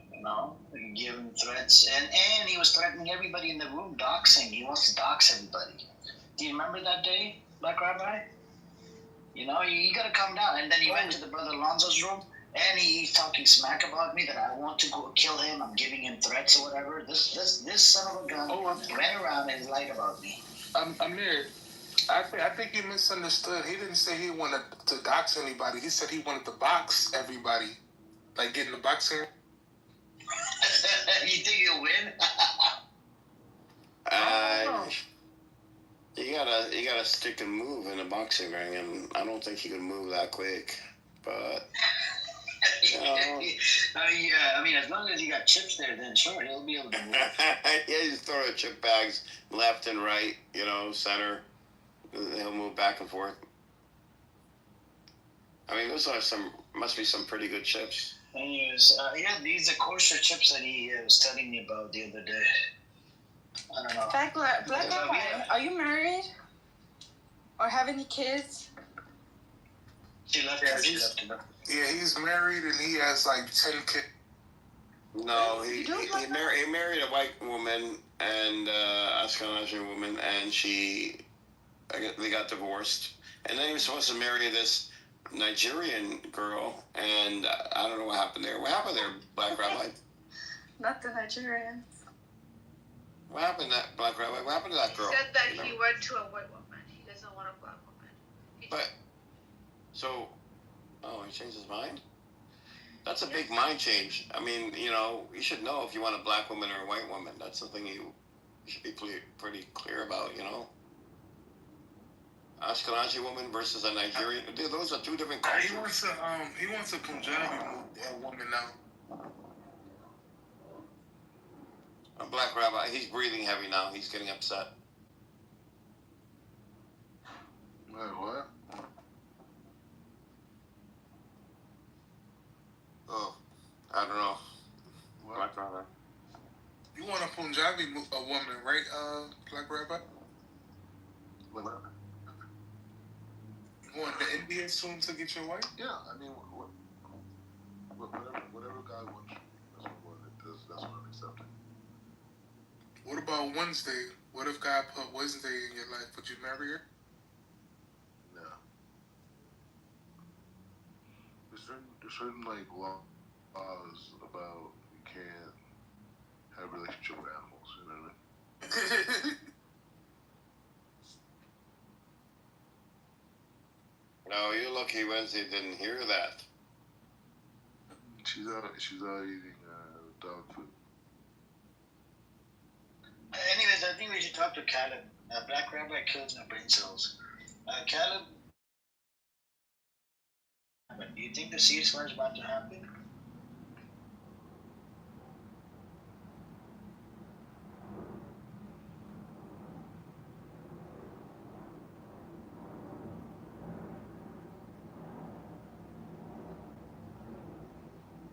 He's busy.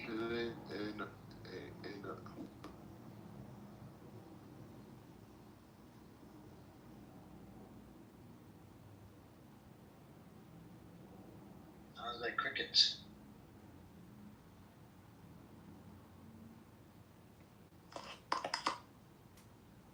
Who's Rabbit's allegiance to the U.S. or Israel? Does anyone ever ask him? I'm very curious to know his answer.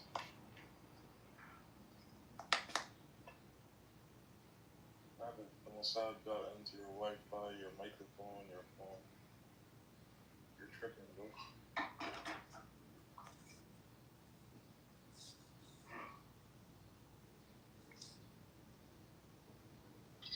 Anyways, I think there's what's it called? There's a lot that's going on. People have been protesting. People have been. I actually shared a whole bunch of links in the chat. I'll go over it again. You know, the links that I've shared. The first one was thousands demonstrate block roads at start of a nationwide day of protest for hostages. What else was it? Yeah, and then we have the. I don't know who I was I think I was talking to. I forgot who I was talking to. I did share that other article as well, where Smotrich said that hostage is not the most important thing. Spartan, in relate to this war. And then the next thing I shared. So IDF, this hospital attack that they did, killed a bunch of journalists and whatnot. They were putting the blame on cameras. Cameras were being used. And now they're saying I think it's like 5 of them or 4 of them were Hamas. They do this all the time in every attack, right? It's always Hamas. And Hamas. Even if they, if the food falls down off the plate or whatever, like let's say they break their plate, it's Hamas. Hamas did this. So right the cameras were being used. What's the claim? Because there are cameras. Let me read it out to you what the camera's being used. I'll open up the article because I don't want to misquote it. Right here. Okay, let's do it. All right. So the claim is the IDF says a preliminary investigation into yesterday's attack on Nasser Hospital and Khan Yunis determined that Hamas had installed a surveillance camera at the site to track Israeli troop movements and to help direct attacks against soldiers. According to the army, Golani Brigade forces operating in the city in southern Gaza identified the camera on the hospital grounds and destroyed it after determining it posed an immediate threat. More than 20 were killed in the strike, including several journalists, and it drew international condemnation. The IDF says that of those killed in the incident, 6 were identified as Hamas operators, including one who took part in the Hamas-led 7th of October massacre in southern Israel. The army reiterates that it targets the harm caused to Wait. But you said it's because of the camera. Yeah, it's not just the camera, bro. That's what it said. By the way, they came out and said that this camera that they were targeting. Yeah, it's because of the camera. That's what it says in this article. That's what it says. But apparently, this camera only covers the surrounding of the hospital, so it had nothing to do with anything happening outside. That's a lie. That's a lie. That's what it says in Times of Israel. It's a Jewish source. How can I lie about the Jewish source? This is a Times of Israel. I think he's talking about Abu Baida. You can see whatever you want. But the camera, and it says, okay, well, yeah, we targeted because we wanted to hit the camera. So, and then, they say there were Hamas people there too. There were Hamas. So the objective was the camera. But by the way, there were Hamas there. So why didn't you target Hamas, not the camera? I mean, you should have led with, we targeted because there were 6 Hamas. And what's the camera have to do with anything? What's the problem? They took down the building. What's the problem? That you weren't in it. What's the problem? People are dying. Okay. But you weren't in it, Black Rabbi. We need to evacuate them out of there. It's not humane for them to live there. By killing them? But you mean evacuate? You mean get Palestinians out of Gaza so you could come in and take it over? These people are. I mean, that's humane of you. It has to do. Better than is that what your God is telling you to do? Better than them staying there and dying. What a terrible God you have. It's funny to me. The way you rationalize things, right, is so funny. Like, you guys just leave so we can bomb the place and take it over. But we're doing you a favor because we're, helping you leave. Like, how does that make sense? And that's the funny thing about you Jews. You create problems. That's the reality.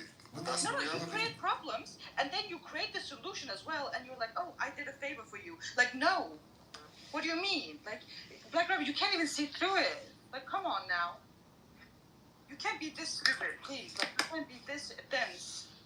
You know better. Like, I know somewhere in your head you know better. So you do agree he was... Endorsing you, bro. Like, how's she endorsing you?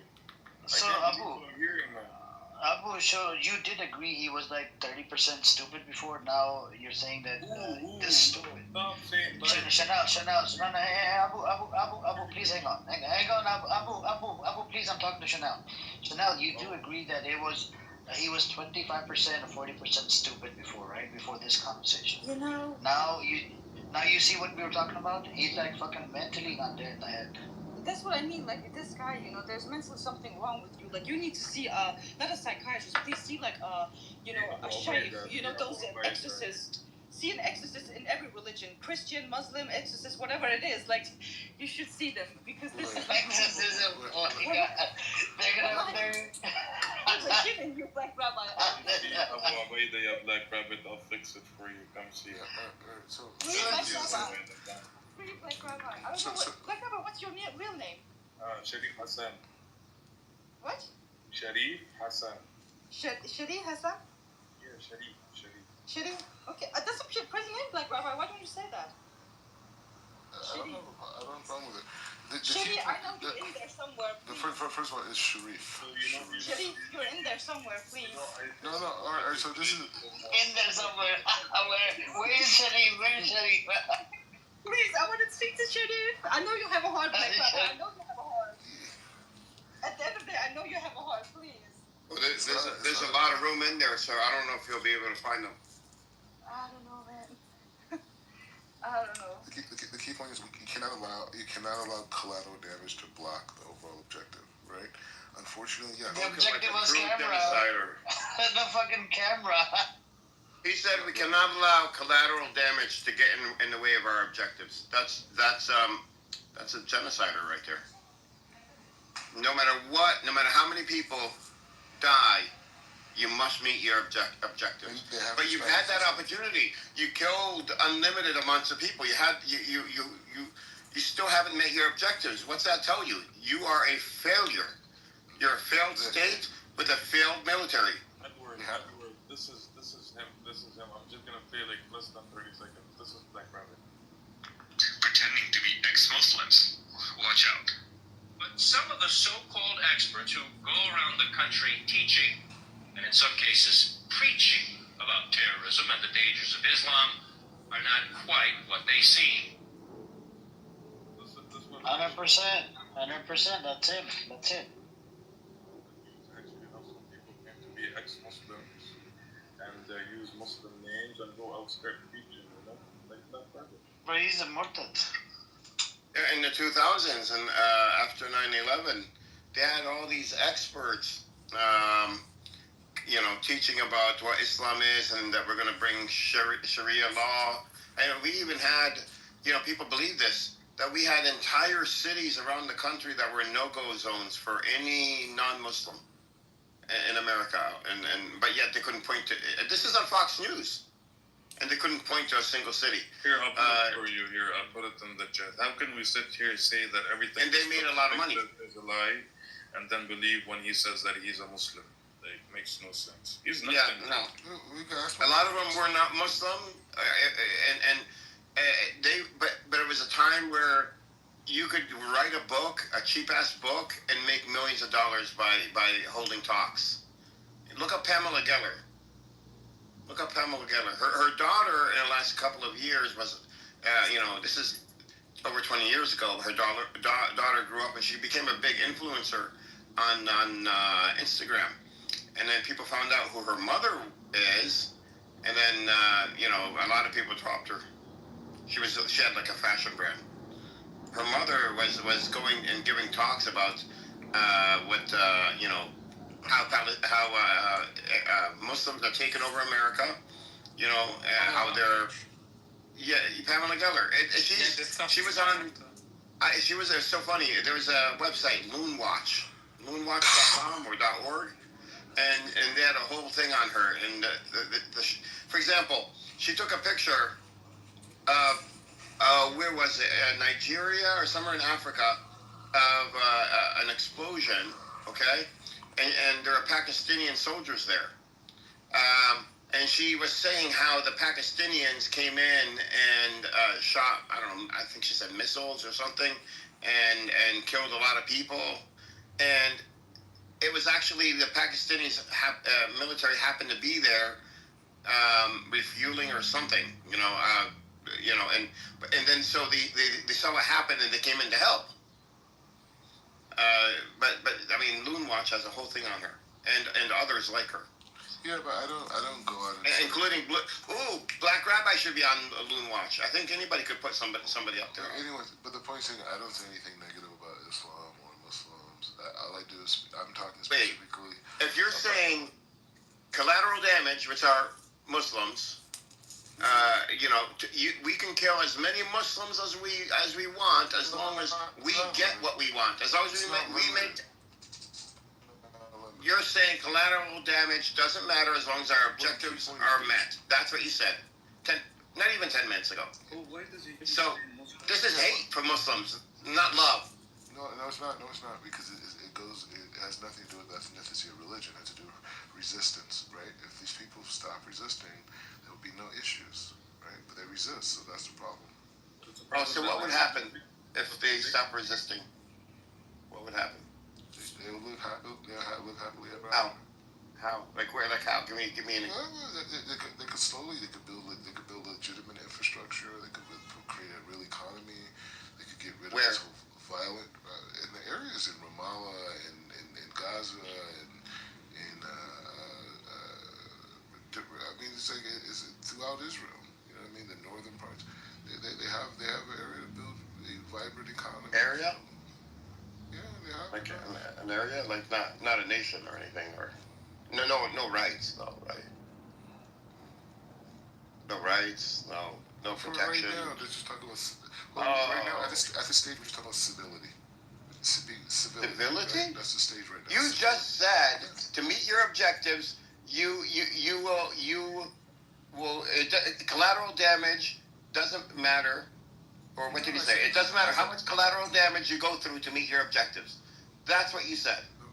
Unfortunately. And you're talking about you are civil? And you're going to bring stability to Palestinians? Order. Wait, Black Rabbi, do you really think that you can... Order? This isn't McDonald's. Do you think you can I think he's talking about the same type of order Germany tried to bring to them in 48. No, I'm just curious. Like, Hey, what's up, Lonzo? What's up? What's up, yo. No, I'm just asking you for background. Do you think Israelis can save the Palestinian people? Is that what you're saying? He's the leader. What I've been taught here is that the goal and objective is to remove the perception of them being Palestinian and to give their identity. Okay, let's hear him out. Because the identity of Palestinians is built into this idea of violent, aggressive resistance. Right? And so what we have to do is we have to modernize the region, right? So it can reach its potential spiritually and ethically and morally. Okay. Can I just say something to that? Wasn't that exactly the same white people said about Africa when they came there and stole all the gold, all the jewelry, all the diamonds and everything, all the resources, and gave them weapons so they could fight each other. Like every tribe could fight each other.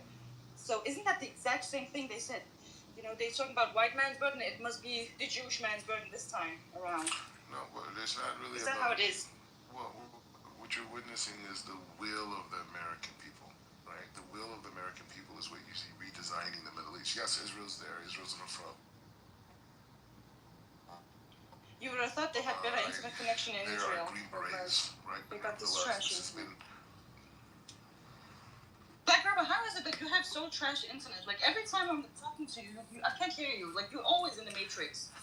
So just keep it going. The point is saying Israel is on the front lines, but this is the will of the American people, right? What you're witnessing in the Middle East is the will of the American people redesigning this region, this district. Okay, our military generals, our infrastructure, our American citizens, right? So we're shifting this region. Yes, Israel's here. Israel's like the Green Berets on the front line. They're going right in.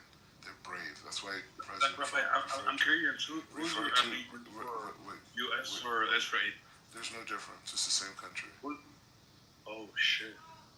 Yeah. Interesting. There's no difference.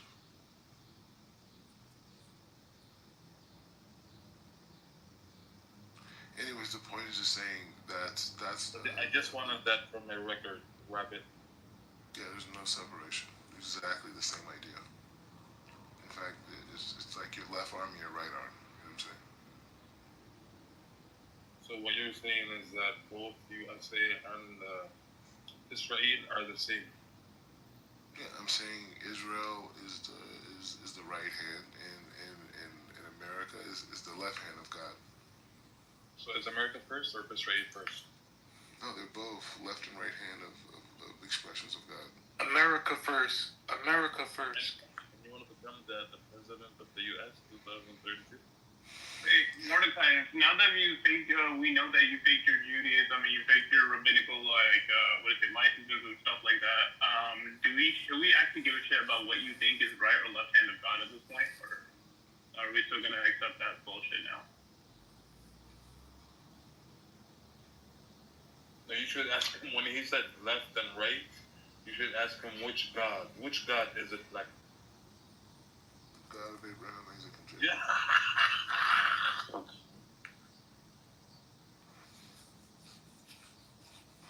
How could anybody think that God is on the side of Israel, the Zionist apartheid genocide of Israel? So this type of God would condone killing babies, children, massacre people, stealing. No, God is not like that.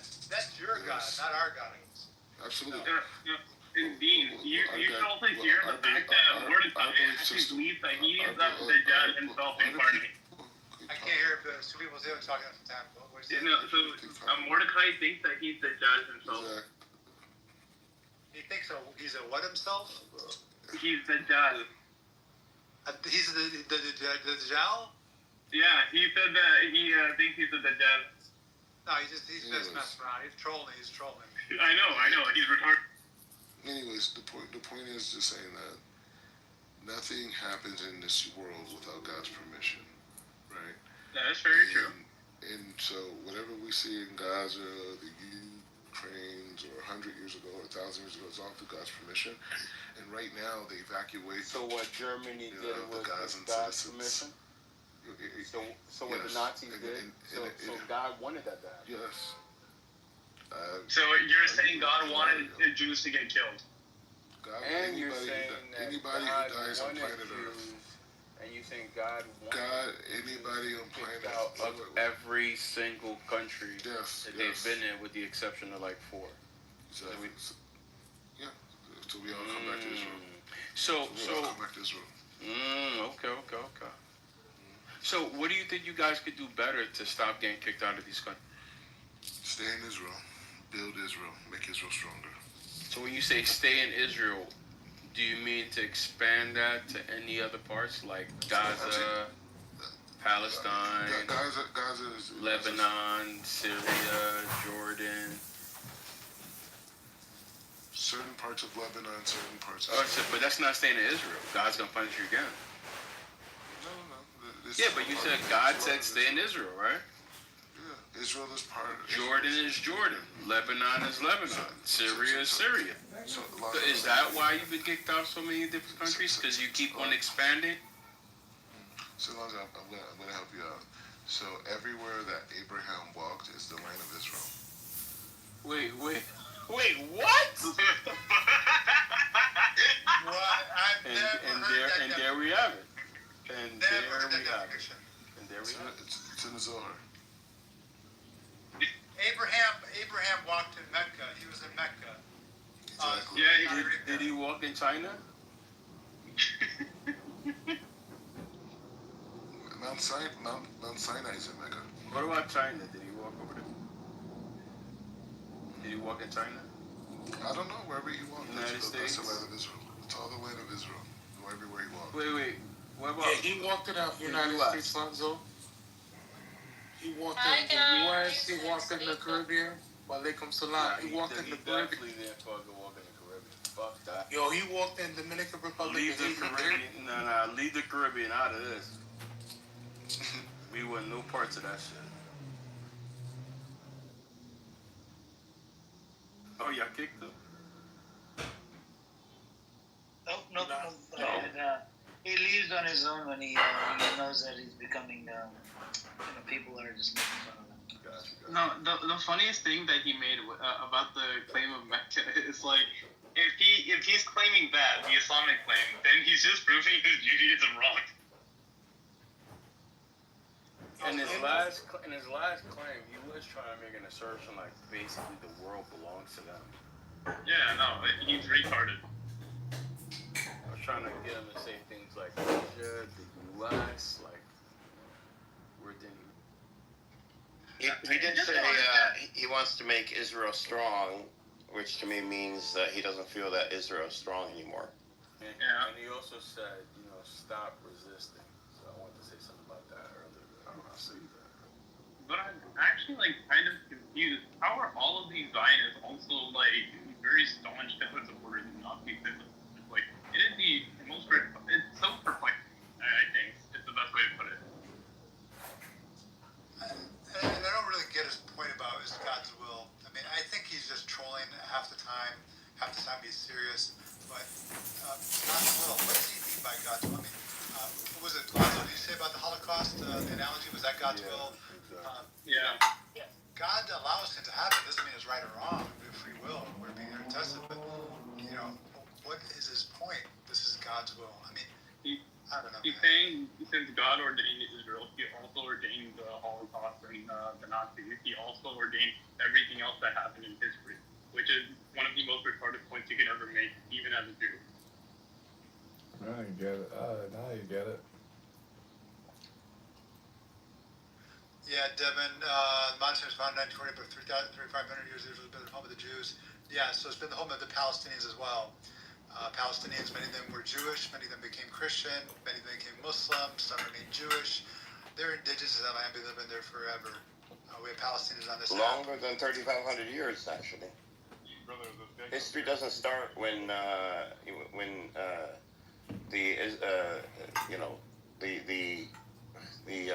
what line? I'm blanking. From the Canaanites, where the Jews come from. Bro, he repeats the same shit every single day. And then Where do the Jews come from? What line? Ishmael is Arabs and Isaac. Yeah. Okay. Yeah. No, so history doesn't start then. I mean, the Canaanites go back 10,000 years, bro, in that region. Yeah, we have a Canaanite on this app. We have many Canaanites. Edward's a Canaanite. And these Jews, they say, they actually, when they do their DNA tests, they're so European. A lot of white, Polish, all these different races mixed in. They're less, their DNA is less of that from that region than the very people they're trying to genocide. I mean, a lot of Palestinians, Dean, are like 80+% Canaanite. A lot of them, they get their tests back. That's their results. So proof is in the pudding. Yo, but Mazi, that land was promised to them over 3,000 years ago. Just like Iran, Iran has been trying to make a nuclear bomb for over 2,000 years.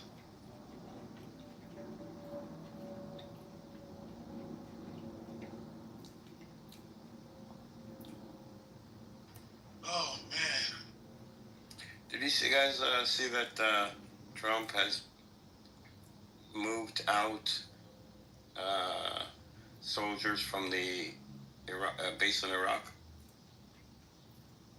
I don't know if that means anything.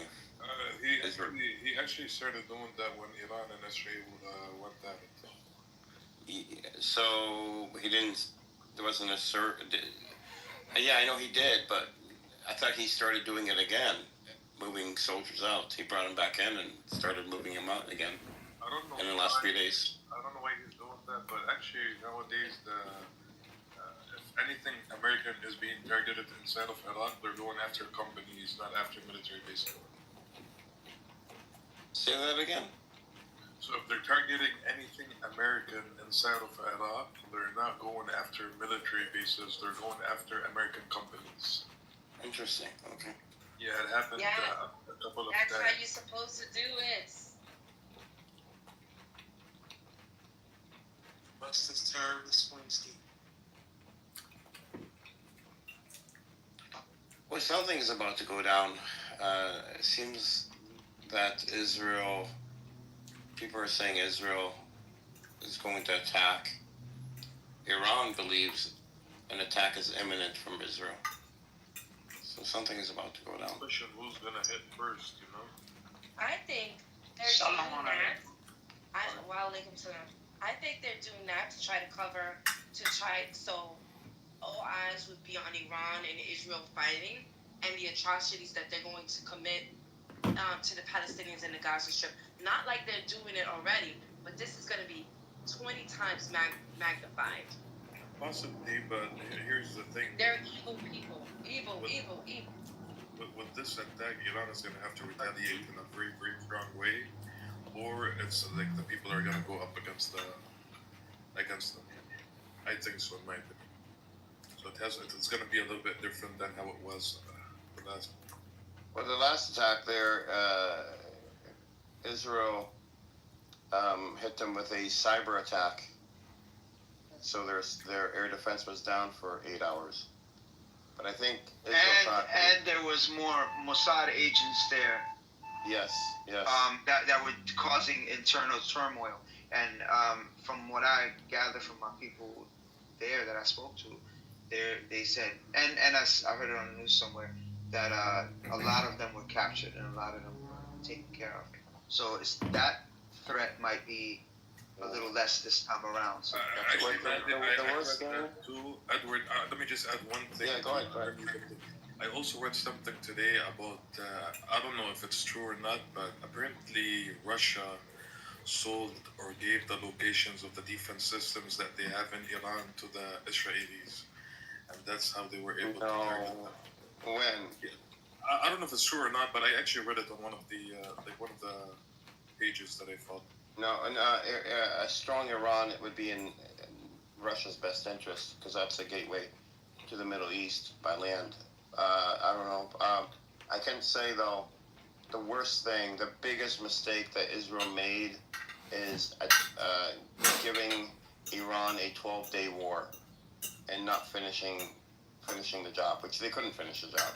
But if you couldn't finish the job, the biggest mistake they made is giving them those 12 days, because those 12 days, Iran gained the experience of testing their systems in battle with very little damage, because it was only 12 days long.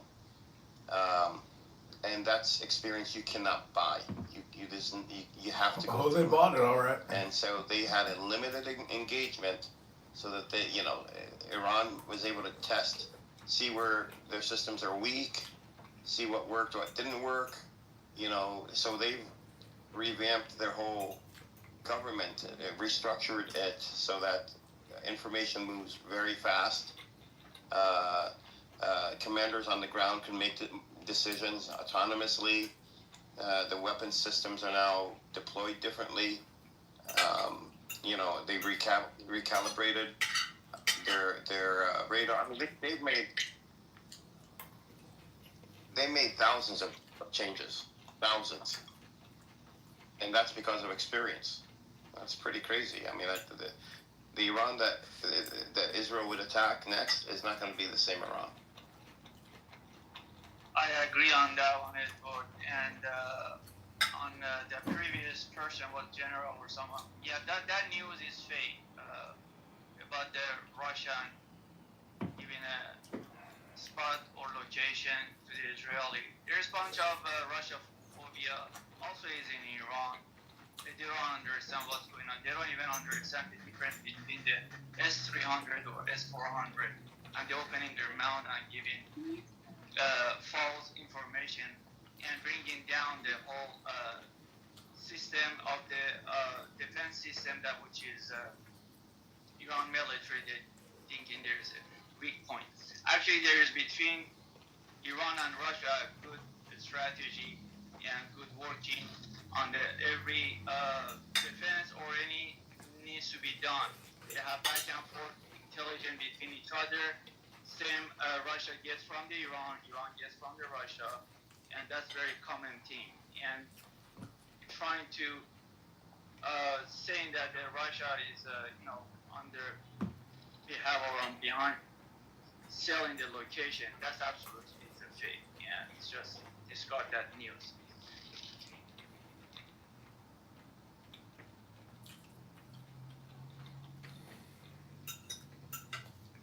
We'll see what happens. I don't want a war to break out, honestly.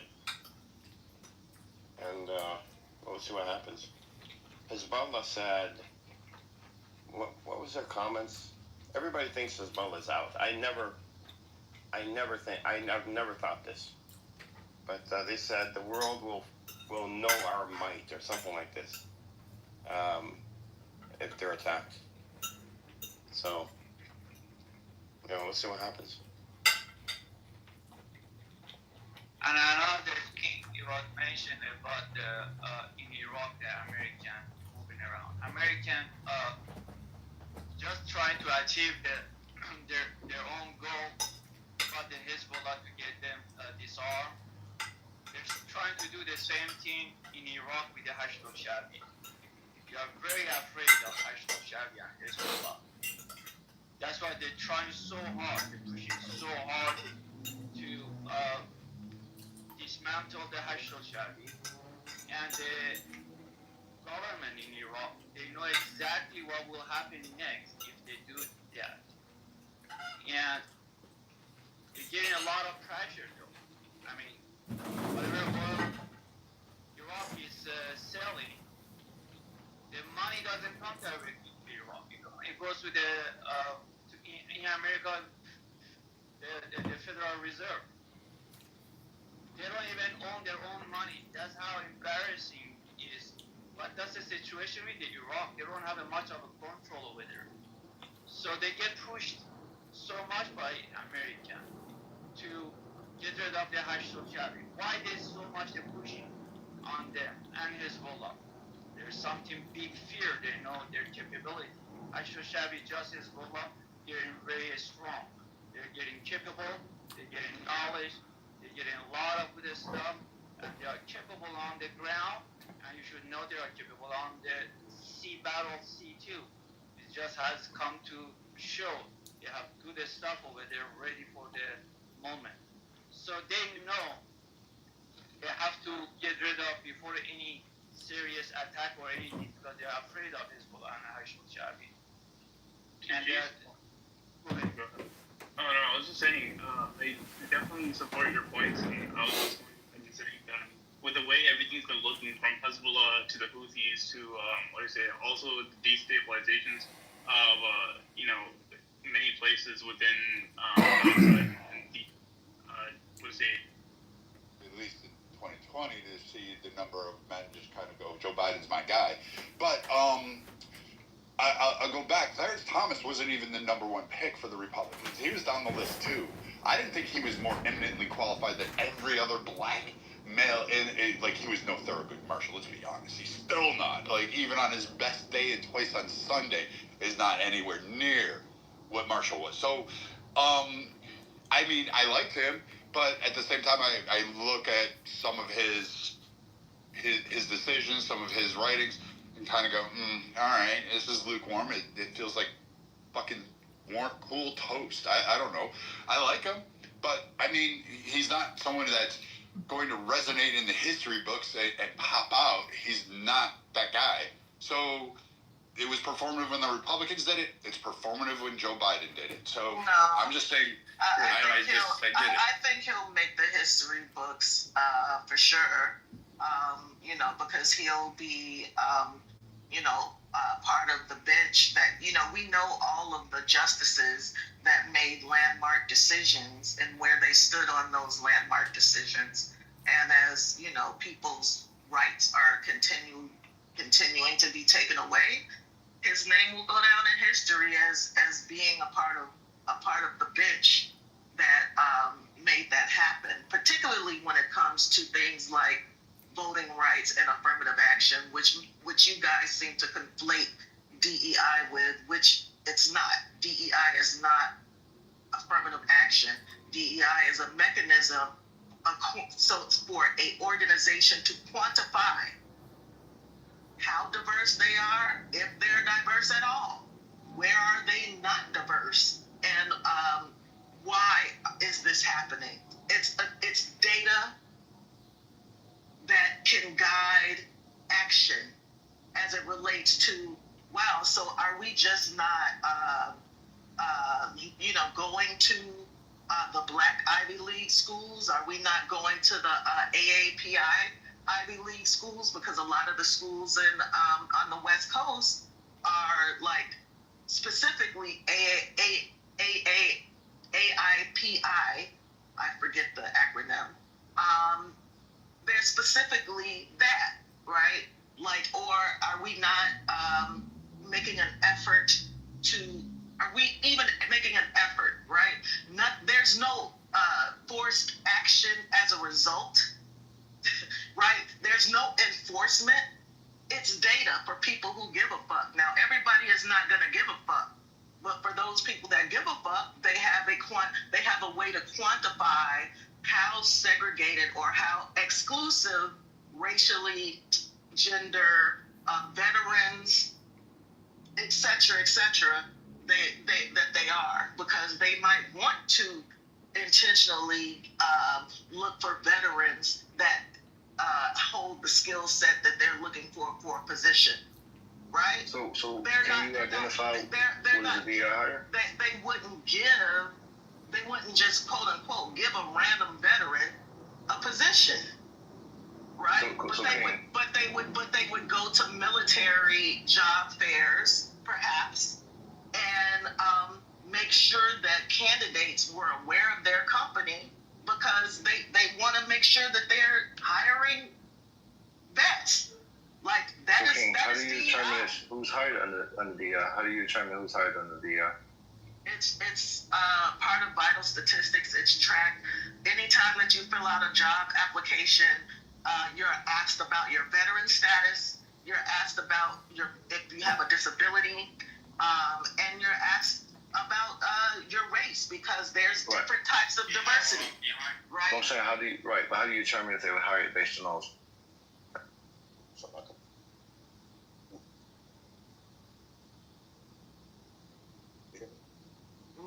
I determine that they're hired. I determine that they're hired based on whatever candidates were hired before. They were just probably became aware of the position through another mechanism. I said specifically, there are job fairs that target women. There are job fairs that target veterans. There are job fairs that target natives and AAIPI. Like all groups have job fairs, because usually the country is still so segregated, right? People have to like work together and network so that their people can find gainful employment. Right. Now let me ask you something before we go forward. You don't see the issue with that being a form of discriminatory, that you're targeting a certain group, which means you have to exclude other groups? No, because those candidates are going to be also, like, again, DEI, there's no enforcement. What don't you get about that? Well, it is. Hold on, listen. The targeting part is enforced. No. Correct. A targeting for a job fair, bro? Correct, yes. You're so letting different people know that you exist. So are the... No. Not letting them know, but you're... Because that's what a job fair is. Well, yeah, but it's open to everybody. Once you cut off other groups, you're being discriminatory. You're saying, I'm not going to hire you. You just said targeted. Who said that other people aren't going to be there? Well, it's targeted for those who so say. Have you ever been to a job fair? I have, but listen to what you're saying. Let's not obfuscate. Let's get to what you said. If you target... Okay, good. All right, so let's stay there. Let's say there's a job fair to what you said that's targeting women. Hypothetically, let's say other men are there, which doesn't make sense if you're targeting women, you have men there.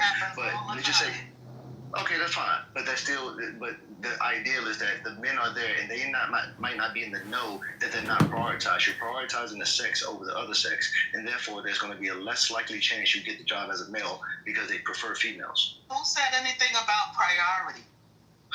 That's what targeting means. Oh, Jesus. That's what targeting means to you. It does. No, it doesn't. You're targeting this thing opposed to that thing. Come on, man. No, it's not. No, you're an idiot.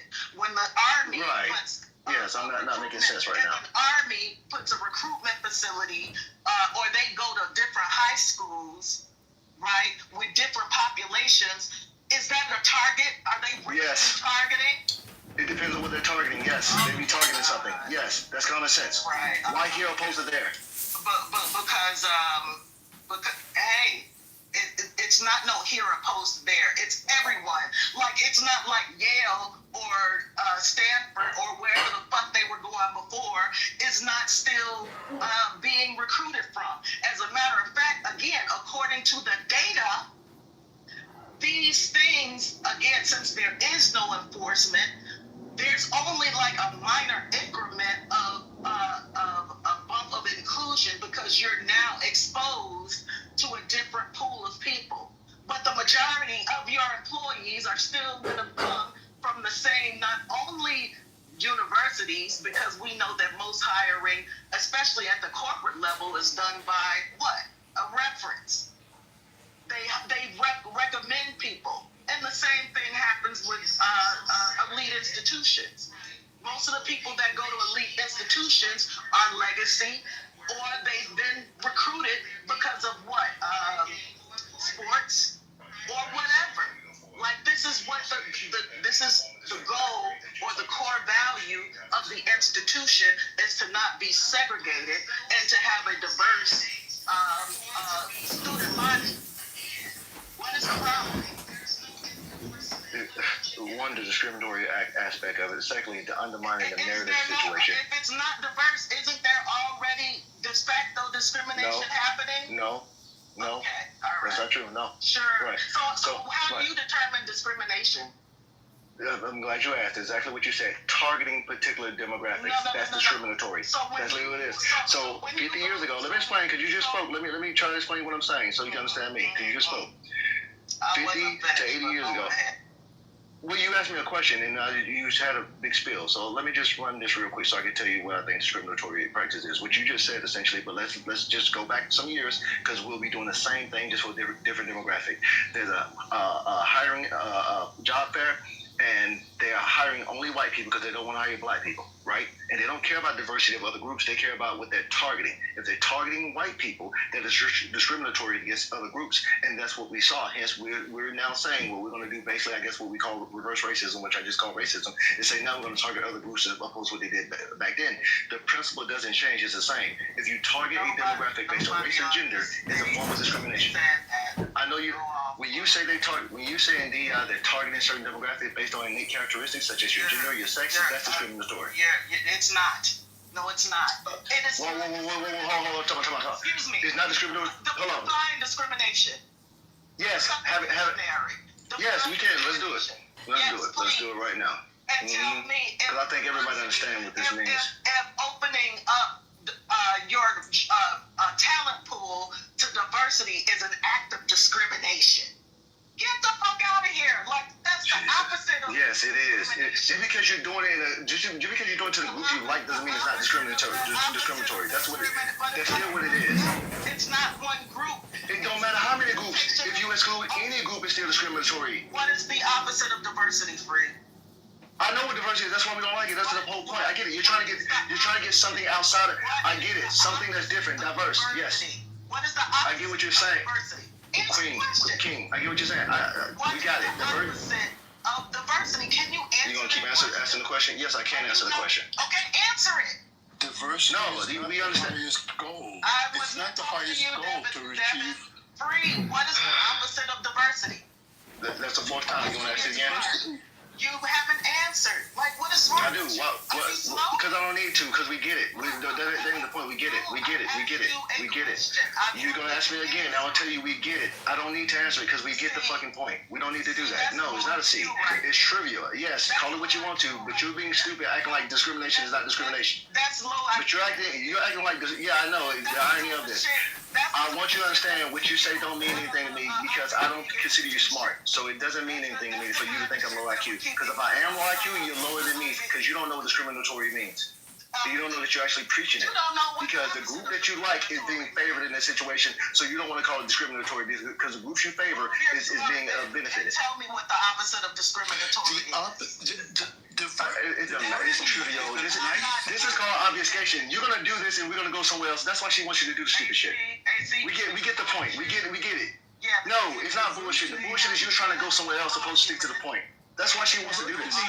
It's a nice thing, but it's not the highest goal. And yell instead of answer the fucking question. No, we're sticking to a point. You wanna ask that question because you want to go somewhere else, and this is what you do when you guys do when you have an argument. No. Yeah, you're right. I could exactly, but there's no need to because we're going somewhere we don't need to go. Marshall, Marshall, go ahead, Marshall, because we're not going nowhere with this idiot.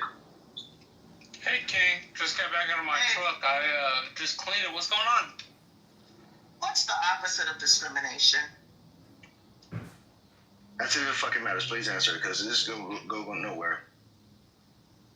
The antonym of discrimination, I guess, would be empowered. If I'm thinking, the antonym would be empowered, but I have to look that up to double check.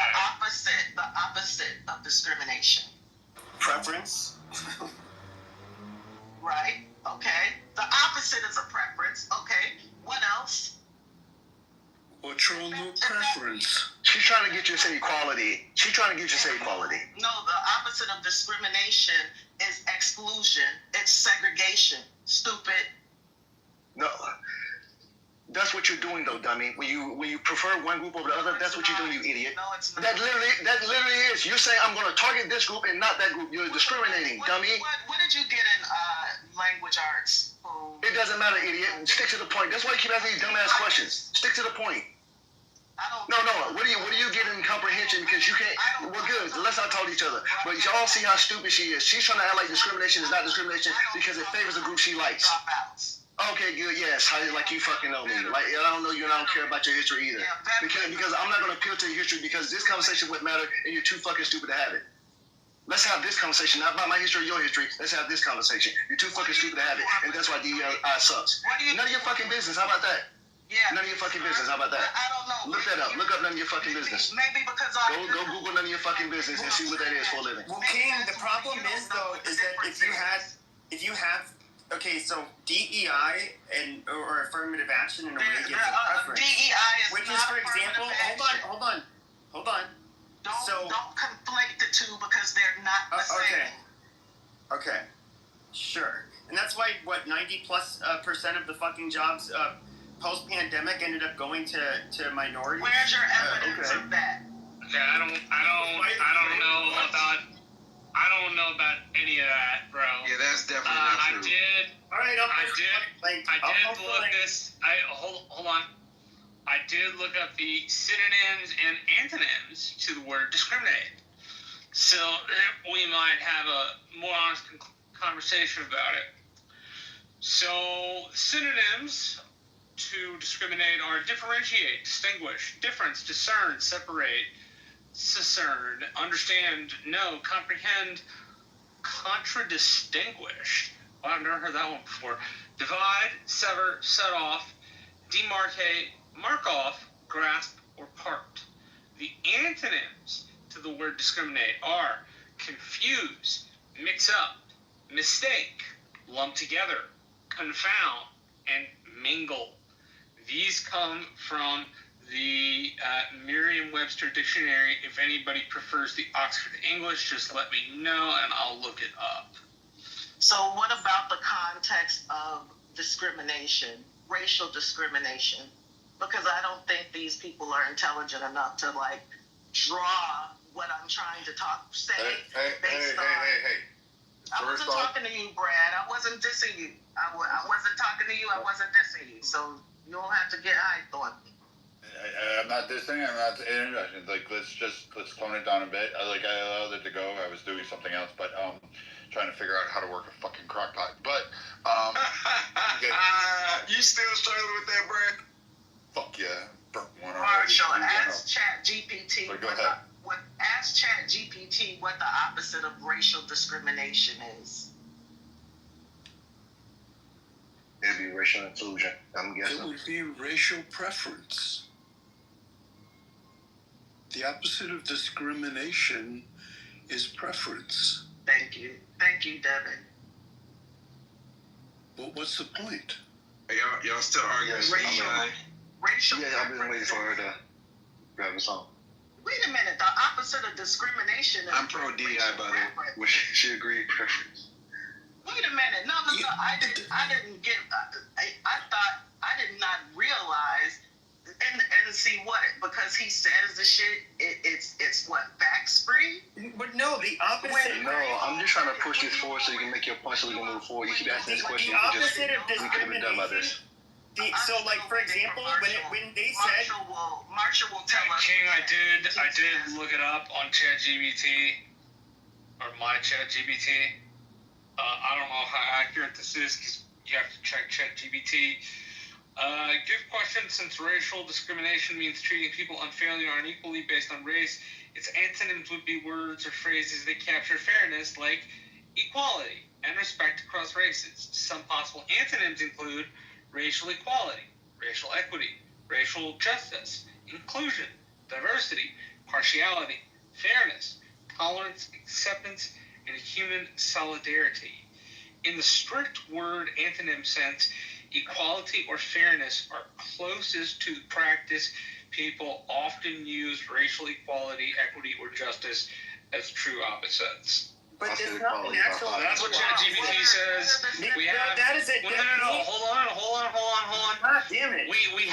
We have the meaning from Merriam-Webster, and we have what ChatGPT says too, as ways to discuss that. I got an idea. Why don't we just use the English language instead of trying to define the words? Not the synonym. So can you give the synonym to racial discrimination?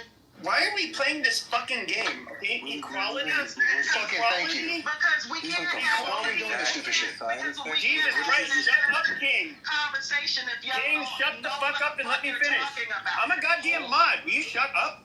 Jesus Christ. No, okay. having racial equality, for example, would be having the neutral stance. Okay, me only hiring white people and telling my hiring managers to only hire white people would be an example. It would be the opposite. I have a preference for my own, and it's exclusionary group. In other words, there's two sides. One gets the preference, one gets the exclusion. The opposite is the person that's getting preferred.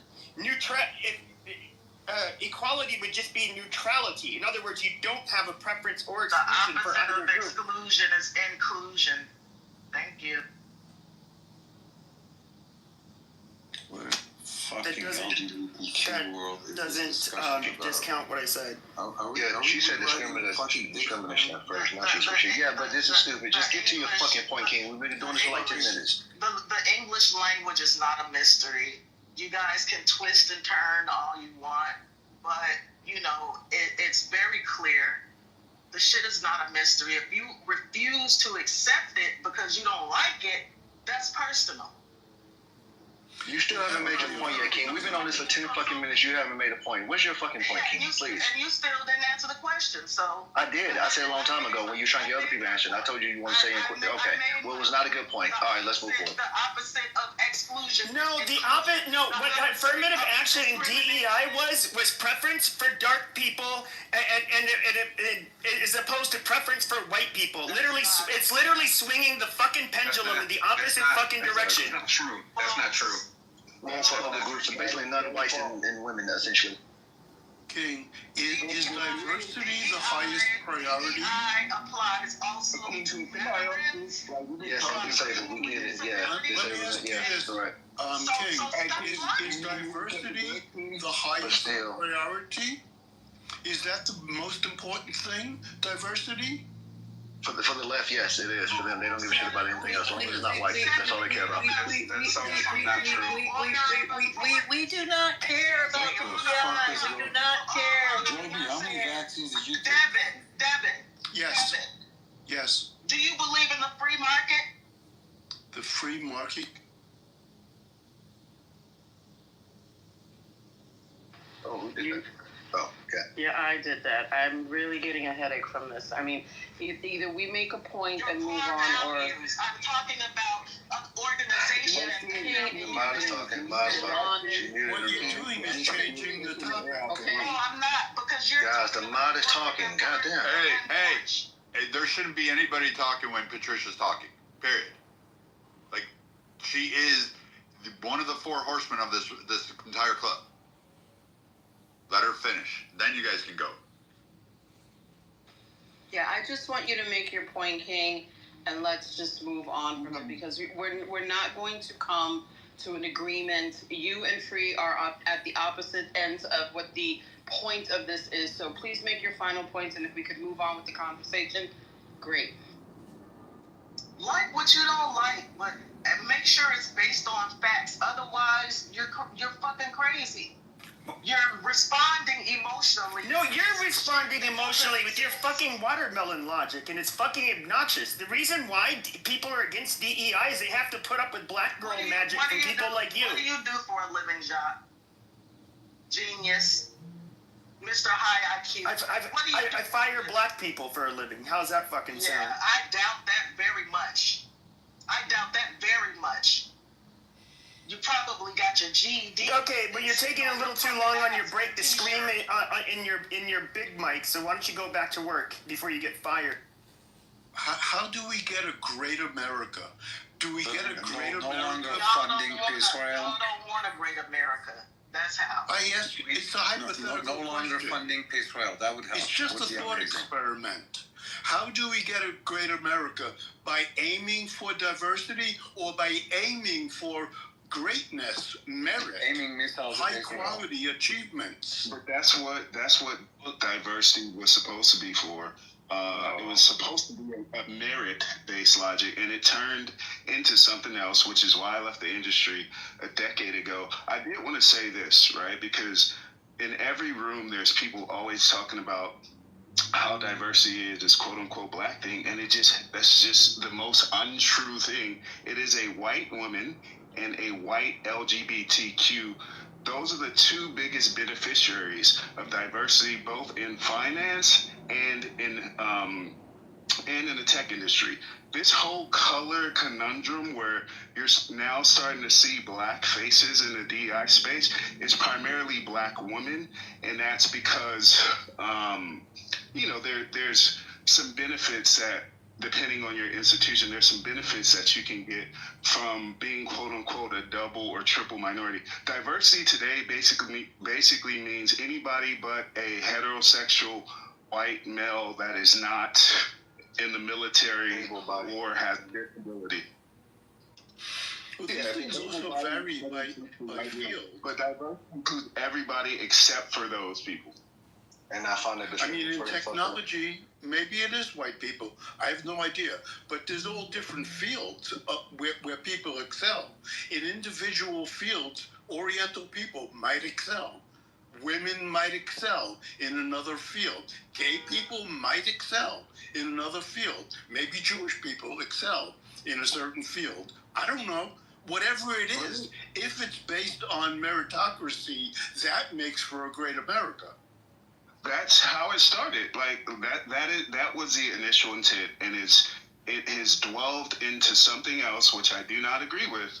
But the initial intent about diversity was merit, and today what it's become is something different. I mean, don't you guys? I mean, I even think like the some groups do better than others in the United States. It's, statistically this all bears out, and I don't. There's no real way you can try to, I don't know.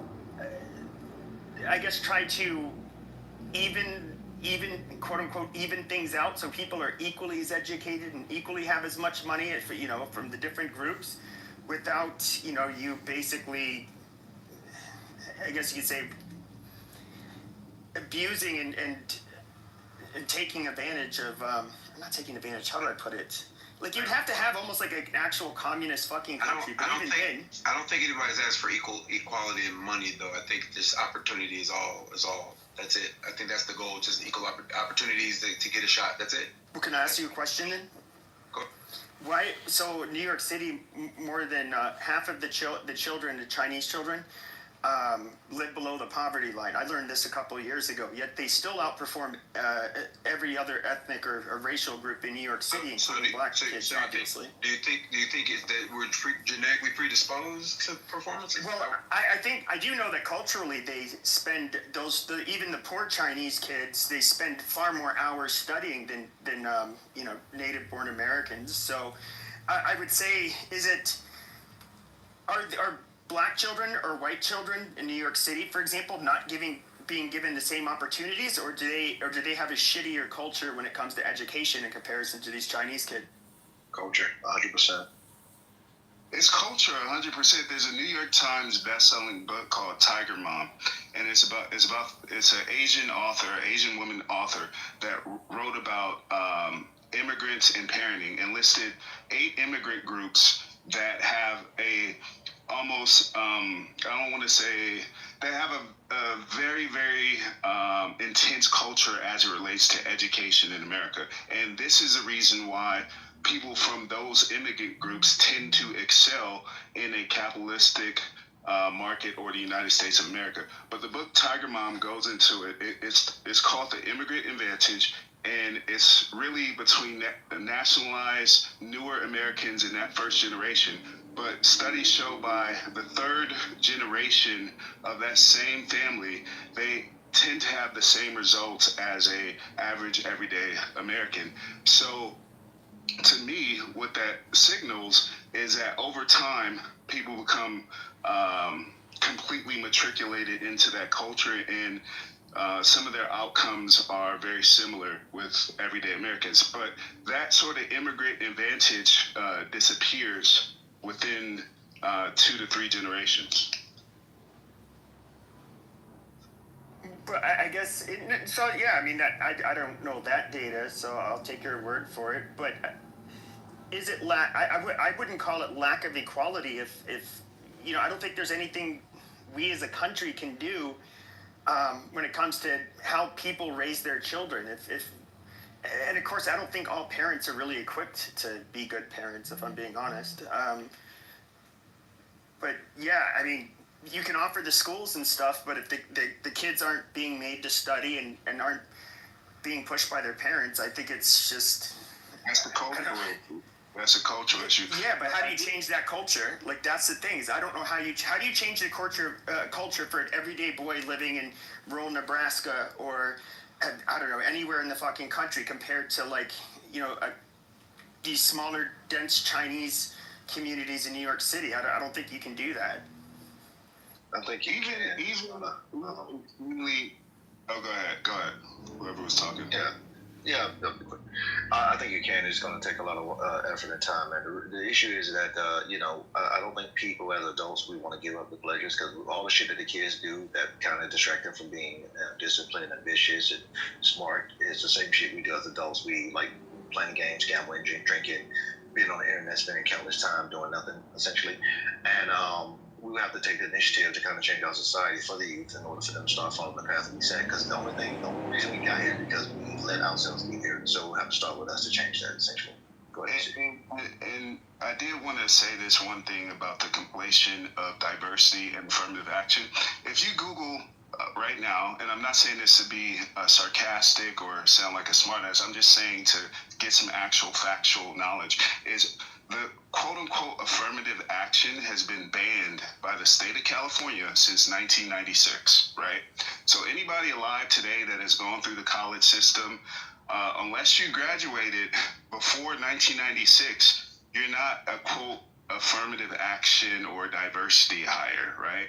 Because people like conflating the two. It's been banned since 1996, right? Thomas Sowell has a book where he talks about the challenges of affirmative action, him being a Stanford professor and him teaching all over, being a professor all over the United States. He talks about the challenges and why it's wrong, right? And so I agree with a lot of his points. If you put somebody who is not at the same level or at the same standard of excellence in a space where there is that standard, then you're setting that student up for failure, right? But I did want to clear, affirmative action is not a California-based thing. It's more of an East Coast, Midwest, Southern thing. But California put a ban to that a long time ago. And when I was hearing all these changes as somebody that has worked decades in the D&I industry, and it really wasn't even an industry until after George Floyd. It really was not. It was a low-paying job. It was a job where you really were a cog of HR. It wasn't a big deal for black folks until George Floyd, right? But black folks have somehow been labeled with this affirmative action and this diversity thing, where it doesn't matter if you're talking about university hiring, it doesn't matter if you're talking about government hiring, it doesn't matter if you're talking about the private sector hiring. The biggest beneficiary of any affirmative action and diversity, equity, inclusion initiative, number one, white women. Number two, white LGBTQ. And number three is white veterans or veterans in general. Those are the biggest beneficiaries. Black people just got blamed for it. Like the quote unquote, remember the welfare queen from back in the day? I think it was Reagan that went on this thing about this welfare queen, and it was this black woman. You can Google this because Google and ChatGPT is free. That woman was an Italian woman cosplaying as a black woman. The welfare queen, that whole welfare queen campaign, that was an Italian woman cosplaying as a black woman. That wasn't even a black woman. So in the history of America, when it comes to DEI, when it comes to affirmative action, it's only been branded as this black initiative. But when you look at the data, you'll find that black people are the least to benefit from any of these initiatives. And it's just a statistical thing. When you look at it, there are more white women in America. There are more white LGBTQ or LGBTQ in America. Black people got beat up for all this stuff, but they did not benefit in the same ways that other groups did, and I land my plane. Yeah, so I would take it you're not making an argument that we shouldn't have it because of that, right? And I'm not for the DI, but I'm just a yes or no real quick. AC? You said what? I'm not taking that you're saying we shouldn't have DI because it benefited the least, right? We should not have this version of DI. We should not have this version. The DEI that my father built, the DEI that I built was based on merit, not based on what we're seeing here today. So when you say based on merit, because it's kind of changed things up, give me a quick example if you could. What do you mean? Just who performs the best, who has the best outcome? Right. So again, there are certain metrics that, depending on the organization you work for, you look at when it comes to making a hiring decision. The interview is a part of that. If it's more of a new hire, you're going to look at education and grades. But as if you're more of a mid-level management, you'll look at experiences and title. And if you can quantify the actual performance, you'll look at those metrics as well.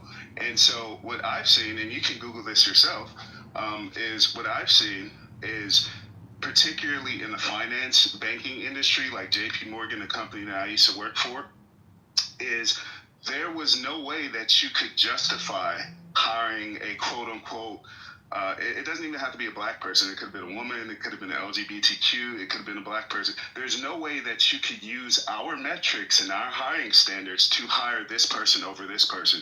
So how is it that they got the job over X candidate, right? And so the actual CEO, Jamie Dimon, came out and said, hey, we looked at the data ourselves. This was we didn't hire a third party. We looked at the hiring data ourselves, and we did find that there was some discrepancy, there was some discrimination, and so we're going to work internally to fix that. But we want to let the public know that we did our own due diligence, and we found out ourselves that we do have discriminatory practices based on our own metrics that we set forward. And this happened maybe 5 to 8 years ago. Jamie Dimon did a public press conference and released an article saying, like, no, we do have discriminatory practices, and it wasn't based on any particular race, gender, or sexual orientation. We're just saying that, hey, you can't justify hiring this person based on the score that this candidate got. All we're asking is, how did this person get this job over this person?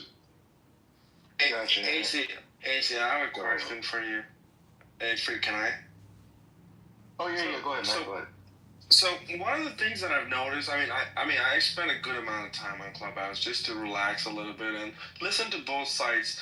Though I'm a person of color and lean right, when I go into most of the rooms, especially the politically correct room, where majority of the population is black folks, why do they make this whole movement about everything is going anti-black? And they there are some coincidences, like for example, like where he was talking about sending National Guards and military to all these bigger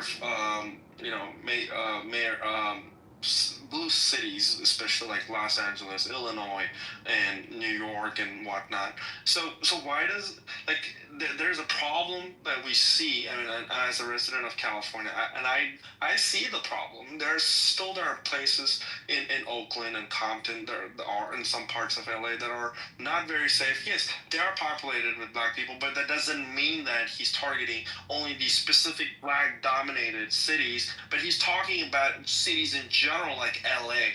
So LA is very diversified, and it has nothing to do just with black people. But somehow Democrats and the people on the left spin it in a whole different way. And I try hard to listen and understand their point of view, because they always tell me that this is targeting black people, and I have a hard time understanding why it is. As someone born in Berkeley and raised in Oakland, California is only a city like Oakland or LA is only branded as black. There's not very much black people here anymore. They've all been gentrified out to the south. And so I don't know. I don't speak for all black people, but I will say this is, within these conversations, whether it's cultural wars, whether it's conversations about DEI or affirmative action, black folks have just been branded. Like, again, California does not have many black people. Black people are actually retreating to the south. Cities like Oakland and LA are no longer quote unquote black cities, even though they have a significant population. There's more white people here in Oakland. There's more Mexican people here in Oakland. San Francisco actually after white people, it's Chinese or Asian people that dominate the population. So there is no quote unquote black city on the West Coast anywhere, actually.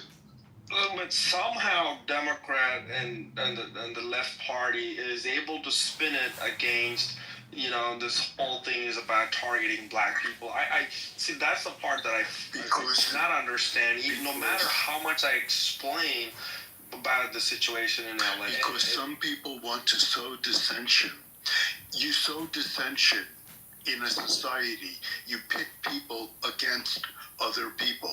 And many people from various areas of society wish to deploy dissension for their own purposes. It's political on any level.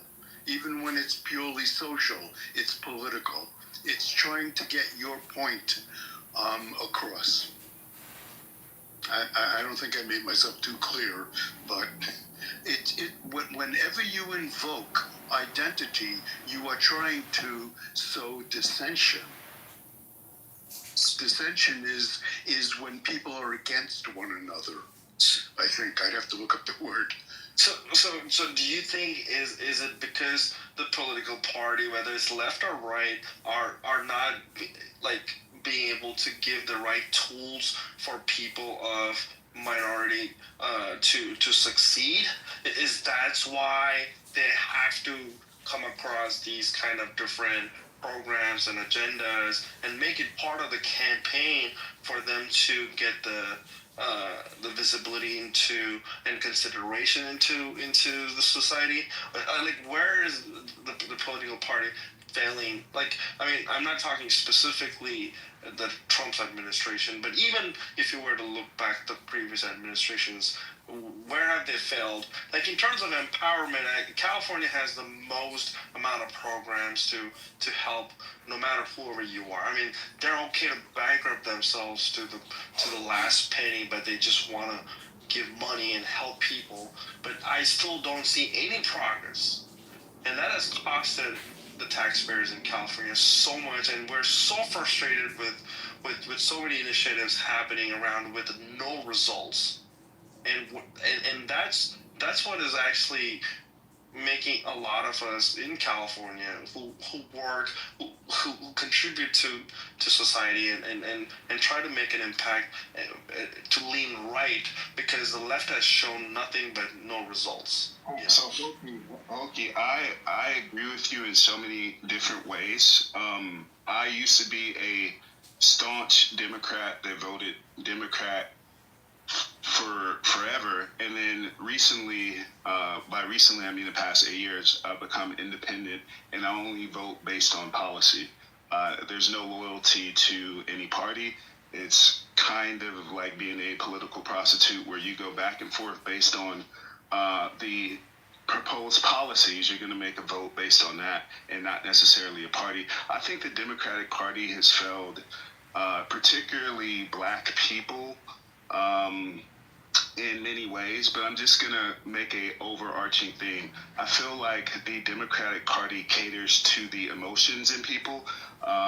They would like a emotional reaction that will secure votes for them. And so I feel in many ways that the Democratic Party has failed black people and Californians. And even if you look at the last election in terms of policies on crime, like I remember there was a policy, if you stole something from somebody but it was less than $1,800 or something, then they couldn't really do anything. I think policies like that have crippled Californians. And from a policy standpoint, if you look at how Californians have voted, just from a state policy, it was much more conservative than it's ever been. And I see that as a key performance indicator to the Democratic Party. Like, hey, maybe we've gone a little bit too far left, and we have to move a little bit more in the middle in order to gain some voters back. The reality is, I think that this is how I view politics, is a way that all black people should view politics, because there is no party necessarily for us. It's just like which one is better than the other. So for me, again, it just comes down to what the candidate, whether it's at the state level, the local level, or the national level, what they're proposing and voting based on that. Because the Democratic Party, as it's been, has been something that is a emotional jerker. They want you to vote based off emotions instead of logic.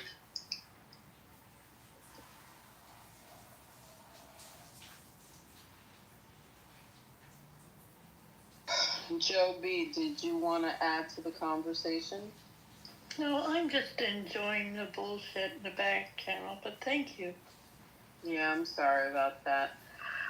Brad has stepped away for a phone call, and so I don't know how much longer he's going to be, but I think I'm going to shut it down because you guys are getting a little too spicy in the chat there, and we all have lives and other things to do. So thank you for coming back to the Political Compass. We're going to be running more rooms a bit more often when schedules permit. If Brad is available later today, we might open something back up. But for now, thank you for coming, and we will see you again.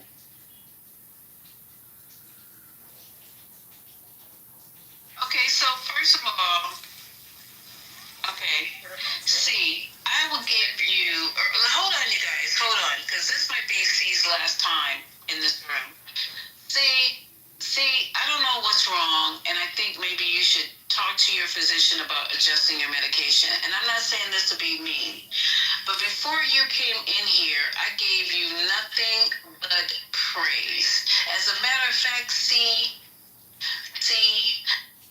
to make sure they came back, because I was going to reach out to you so you can come in here and talk about the stable coins against everybody. If you don't have any interest, then don't come. See, seriously, you're to me, I'm talking to now a person who is not even a fucking adult, is a child. No one put your finger on the button and press 420. Nobody. You chose to come in here, and I'm only telling you this because this might be your fucking last time, and I really don't care. It is her last time. It is. Yeah, because I'm the one telling everybody that you had a very good presentation on Saturday about the stable coin, that you were very intelligent, you had all this information, and I wanted you to present it to the room. And then you stumble in here at 3 o'clock in the morning and try to tell me about how my room is a piece of shit. Well, you know what, see, I agree with you, but even allowing this conversation to happen between you and me, I'm a piece of shit. I'm gonna tell you right now, the club let out, and she stumbled out of who she is, because didn't nobody take her home or take her to the Waffle House, so she up in here crying, you know. Okay. Can't say I'll have to fix that. Can't say my mom. You're not Captain Save-A-Hole. You are not Captain Save-A-Hole. I tried. Trump needs to go after these black cities. They're horrible. Hey, Joe. Oh, okay, really? Horrible. Hey, Joe, you were in the middle of one, so. Yeah, I mean, that's retarded that you would say that about your own people. So there's a lot of self-hatred going on. I understand it. I don't appreciate it, but I understand there's a lot of self-hatred. It's like me going into a white room. Yeah, all these niggas need to be hung. I don't understand it, but you do, and that's all that matters, okay? So whatever sickness you're suffering for, I got somebody for you. I'll give you a recommendation so you can go get help. But see, I told you about these black men that come into here and they say the craziest, stupid-ass shit about their own people, about their own communities. Just crazy. Ain't no such thing as a black community. It's horrible. It's not such thing as a black community. It's not such thing as a black community. Okay, there's no such thing as upstanding black men then. And you're part of the problem. And you're part of the problem. Let me say this. You're part of the problem. You're the black men that we need to exterminate. You're part of the problem. You're part of the problem. You're part of the problem. So you and your family don't live in a black community. You and your family, all of them. All 12. Don't do black. Black is a problem. Okay, so you black. You got a get out of jail free card? Listen. You black. Let me break this down to you. You black. You don't have to break shit down. I know. Yes, That is so disgusting that you got. We know Chicago is hell. We know DC is hell. We know. You're hell. So where you live? Where you live? Where you live? Where you live? Where you live? Where you live? I don't want to live. Where you live? Where you live? Where you live? Where you live? So if you don't live in no city, shut the fuck up. I've been in major cities. Yeah, I do. I'm being honest, but if you don't want to have dialogue. You're a provocateur, and you a little bit, but if you let me finish, I'll break it down to you. But I don't know. It's 3 o'clock in the fucking morning. Nobody want to hear you coming here. But isn't that your topic? Trump on black cities. I'm telling you, it needs it. No, it doesn't need it. It does. No, it doesn't. No, it doesn't. You're the problem. I've been in all neighborhoods. I know how to topic it down. You guys need to exterminate people like him. If you guys want to shoot people, this is exactly who you're No, you want to keep the criminals so they can get your president. But you're a criminal. You're a criminal to our community. Tell me how. You are. Tell me how. Okay, you coming in here and saying that makes me a criminal. You can possibly bring up. You are the enemy. Listen, you can't find out the community. You're gonna say that? Lock them niggas up. Oh, and lock you up. Take away them black bitches, EBTs, and they Section 8. Wait, first of all, call the black bitch. Y'all need to exterminate right here. This is the kind of niggas. No, I'm not a nigga. So we were. You are. Y'all fighting to maintain nigga. Well, here's the deal. You're fighting to maintain. That's right. Niggas love nigga shit. Don't matter. Your time is up. No more Section 8. You're about to lose your housing. Relax. Take your tap shoes off and relax. You can't keep that fella no more. You are the kind of people that need to be exterminated. You're gonna get kicked out your apartment. You dumbass nigga. I don't live in an apartment. Go you got Section 8. I know a Section 8 chick. I live in a fucking apartment. Don't let that trigger you up. He's great. I'm just trying to show you his fucking ignorance. Now he called me a bitch. Then he tells me I live in an apartment. Nigga, that's the bitches you dealing with. I didn't call you a bitch. I called you a college out. Yes, you did. Alright, so is we done or is we done? Okay, so yeah. Nobody else sent me a time, so yeah, it's a wrap. That was very painful. That was very painful to hear. That was way too early in the morning for somebody to come in, literally, and start calling me bitches at 3 o'clock in the morning. Oh, God. If he was baiting me, Quinn, he succeeded. That's really early in the morning. I don't even know if I'm coming or going. My hair was plaited down. I had on my pajamas. Shit, I don't know. But I invited him to come back so I could apologize for my behavior. So I invited him to come back.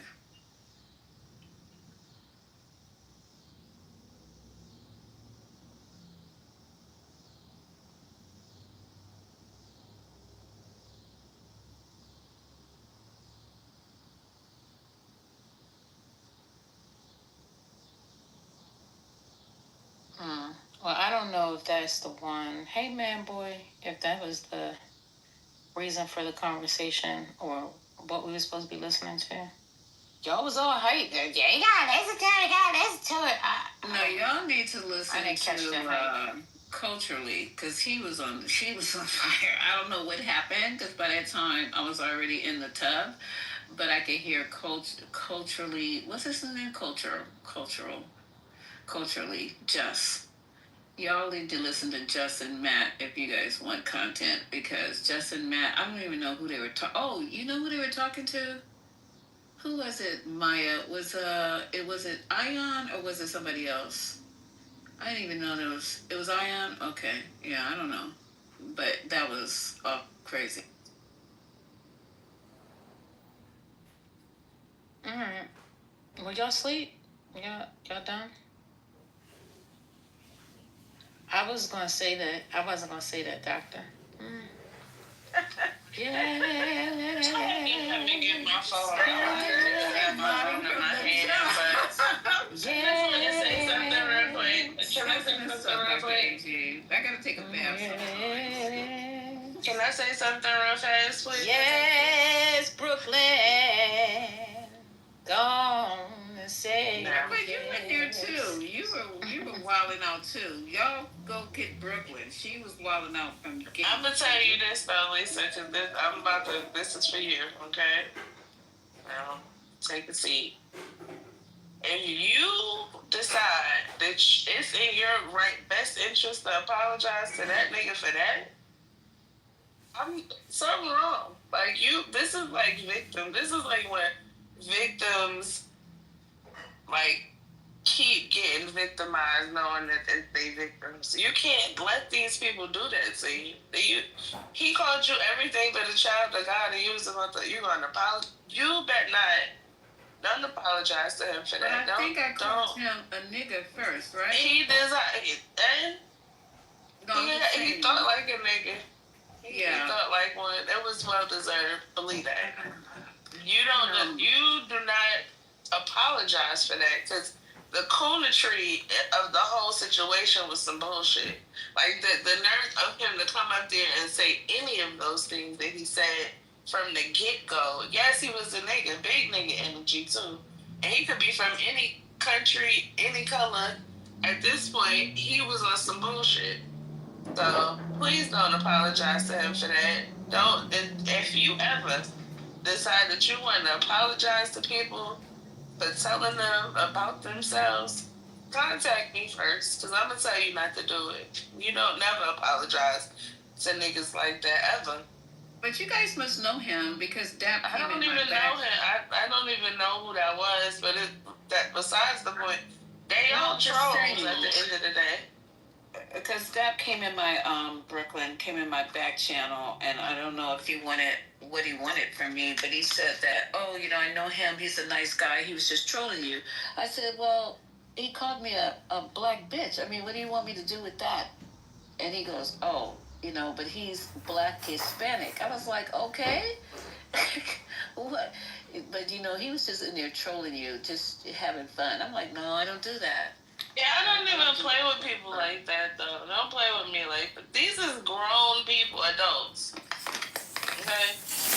Like, I only take for so much of the bullshit, neither. This is why some of them, they know, my patience get real low.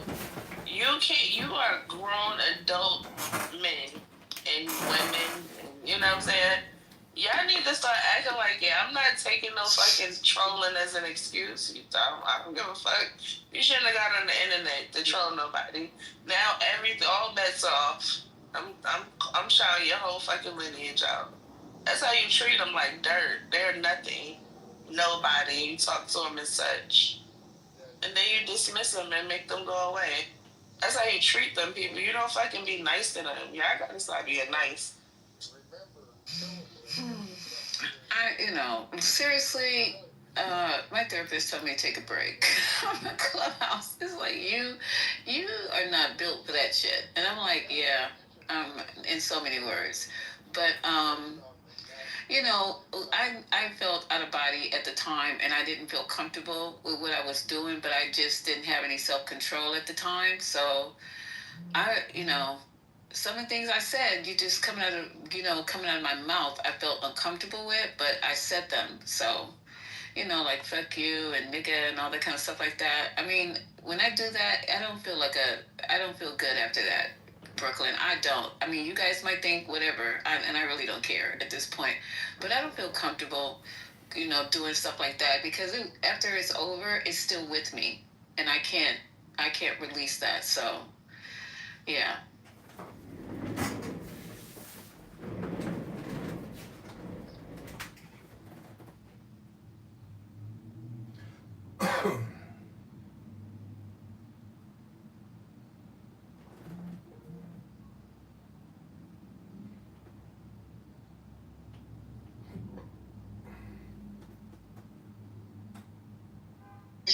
And then y'all have Blue on stage. Oh my goodness. Who is Blue? I don't know. Gemini is here. Oh well, I know Blue and I'm so tired of you. You don't come in my room anymore. What is going on, Gemini? Black folks and us black folks. This is the second time I've been on the app in a while. I know. So I'll come to your room. I just haven't been on the app. I'll be listening on my burner while I'm working because I've been outside trying to get my shit for real. Not the burner. Can somebody Man, I was spinning the block on a burner because I am outside getting my shit together trying to be productive. But look, I had to come to say this real quick. You can't apologize to these hoe ass, bitch ass, weirdo ass fuck niggas on this fucking app. You gotta put them in a small box with one stamp and kick them the fuck on. Like, what the fuck? And all these packers in this room letting this motherfucker come in here and talk crazy like that? Y'all really let motherfuckers come in here and talk crazy like that? All these packers in this room. That's why I miss you so much, because you always jump in. If she let the replay play, it would have showed that we talked to him after that. They stopped the replay right at the point where we stopped talking. Me and Just talked. Oh, okay. Ain't no way they should be able to get that kind of shit off in the room without being made to feel the small little fucking piece of shit they are in that small little box they belong in. And that should be kicked to the curb. You don't place that outside on your front porch. Fuck that. And you definitely don't apologize to that fuck nigga. At all. Nah, you don't ever apologize to him.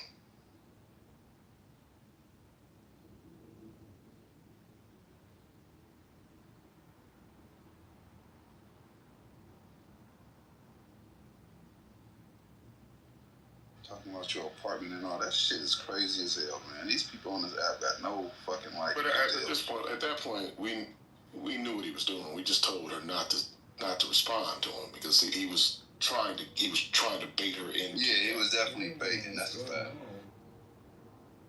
That's what I'm saying. With them kind of people, you just remove them, put them in the audience. Just don't even talk to them. They're not even worth conversing with. But you know what? I don't think he's capable of having a conversation to really validate his points, or somebody systematically breaks it down. Like, you really have no points. You're just articulating bullshit that you've heard and repackaging it in more bullshit. Which is why you just put him in the audience and don't talk to him. Sometimes give him enough rope to dangle, man. I like to watch their feet kick while they. Yeah, but he's not talking about anything. He was intentionally trying to be. He was trying to be inflammatory. That's the reason why we just said don't talk to him. I give people a service by actually talking to them, by giving them enough space to breathe. Just don't even talk to him. Yeah, he said some shit that should have. Yeah, his head should have been tore off. What are you guys talking about? It's a lot of self-hate. A lot of, self-hate just being spewed, man. Self-hate. Well, I don't know. It's sure. But, hey, I know I'm coming in here, I'm looking at the title, and then last week we had that conversation about how many black women Trump has dismissed from the government in high-ranking position, and here he goes again, another one. I mean, Trump has literally gotten rid of every black person I knew who was in leadership in government, in the federal government. He reassigned some to lower-ranking positions, and he outright fired others he could. He doesn't want one black woman in any position. Wasn't that what the gerrymandering was about in Texas? Yeah, trying to get rid of Al Green and what's her name? Jasmine. Crockett. Yeah, I think that was more that than getting the seats, because he wanted to get rid of Crockett. So, and he knew that she would always be reelected in her district. So this is like a backdoor kitchen table meeting that they had and said, oh, we can do this on the slick and plus get more seats. So that's what I think. And I was in a room, I don't remember whose room it was, but they were talking about the overall plan of this administration and connecting the dots. And I kind of stole that from them, because there is a concerted effort to either eliminate or to devalue, and I think it's devalue more the black community, because with the no cash bail system, if you're marching, the RICO Act, deportation without due process, all that stuff is going to start manifesting itself once people start getting arrested, start lifting up their voice and lifting up their heads, and pretty soon, children being tried as adults. So if you put all that together, and also bringing the police and the military into your communities, if you add all those elements together, you're fucked. No cash bail. Your kids are going to be, if they're out there marching, treated as adults or whatever they're doing. Because he said, look at these gang of kids. No. It was kids up there. I played the quote. Kids were someplace out and about in D.C. And he said, look at these kids. And he goes, no, then he changed it into gang. Then he changed it into thugs. And then he said, once they saw the military or the National Guard, whatever, they ran back to where the hell they came from. It's like, this is where you talk about our children. I mean, no, and to me, I'm starting to feel it and understand that it's personal. It's personal. So if you add up, like, once again, backtracking, if you add all those puzzle pieces together and you put them in order, this is bad news for the black community. Period. Point blank. He doesn't like blacks, and he's showing you in roundabout ways how he's gonna dehumanize you, demoralize you, devalue you, and put you in, like you were talking about, boxes where you belong. But this is not the only. Today, you guys listened to his speech today while his cabinet meeting, when he talked about how he's going to return education to the states. And obviously, when you look at the states and the cities, especially the blue cities and red states, they're going to seriously underfund schools in those cities. Because, I mean, Trump is a concerted effort. I tell people that it was they started with first trying to devalue us in education. Lately, you know what meme I see circulating among the right wing? Memes about black women are not the most educated. Blah, blah, blah, blah, blah. Those have been just proliferating around the right wing. And I could always track to see what they're talking about, because when I see people that I know who are right wing, who push this shit, what they're saying, and then you see the meme factories start making memes on this shit. And then that's how a lot of them actually get that information out there, memes. They share it with their friends, they think it's funny, and that's how it just permeates through this sphere. And the thing about it is that people don't understand that the restriction of blacks at, say, Ivy League schools was done for one purpose. You know, because we could say that, hey, we went to your schools, we went to your best schools. Why shouldn't we have a seat at the table? But to deny black people access to those schools, now black people can say, well, I'm as equally as educated as you are. I went to the same prestigious school as you are. Why shouldn't I be able to apply for the same jobs? So now, and then in the same time, they were saying that HSBCU schools are undereducating black folks. They're not. You don't get a real education when you go to those schools. So one, they want to prevent us from going to their best. Hey, what's up, Walter? Hey, what's up? Nothing. I'm just about to go sit in the sun. What are you doing? Yeah, what's that interview I had with that guy? It's with the college down in Normal.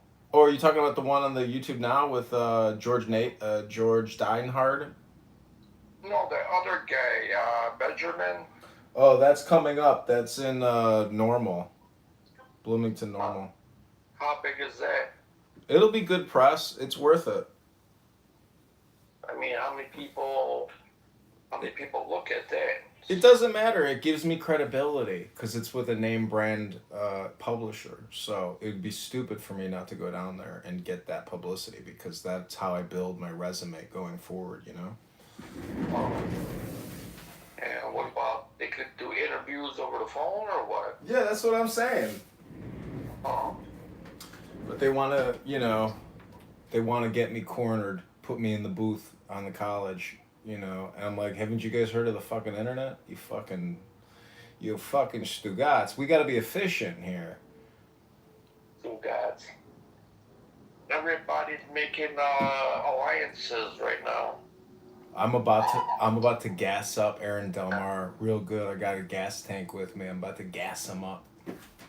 Yeah, about what? Well, he got into an argument with Mark.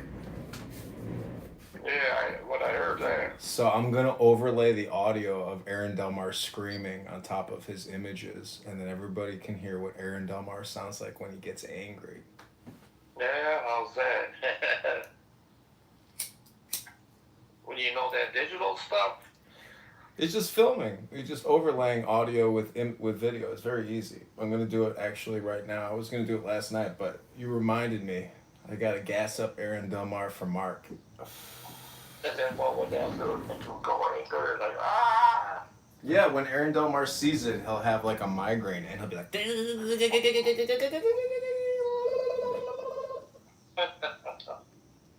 thoughts, man. Anything else is happening? No. Got some paperwork I gotta do. What's your stuff? No, lawsuit against the Treasury Department. Scott Bessent. My manager, she called me a whore, so I sued them. Why you gotta send that?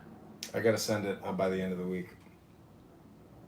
What is it for? It's a lawsuit against the Treasury Department, Scott Bessent. Why he owes you money? That's what I claim. I say he owes me at least 1 year's salary. I should have asked for 3 years of salary. Oh, that's crazy. I'm gonna update the amount to $210,000 now that I think of it. Well, that's nuts, isn't it? It's not nuts. They got to get a law. They're legally required to give me an attorney and pay for it. Isn't that crazy? Wow. That's the kind of rights you got when you're a government employee. You know, you are the government, so they give you the full service. They don't give a fuck how much it costs. So what happened? You just... Nothing. I'm filing a grievance for harassment. Oh, that's crazy. Yeah, it's all law. It's lawfare. It's funny. They had books on it inside the office. I was like, you know what? I might need these.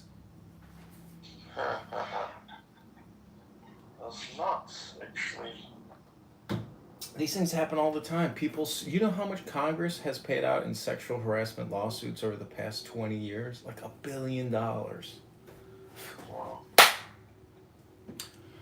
All right, well, listen, I'm going to send you the link to a room that I'm in right now because I'm recording it. So I will talk to you soon or see you in the room.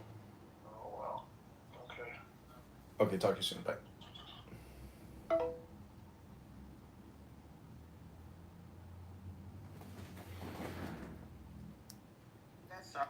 I pay my dues, but I had a family member just retired. She was the CEO of her chapter, a regional urban league, and so it's just in my family. It was like, hey, you're going to be active, and I don't know about everybody else, but there are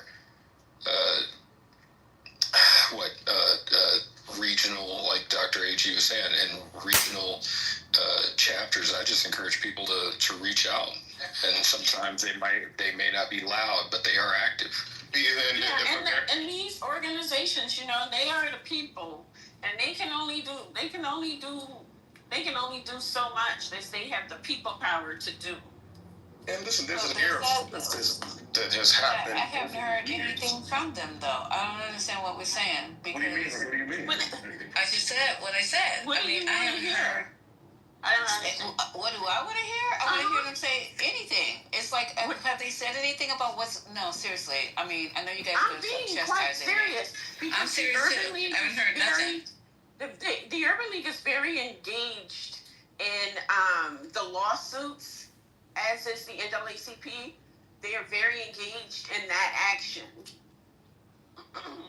So they have partnered with other groups to deal with that. And they're also engaged in trying to strategize private partnerships to create opportunities in the gap that's going to be made with all of this stuff that's happening with the federal government.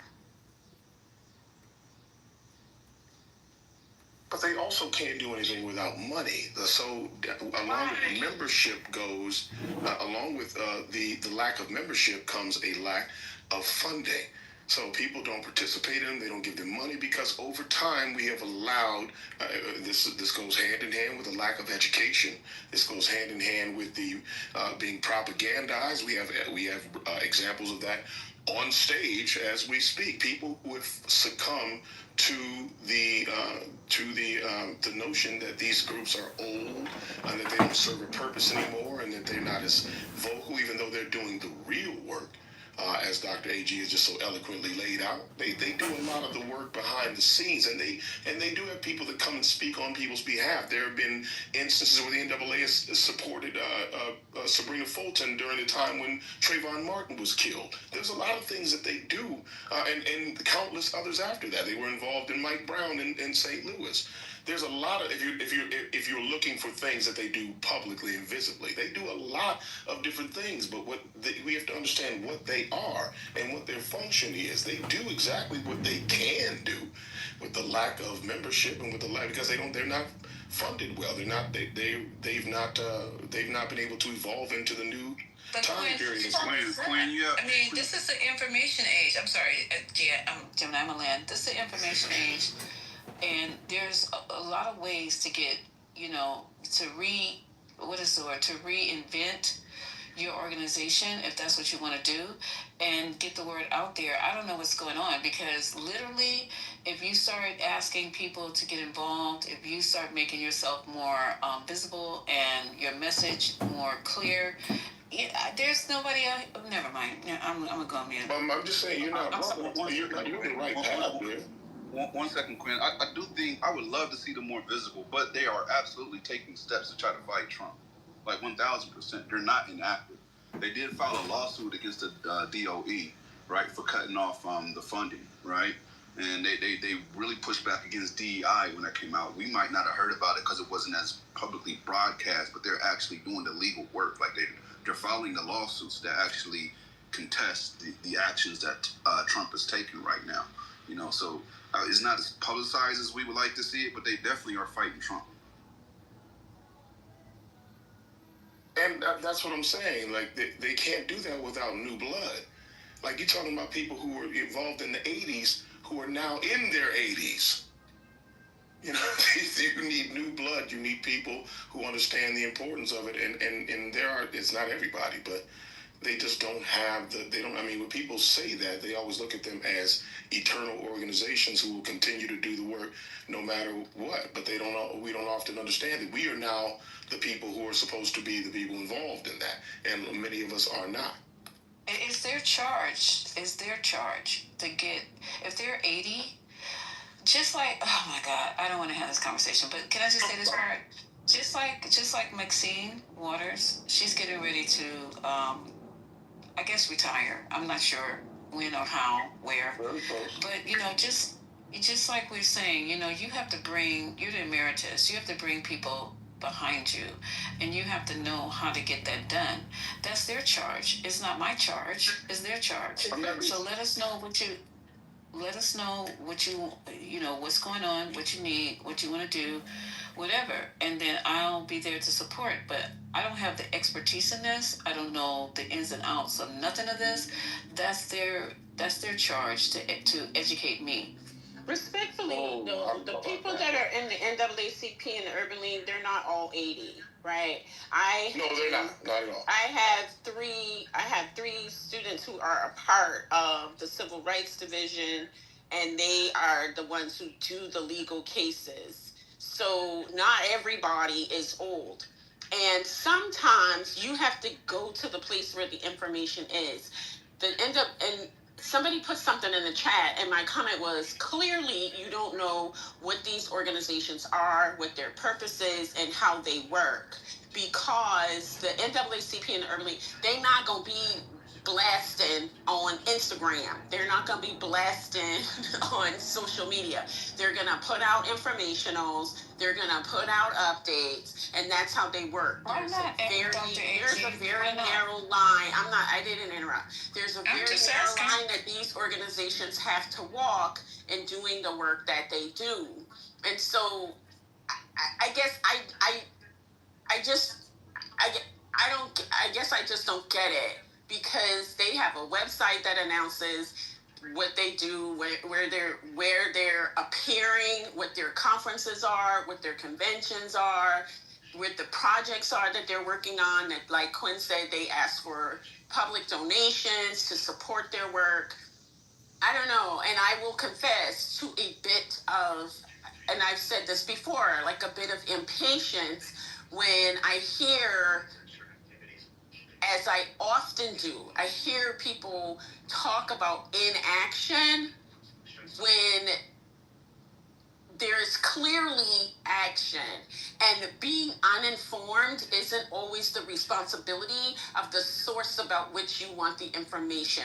There's labor that goes into keeping oneself informed and active.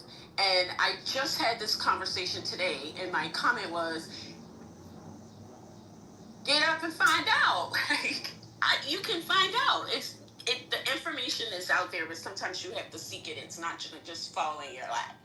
So I admit my impatience around this, because this is something that I'm consistently confronting, and it's very aggravating and annoying.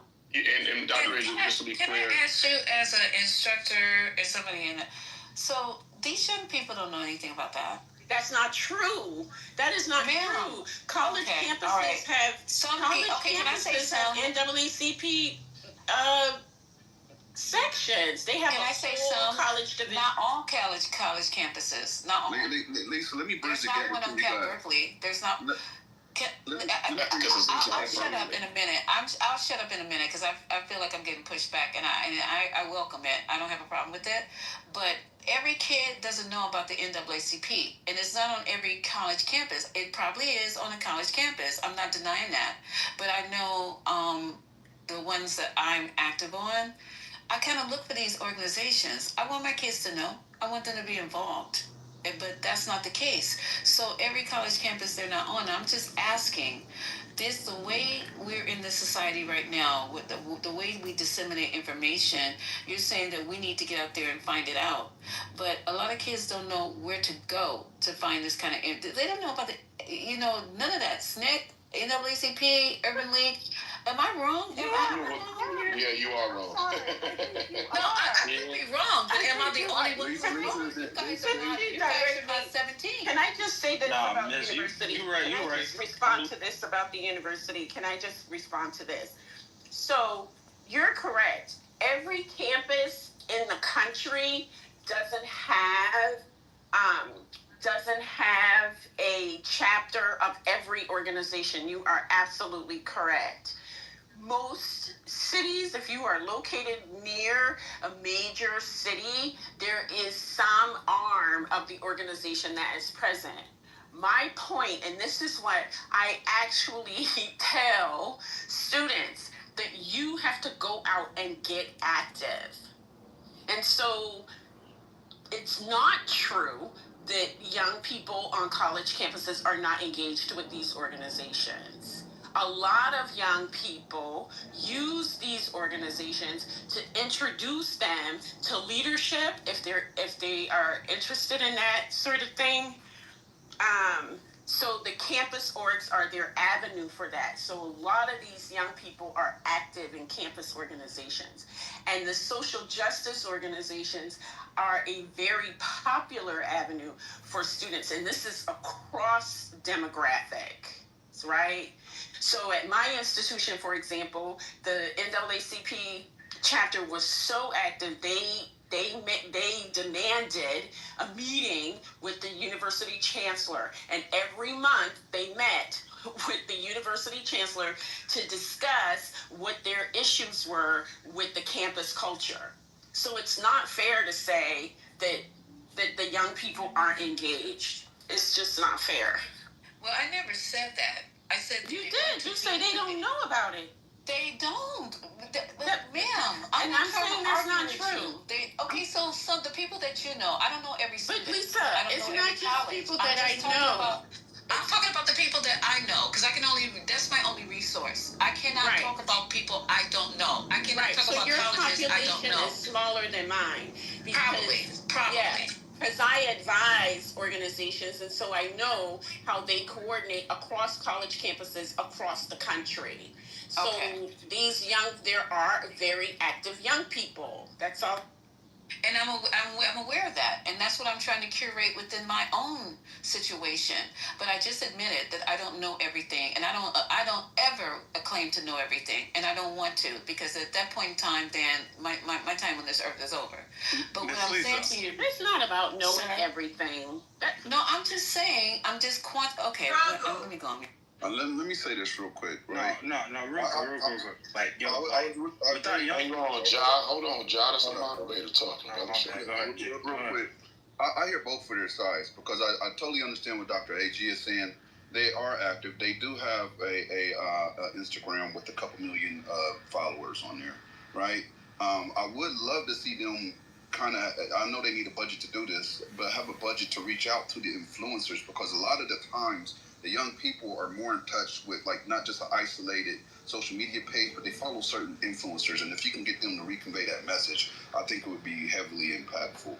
The Urban League last month did put out a state of an emergency PSA. It went out onto major news networks. They say we're under attack, right? They are part of the lawsuit against the DOE, along with the NAACP, that was filed in February, right? This hasn't been like big news because they don't want to highlight this in the news, but this is happening.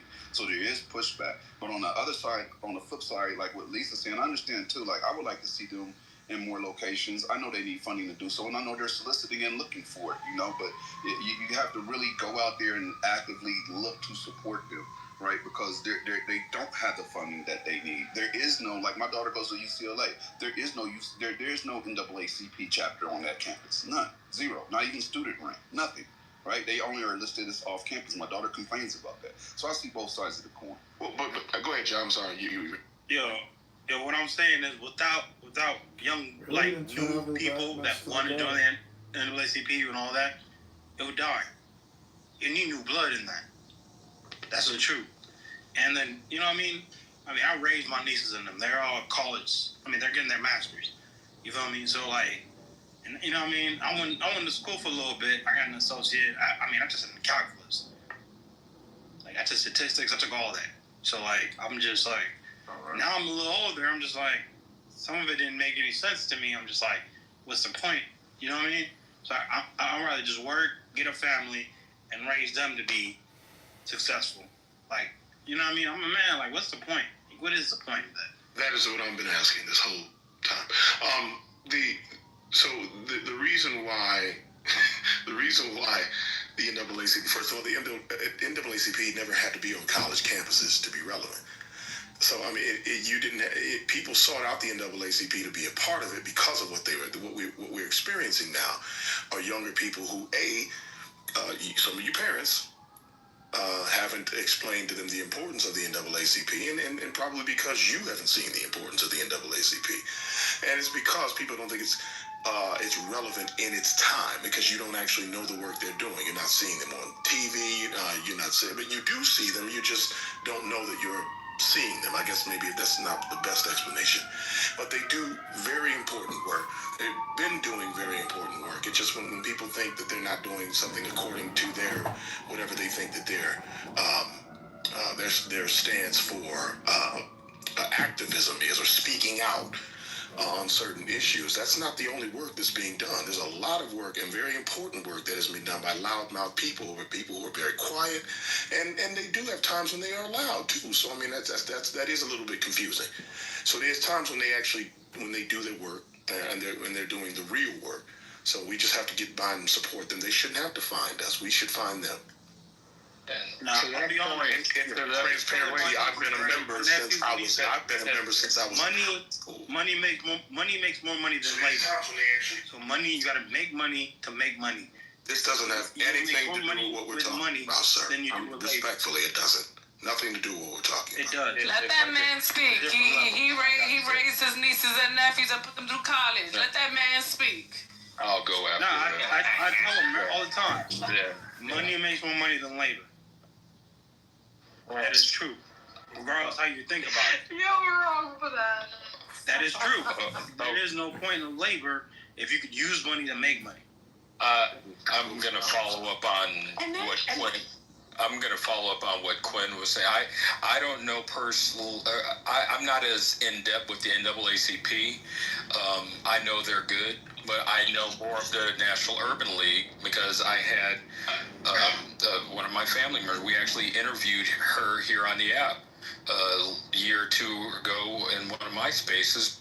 She's since retired from her position in the National Urban League. They do a lot of good in their respective chapters. My aunt, who was the CEO of the chapter in her major city, she instituted a shoe program for the youth, for not just African American youth, but she opened it up to anyone who was in need.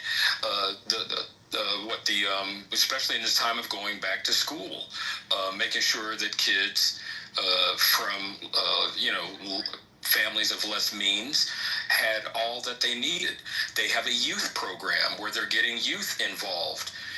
In her chapter, or I keep saying her chapter, she's in her former chapter, they have financial literacy programs. They have helped young people, especially young black people, take 1 foot into home ownership and that first step into wealth building that has so often passed us by because of redlining and other things of that nature that have held us back as a community. So this is something that I recognize my own biases because this is something that I've grown up with within my own family structure. But I know that's not available to all, but they're just looking, I encourage, I was about to say open up the yellow pages, but Google your own respective city. If there isn't a chapter within your own city, see if there's one nearby. Mark Morales, the head of the overall National Urban League, they have something going on. I think by the end of this week in Harlem with Right, Wrong, or Indifferent with Al Sharpton and Martin Luther King III. If you get on the emailer, if you become a member, you're privy to this information. And that's just to anyone. Brian, open up the yellow page. I had a question. Crazy. I had a question for Dr. AG. Good to see you. What's up? Dr. AG, do you believe that those colleges don't have chapters because majority of people that are there are white?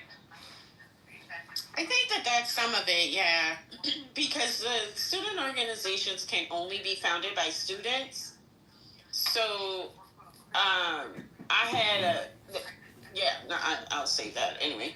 Yeah, student organization. Yeah, I'm asking because I know UH has a chapter, so we know UH is majority black and Hispanic from college. And a lot of the schools that have them, the chapters are older, and the students have just carried it. So there was a school actually in Indiana that they were like revitalizing theirs. They were bringing theirs back. This was like maybe 10, 15 years ago. They were bringing theirs back because it had languished, and they were renewing it.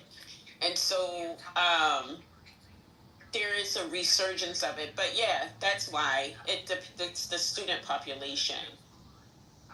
And different universities have different rules for how to form student organizations, but at most universities, you can form a student organization with as little as 5 people. It doesn't take a lot. My high school had a chapter. I was a part of it. We were paying dues with the national chapter since I was a senior in high school.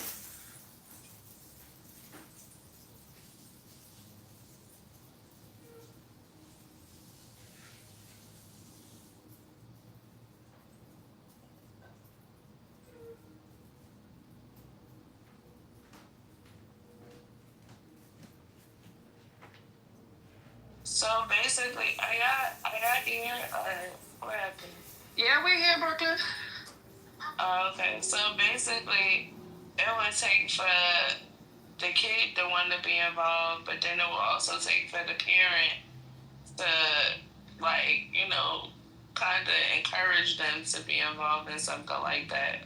So if that's not happening, then... Correct, and you would also have to encourage your child probably to go to a school that has, more of the black community. But they The majority of the black community. But they got local chapters outside of college. Oh, of course. You can do it outside of college. But I believe that it's also the parent encouraging the child. The child don't want to do That's something. what I'm saying. Like it would probably be based on the parents' involvement. So it's like a trickle down. If you're not involved, if you're not really telling your kids, you're not pro-black with your kids, then your kids ain't pro-black either. That's true. Hey, but I was looking at this now because earlier you were asking her. I thought that initially because UCLA only has like 5 to 6% black, right? So I figured that must be why they don't have a formal NAACP chapter, right? But then I started doing my research, and there are a lot of HBCUs that don't have a formal NAACP chapter. So it's not just a percentage, right? That's not it. They have to. It's usually student initiated. And if the students are, like you said, being parented in that way, or they don't have mentors or affiliates that are moving in that direction to kind of motivate them to organize and seek out formal affiliation with the NAACP, it doesn't happen. It's usually student initiated. It doesn't matter if it's, like Dr. AG said, 4 or 5 students. It doesn't matter. As long as they initiate it and formally affiliate, you're there, right? But they're just not being motivated to do so, or they're joining other groups and they just have other focuses. And that's more the problem than the amount of black students that are there. And honestly, being uninformed just really can't be an excuse, especially as a black person. I feel like what'd you say? I just said, go ahead. I'm sorry. No, so it's like, I don't feel like people should have to be motivated. Like, you should want to do this. Like, you see how that black people have certain issues in this country, brown people have certain issues, so that should motivate you. But I feel like we debilitate young people by, saying things like they don't know, so help them. Like, pass it down. Like you said, information just does not fall out the air. You got it. Any information, even information on Instagram, you still got to go get it. You have to reach for it, and if you want to verify it, you have to research it further. So I think that's kind of our problem, is that we are so oh, it's not right here, in front of me. So they don't know about it. It's like, what? I don't even know that type of thought process. Go out and get it, find out somebody doing it. And I think this is one of the things I've recognized, because being 76, I've now taught several generations, and these 18, I would say these 18 to 24-year-olds and other people thereabout, but for that particular demographic, they are some of the most uninformed, claiming having access to information people I have ever met. They have access to more information than even I could have imagined accessing, and without doing any work. They don't have to leave their homes, right? They don't even have to be home. They could be in a public restroom in McDonald's and access information. So that's the first thing. The second thing is, and I, as a Gen Xer, I think Gen X has to take responsibility for the poor education of their children. The poor foundation building and rooting their children in a certain cultural politic and a certain black politic. Amen. These people run around here talking all this craziness about black people, about black. It is no wonder that because they disseminate this information so widely that we are in the state that we are in. So yes, it is the parents. You have to get your kid anchored in the tradition and encourage your child to work, to create and continue the Black Project, which is access to the franchise and the privileges and rights of citizenship for everyone. And if you're not doing it, your kid's not going to do it either. And your kid gonna find kids who ain't doing it. And then we gonna be fucked up sideways in the world. You mean just like we are now, Dr. AJ? You talking about like now? Absolutely. Oh, okay. Absolutely. So how many of y'all are card carrying holders of the NAACP in here? I'm actually still a member. And the Urban League. I am a member of the National Urban League. And the National Council of Negro Women. Yeah, my daughter. I'm the National of Africa. I'm African certified. I'm a certified African. Urban League. Lord have mercy. I'm also a member of That's a troll. I'm also a member of Oh, okay. Yeah. I'm not trolling. I'm sorry. You sound. I'm also a member of the Let's just CBC. continue with our membership announcements. I'm also a member of the CBC. You all can be a member of the CBC as well. Well, I'm not a member of anything, but I'm still hella pro-black. It's not even expensive. It's really not expensive. I'm just not. Maybe I'll join. It really isn't. But Patty, you trying to speak? I'm trying to. I hope this will inspire people to seek out yes, I'm membership. inspired, Dr. AG. Thank you so much. You're Honestly, I'm inspired. No, seriously, I'm inspired. No, seriously. I already said, and I may need to join an organization at this age in my life. And why not? You know what I mean? Especially now. I'm sorry, man. It makes sense. So, please don't talk to me.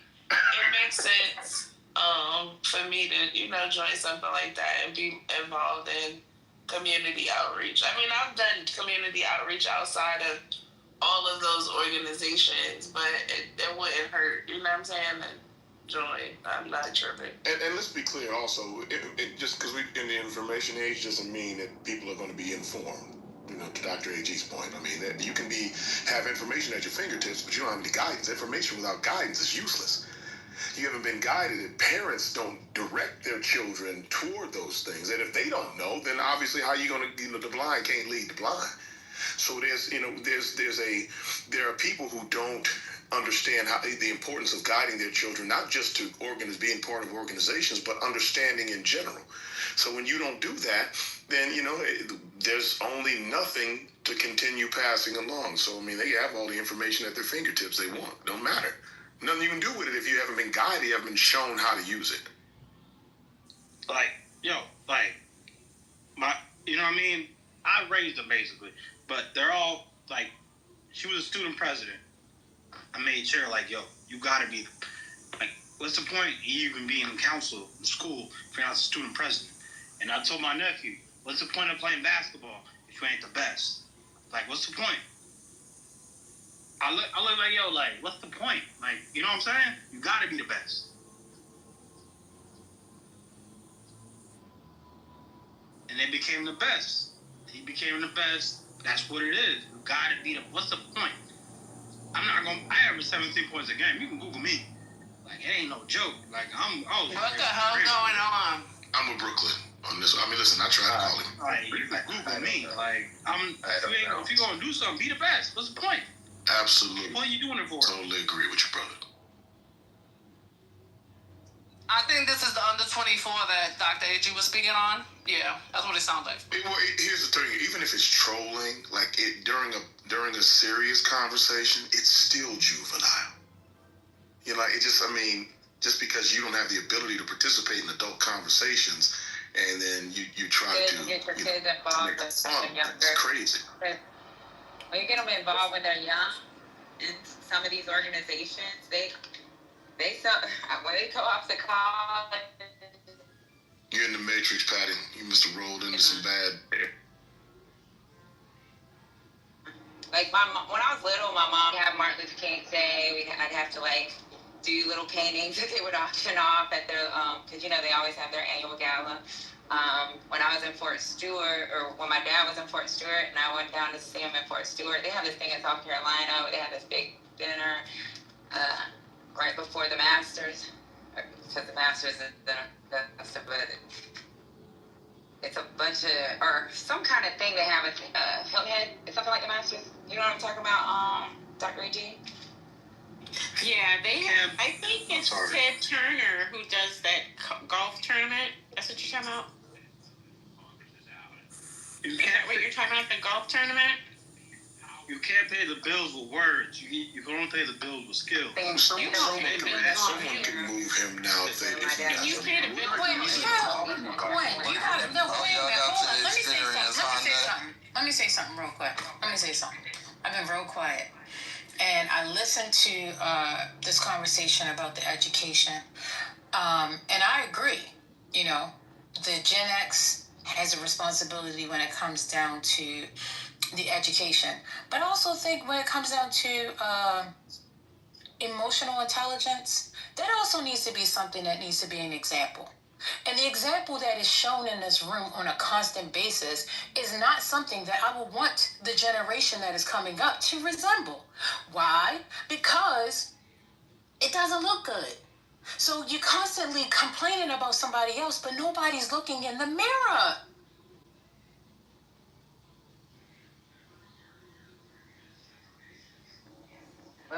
Carry on. Is that for me? It's for whoever wants to take it. Oh, okay. It doesn't have to be anybody specific. I don't target people. I'm just saying and I'm putting it out there. Okay.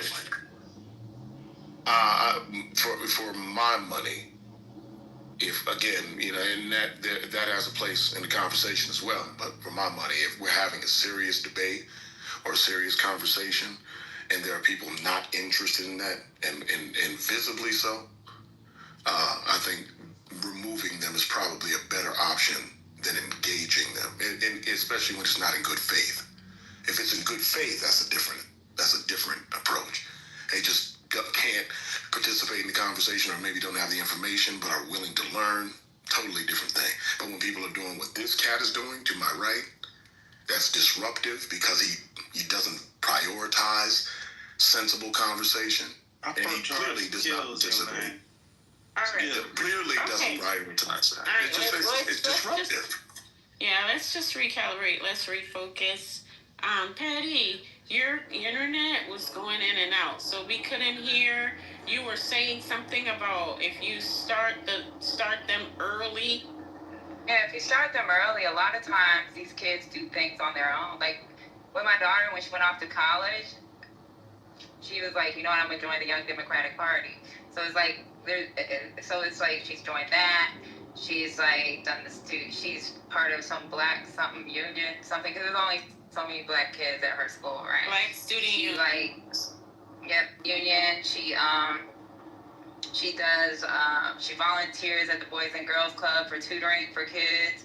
There's a lot of things that they do on their own if you start them young, and it's something that they take the initiative to do it. If you start them young, right? So even when I was a little kid, you know who actually got us into the.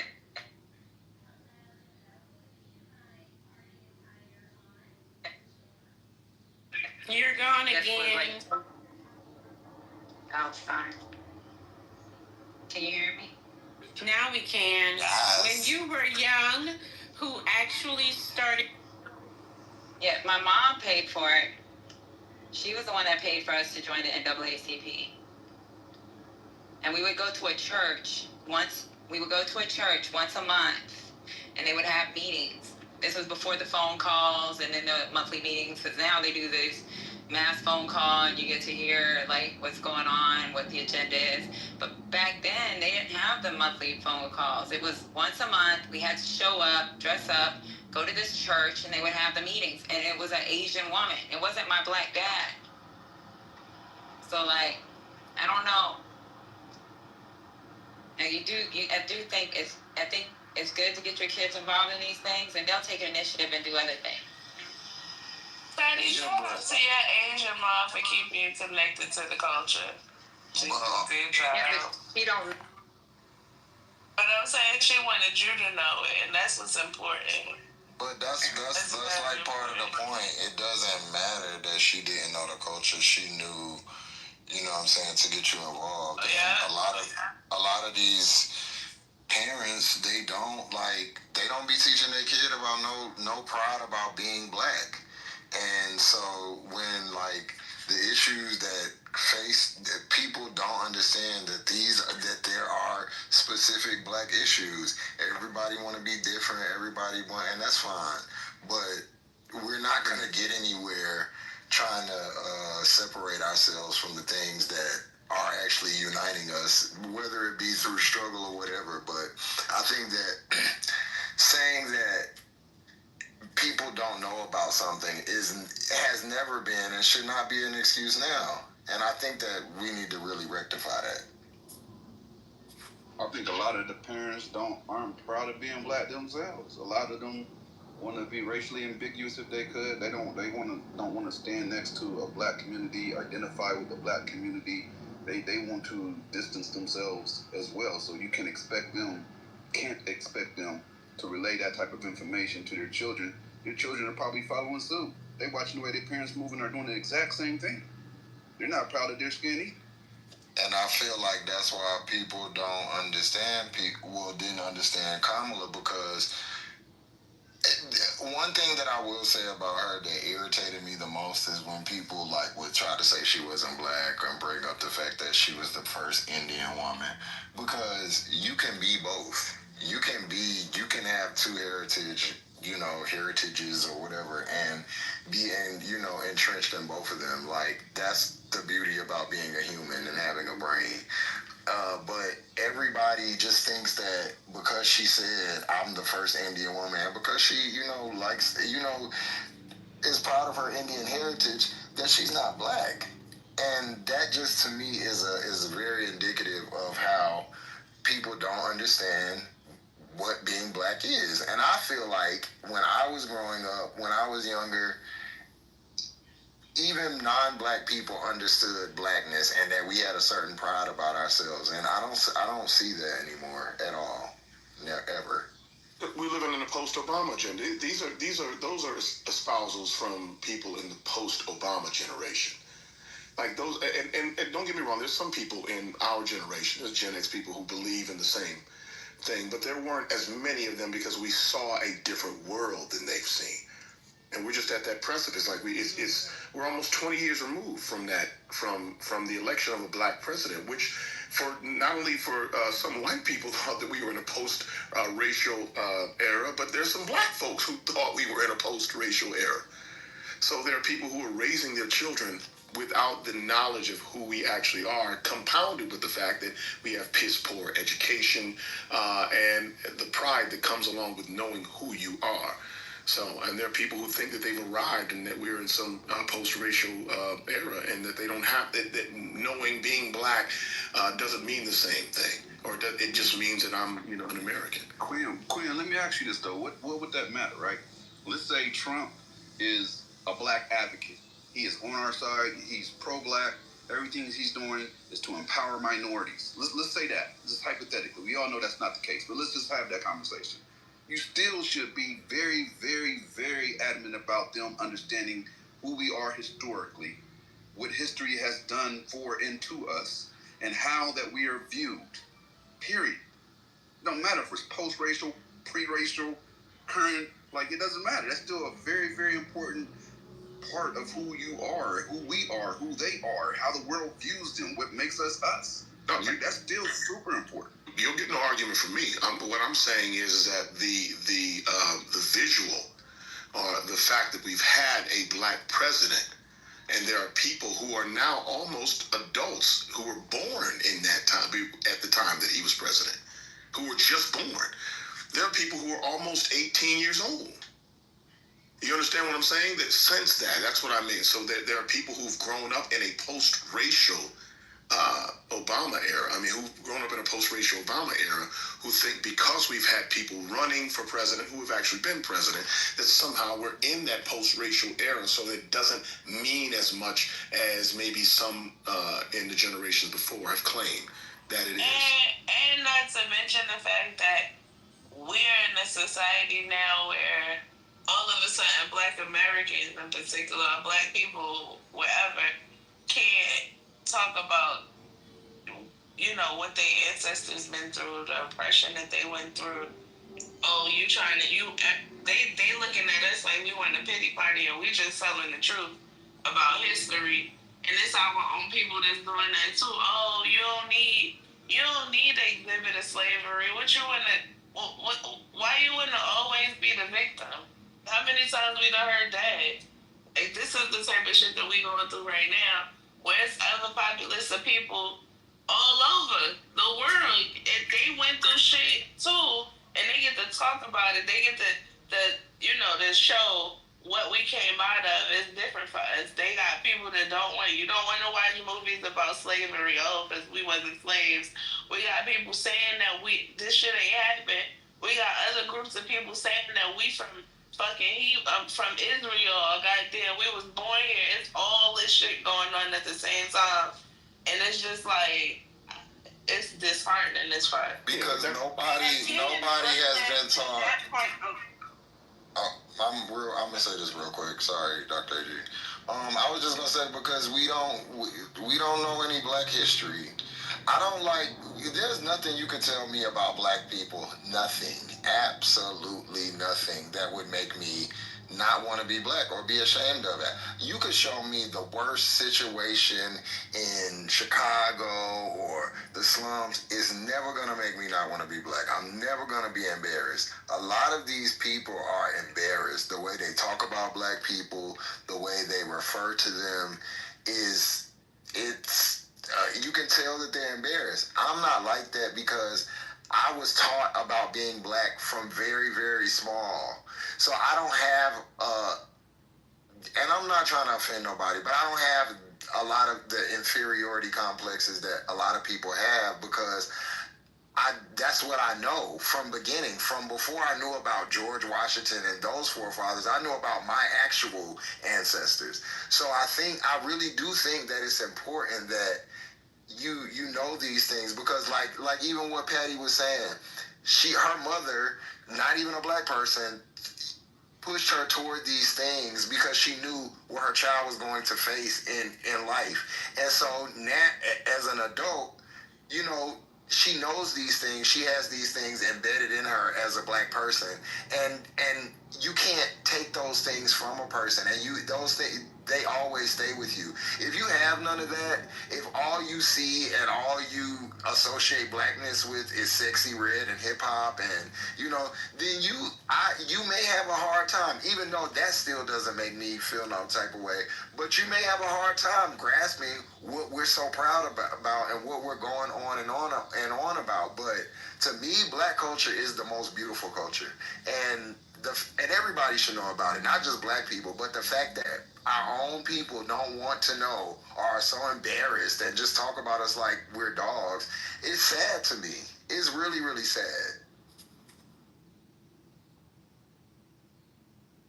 Yeah, that's also, I always say this, man, and there is as active, or more active, a more pronounced, a more deliberate effort to miseducate people, way bigger than there is to educate people. So Brooklyn, what you hear, and in line with what Just was just saying, what you hear is the byproduct of that.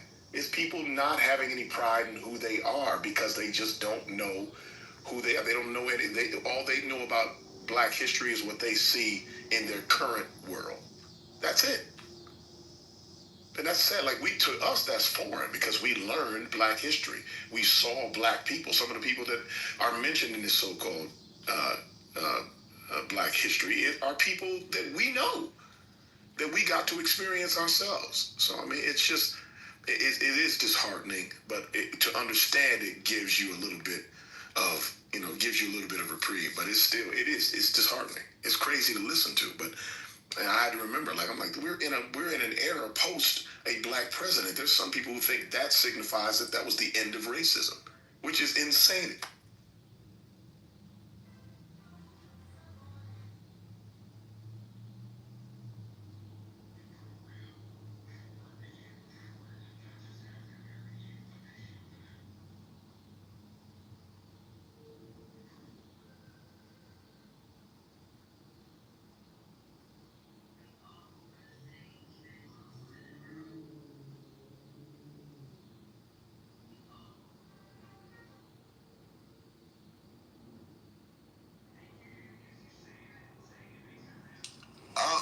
Brandy, I don't know what you mean by the face of blackness. Like, I don't think there's a face of blackness. I think that black people, I don't, and I think that y'all don't understand. To me, that's dehumanizing to think that we don't have a myriad of people. Like, we have an Ida B. Wells, so we'll have a Sexy Red. We're gonna have people with varying values, that ain't gonna line up with what you think. Like, that's what being a human is. Like, some people are different. Some people, why, I don't understand why that's so bad to black people.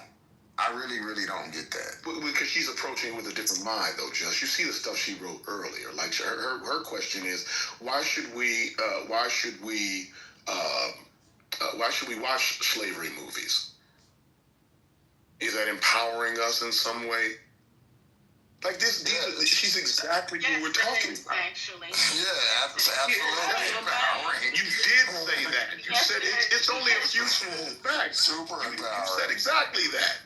It builds resilience, it builds determination, it builds stick-to-itness. Okay, is my mic broke? Okay. I'm sorry.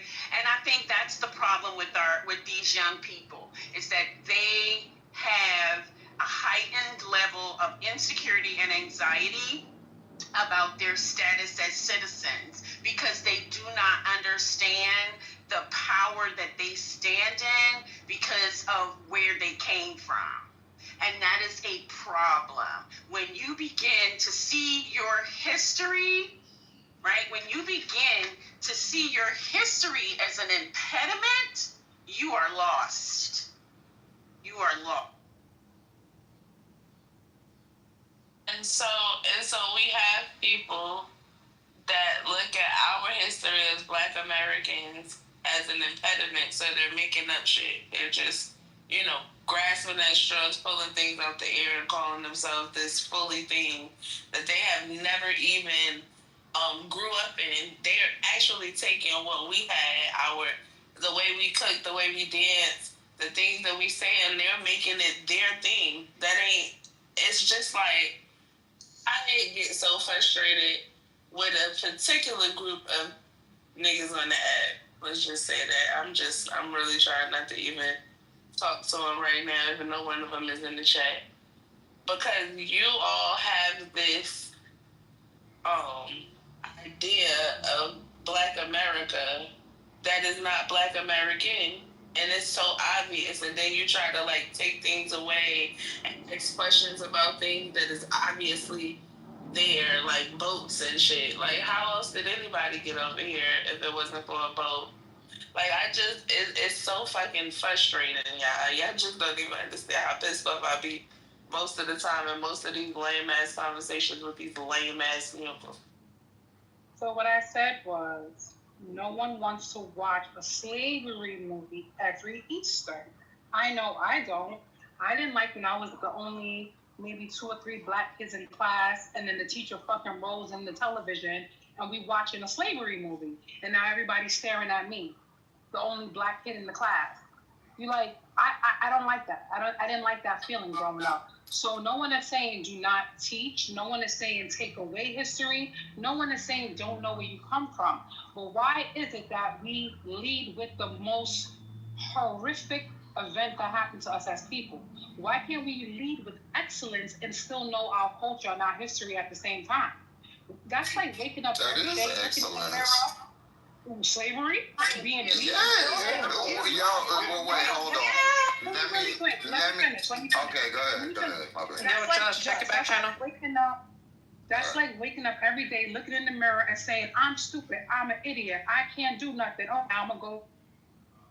My friend who's leading Holocaust educator. Over yourself. If you're constantly, I'm not saying you people, but there are people constantly live in this mentality like, this is what happened 400 years ago. This is it.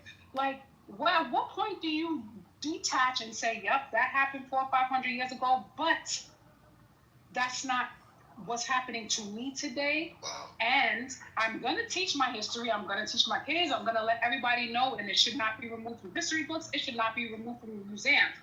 But we should not lead with that. There's so many Black excellent inventors and doctors Why don't we talk about that? There should be, every time we watch a movie, it should be about that, not us being beat, raped, killed, and destroyed as people. It doesn't make a difference. You ever heard of the word? I just want question. Real quick. I just want to say this one. Let Dr. AG go, and then I want to reply to Just that. one quick. Brandon, one of the first doctors, right? One of the first virologists, is now what you call them, in this country was an enslaved person. So slavery is a story of excellence, right? But we don't know that history because that part isn't told. But that's why we have a responsibility to tell the story. So I don't get what you're talking about when you say don't lead with that. Because that is the excellence. That is the excellence, though. That is excellent. Really quick, hold on to Dr. AG. Now, I didn't even know that. Now, we led with that. This is a story where these excellent people derive from, and this is how we blah, blah, blah. We don't hear it that way. What we hear was we were slaves, white supremacy, oppression, we were beat, they took everything from us, and blah, blah, blah. I'm not saying we should not complain or we shouldn't fight, but it's more of a complaint and a woe is me. Then we came from this shit and look who we are today, and we keep on striving. Not saying you people in this room, but the overall majority of Black people, when you hear and talk to them about struggle, it always goes back to, look what they did to us, be a head start, blah, blah, blah, blah. Instead of, you know what? We came sessions from shit and look at today, and we keep on making strides to be better people. But that's not what we really get, Dr. AG, and we know that. But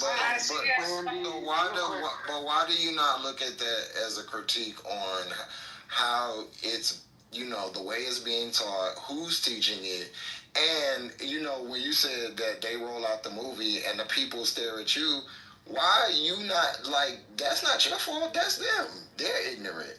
So, to me, that's the fucked up part right there, that they make you as a Black person, you feel bad about something, and that is overcoming.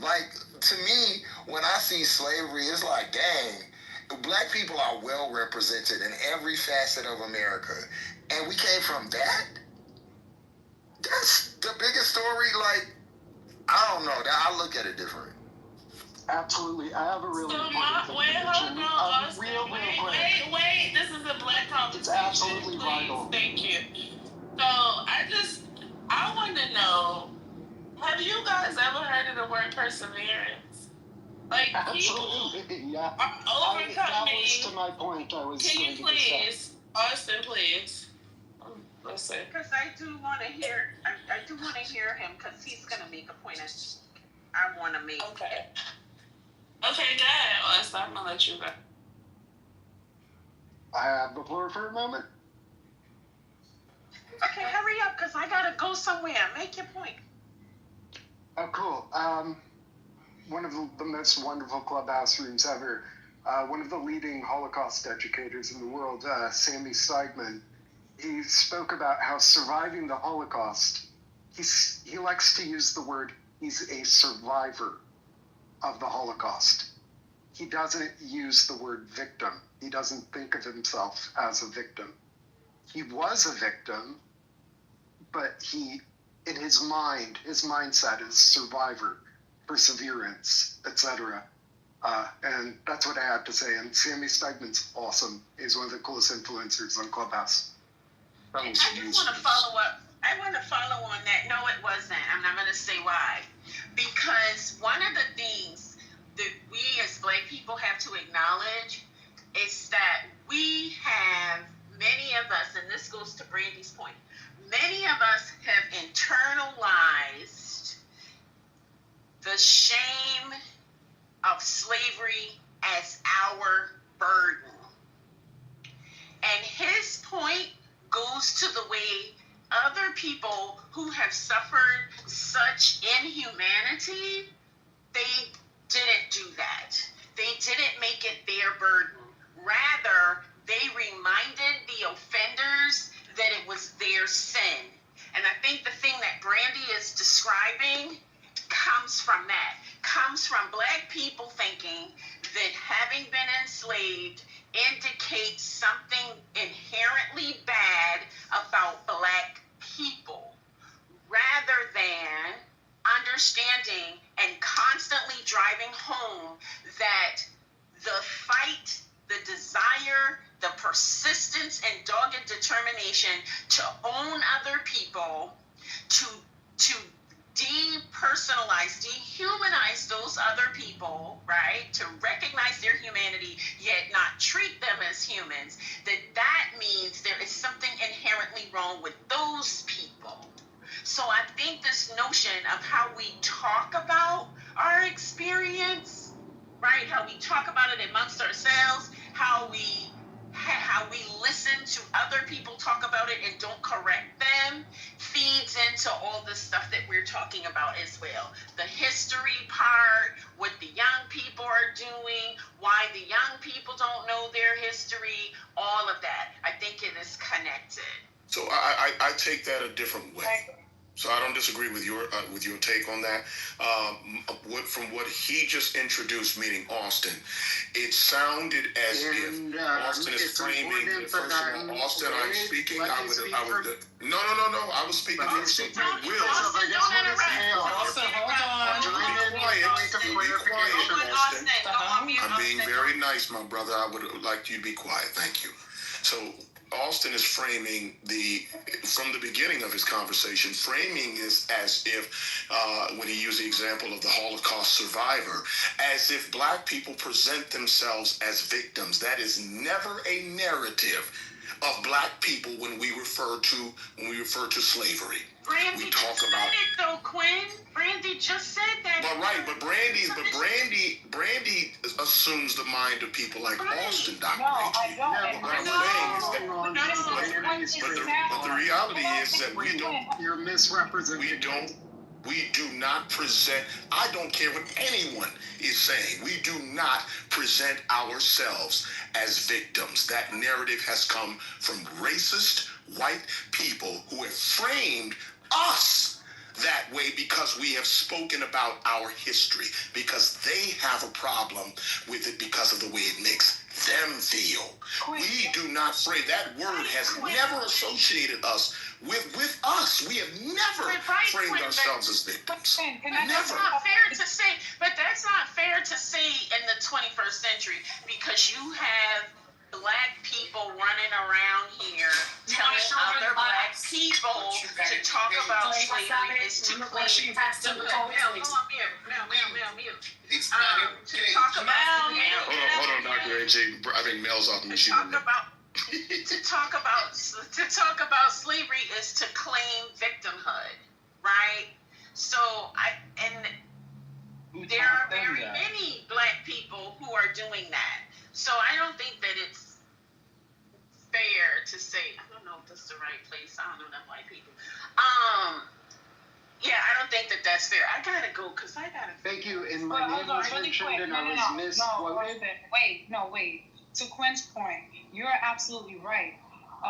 But that's the loudest people, Quinn, are the ones that have that victim mentality. That's what you hear more of. I don't see that. Maybe not in. What is a victim mentality? I'm just waiting. But the whole woe is me, and they're not coming from the place that you guys are coming from. Like, we came from this and we are here. They're coming from, I can't do this because this is what happened 400 years ago. That's more of what you hear. And that was my point. Brandy, to be fair, right? I hear what you're saying, and I've heard that stand being taken. But the fact of the matter is, when it comes to us, Black people do be victims. Woe do be them. Like, honestly, it is not as easy for a lot of people as it may have been for us. Like, I don't understand why we can't come to that reality. We live in this individualist fucking mind life. Like, everybody around us that is going through something is going through it, and it's all their fault. Systems do be against them. Things do be happening, whether we like to admit it or not. Like, I make fun and jokes about people that want to be, whoa,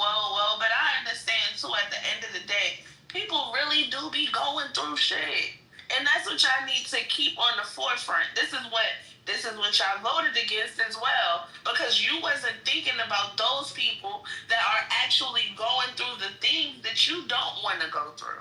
You didn't consider that at any time, at any point in your life, that you could be that person too, and you could be going through some shit. Y'all be thinking about the now, thinking that your black skin is not a hindrance to you, but it is. Whether we want it to be or not, it is, okay? You have to come to that realization. Things are being held back from you just because you are black alone. And I see that you might be blinded to it. It might have been easy for you in life. You might have not experienced racism, but when other people tell you that this is happening, hear them out. And you didn't. And so you voted against it, and now it's all coming back to bite all of us in the ass. This is the shit that this the problem when you don't listen. I literally did not vote against it. I did not vote for Trump, but doesn't matter who we vote for, right? Because if it's happening regardless if Trump is in office or Kamala. It's still, right? White supremacy. All these things are still happening. This shit ain't happening. If the Democrats was in the office, the shit that's happening would have been happening. Come on. Well, it's still maybe not in maybe not in your face, but it still was happening. It may not happen. Trump was more in your face about it. He's erasing laws to protect our people, Brandy. He literally is erasing laws that was put in place to protect us, and he using this whole immigration thing to convince niggas that it's a good idea, and it ain't. Like, so what? Somebody else get to fucking experience the freedoms that we as Black Americans fought to fucking to have. So what? The fact of the matter is the freedoms were in place and again taken away from everybody because a group of people felt that somebody else was getting it what their just due was. That's stupid. That is dumb. We are marginalized. Okay? We are marginalized. We are a group of marginalized people. We are constantly under attack. Constantly. You know that as a black woman. You're a black woman. You hear all of this shit that be going on the internet. You walk outside. You see how people might treat you or look at you. You see how men might look at you. This is not... You don't need a fucking statistic or a fucking poll to realize that this shit is actually happening. That's why I don't understand. Like, you can't say, I'm done with people saying that the Democrats and the Republicans are alike. They are not. They are not. They are not alike at all. They are not. And again, okay? And I need y'all to really come to that realization because it's not true. Stop saying it. It's not true. Absolutely, Brooklyn. Yeah, and go ahead. Quinn, you made a very good point. It was moderately divergent from what I was expressing, yet it was brilliant, and I thank you. I just want to say what I said. Well, I would be open to understanding because the way I heard that, and maybe you didn't mean it that way, but when people compare our circumstances to people for whom we do not have the same circumstances, that is what the way I receive that. You can't compare my people to any other people in this country because none of them have had the same circumstances that we've had. Not only that, but people like the gentleman you mentioned are in a position to say that they are survivors because at some point that indignation came to an end for them. It is persistent in our current reality, whether some of us whether want to acknowledge that or not. An important point I mentioned when I was speaking earlier is he was a victim of the Holocaust who survived and lived and didn't have a high statistical chance of surviving. He was a victim of the murderous attack of the Nazis. Yet he survived. And in his mind and mindset, he uses the word, I'm a survivor. I don't think of myself as a victim. I don't use the word. What is it that you're trying to espouse by saying that? Is what I guess as what I'm trying, as what I would ask you. What exactly are you saying in comparison to what you in comparison to the conversation? What would be the purpose of I was chiming in after hearing Brandy's earlier. Right, but what I'm saying, what Brandy is saying is incorrect as well. I'm asking you, based on what you responded to with her, what exactly are you trying to espouse? What is it that you're trying to say? Well, by giving us the example of that gentleman who is a survivor of the Holocaust versus people who espouse, are you saying this versus people who have been involved, who are descendants of slaves, espousing that they are victims of slavery? It would make sense that those people felt that way because those things persist into today. The effects of those things doesn't mean we haven't gotten better. When he's a motivational speaker, his mindset is I survive. I understand. That's not what I'm asking you. I am asking you, as you introduced that, how, in comparison to what we're talking about, what is the relativity? As you said, I don't believe it's very possible to compare. The cogency of it, thinking about curriculum design, which is where I got it. What I'm telling you is that he didn't internalize it any differently than we did. We don't present ourselves as victims. We don't. We are the most solvent people on this fucking earth as far as I'm concerned. We don't present ourselves as victims. When we speak about slavery, we don't do it in a way to say that we were victims of slavery. We don't present ourselves that way. Much like the person you're talking about presents himself as a survivor of the Holocaust. We are survivors of slavery. We are the descendants of slavery. Which was the point I was taking, the mindset of I survived this. Right, but you're go ahead. I joined the conversation when Brandy was discussing curriculum design. I'm a liberal. I actually saw on the British Broadcasting Channel that trigger warnings make a lot of sense, and there's a way to add trigger warnings to various things in such a way as to not disrupt the media. I think it is cognizant. I think it's an important thing to be cognizant of,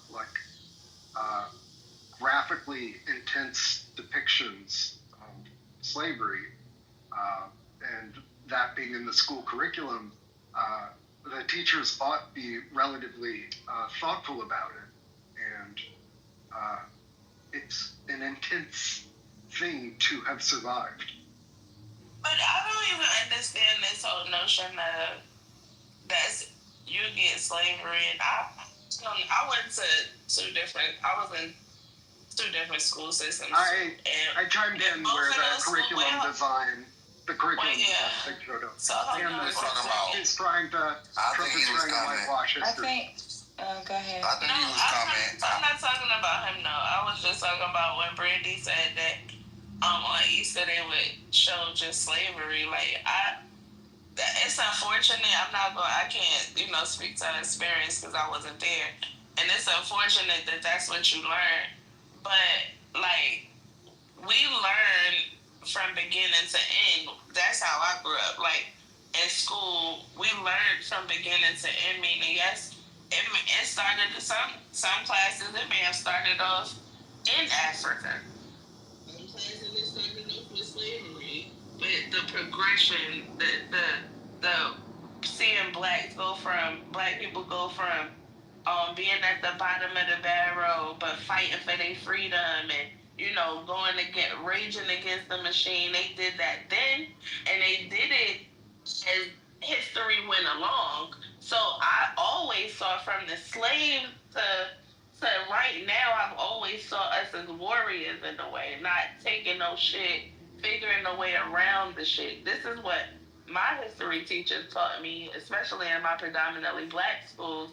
But this is what I was taught, so I don't even understand this notion of, is that what they just showing you? They just showing you slavery? That's unfortunate. It might be something that the parents need to address, especially when y'all insist on sending y'all kids to these mixed race schools. You got to make sure that the curriculum of your people is being taught correctly as well, because if it's not, then it'll end up a problem in which, you know what I'm saying, Brandy has faced. Brooklyn, though, I think Brandy. I grew up very, very, very pro-black. My mother had me at every Al Sharpton march. I used to go listen to Louis Farrakhan. We went, believe me, when Amadou Diallo got shot up, we were right there. My mother had me front line and center.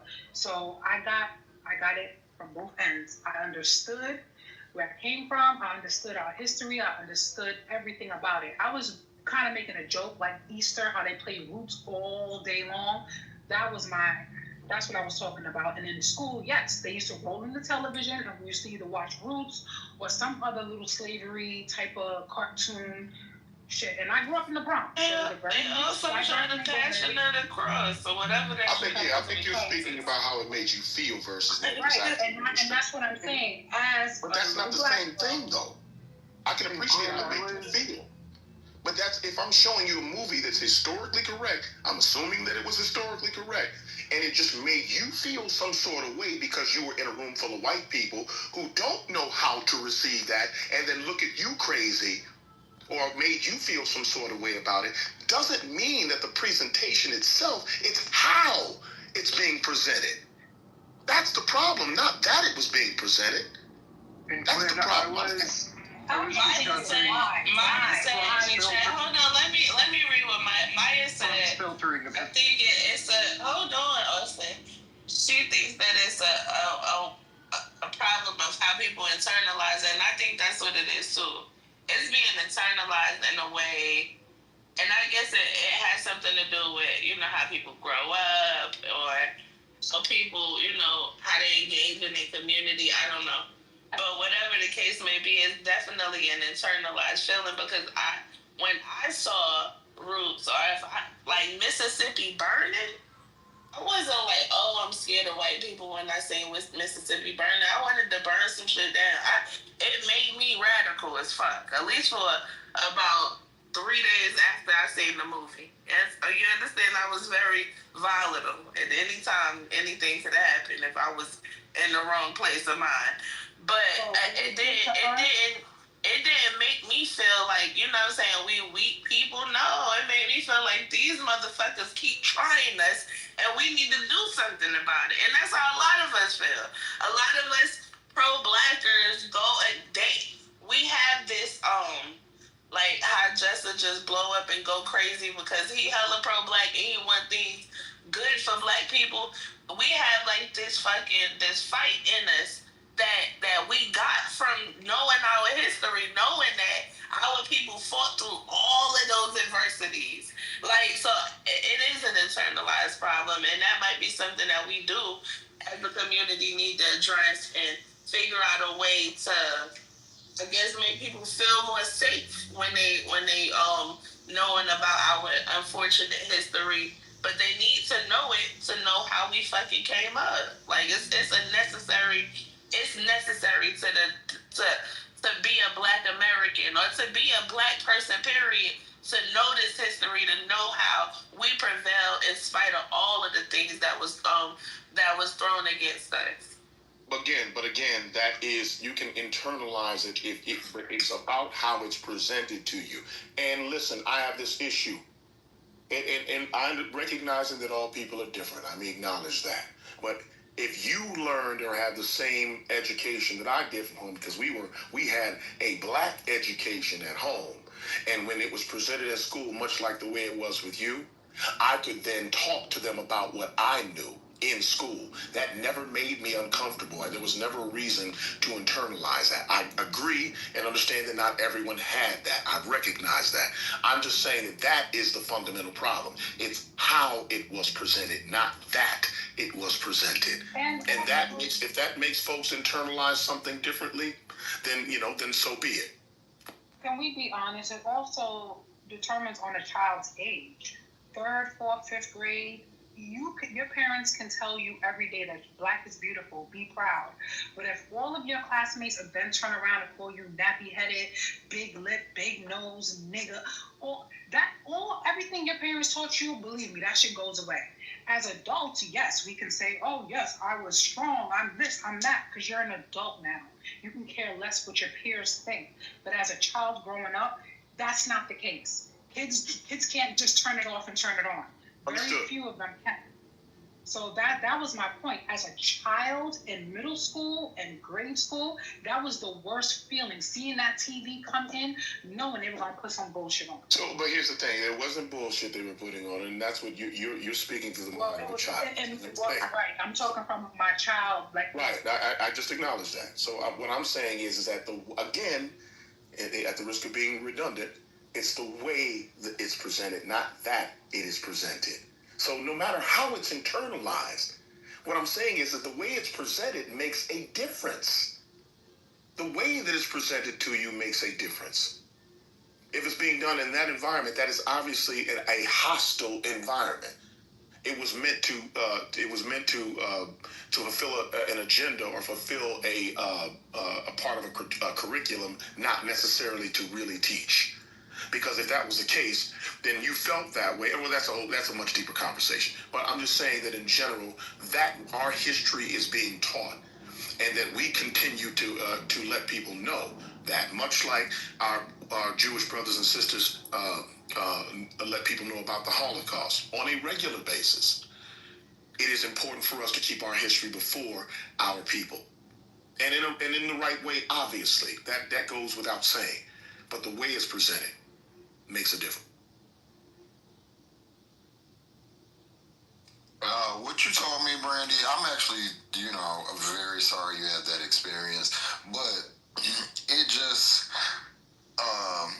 this is why I always will tell people to go to a HBCU, and I don't care, because you need that reinforcement. Listen, I got picked on just, too. It wasn't about having nappy hair or nothing, or being black, in no ways. Maybe, so I feel like it's important in your formative years to be around people that look like you, so they can't, because that does have an effect on how you, I don't give a fuck how, I don't care how white people view me. Beauty wise, I don't give a shit. You know what I mean? And I will never, because I think I can't, but I really care about how black, I really care about that, because I think that's important. Just not to be racist or anything, just because of black people's position in this country, because they're gonna always, especially our women, they're always gonna do that. They're always gonna be like, oh, you ugly, you this, they're always gonna do that to our girls. I hate that.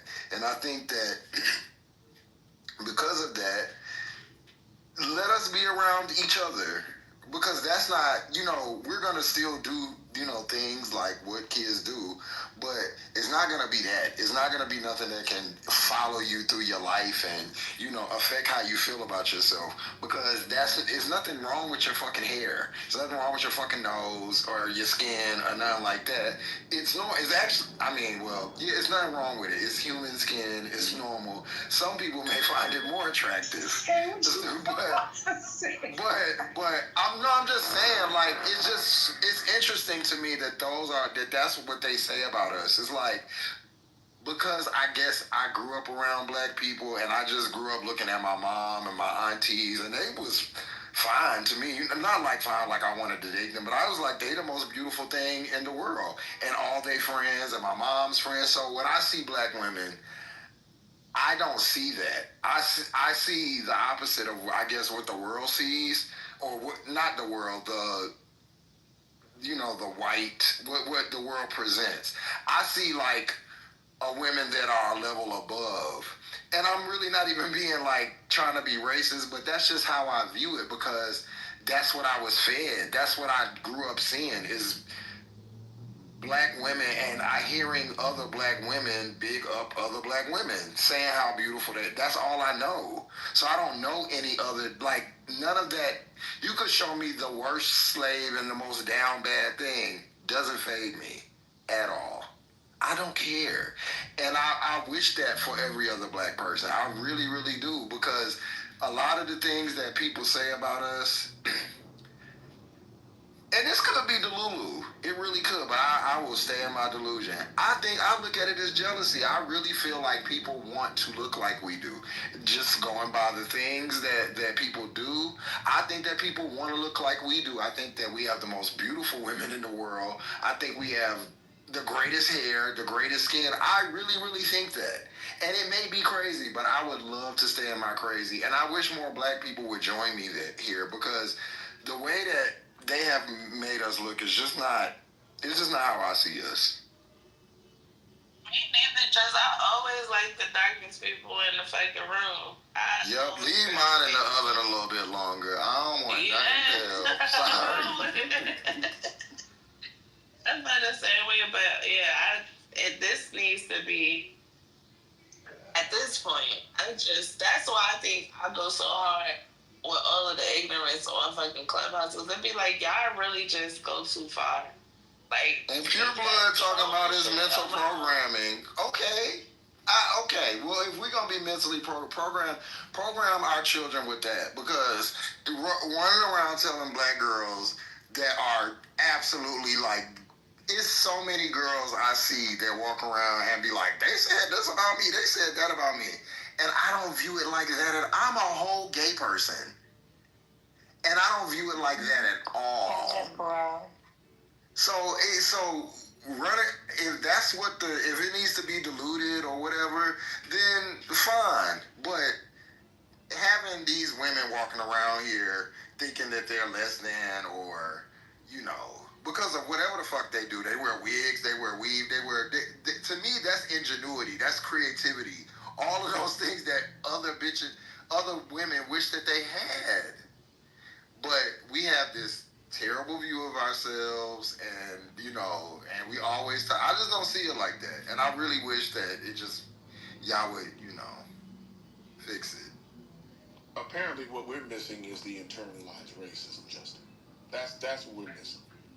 We're missing the fact that it's internalized and that it's become a problem over years, and that apparently we're missing that part of it. We're excusing that part of it as a part of I don't know what that's supposed to excuse in relation to this conversation, but that's apparently the part that we're missing.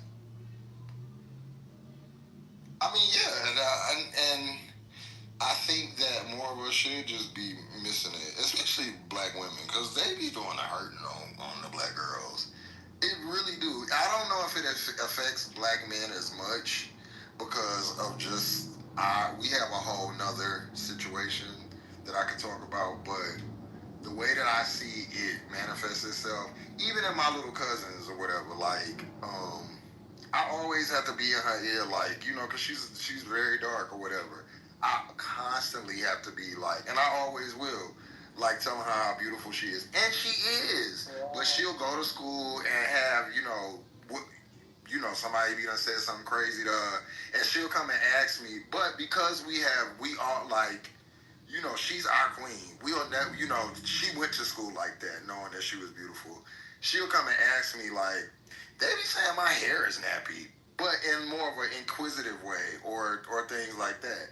And I always gotta be like, they don't even know what naps are, like, then this girl got hair down her back, thick as, it's like she has hair, beautiful hair. But it would be eating her up. She black and all this other stuff. Yeah, black is beautiful. Black is shit. Tell them you black as fuck. I'm just curious as to what that's supposed to excuse or explain. Not what you're saying, Justin. Not you, Justin. That's what I'm saying. I'm speaking to the internalized racism in general. Like, in terms of us presenting ourselves or feeling like victims. Most of the time, that doesn't manifest itself that way for those black people who feel that way. That manifests itself in self-hate. It doesn't manifest itself in I guess in being ashamed of who they are. So what is that supposed to excuse? Or explain? It just, to me, it just the way that these things, I don't know, when I hear Brandy talk, I've heard other girls say stuff like that. Like, I worked in like a barbershop that had I've heard, like, just this in conversation. And I'll be looking like, now, to me, it's like, oh, she said that to make you like, because she knew you was bad. That's what I'm thinking.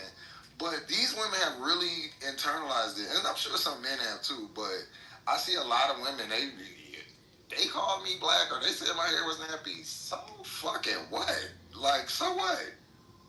How they like? It's a lot of things that we can say about them. We don't have to like, do the whole go to hell. But why are we? That's why I don't like the weave conversations. I don't like you wear blonde hair, so what? Y'all made us wear this shit. We was minding our business. We still have afros and be living in mud huts if y'all would have left us the fuck alone. Or whatever the fuck we was Florida, you don't stop. I'm sorry, y'all. You don't stop. I'm gonna tell you something. Don't play. I said what I I'm said. telling you. And I said what I said. Bye. You're gonna have to come back tomorrow because I'm not doing this with you today.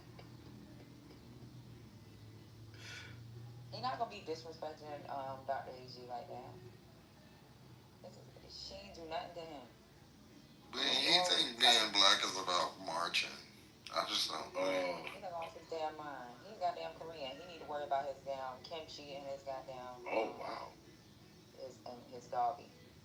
Always talking about what she said is right. You have to fit in these spaces. So what did because maybe I had gone away from the phone, but what did Dr. AG say? He was talking about how to basically check somebody without going postal at work. Right. That was it. That how they got this stigma on black women, especially the strong black women, and we so confrontational. She was speaking of how to confront someone without meeting that stereotype. I don't think. There's nothing wrong with that. Yeah, nothing at all. Yeah, he want her to be a fool. Oh no, that's stupid. Yeah, how you doing, miss?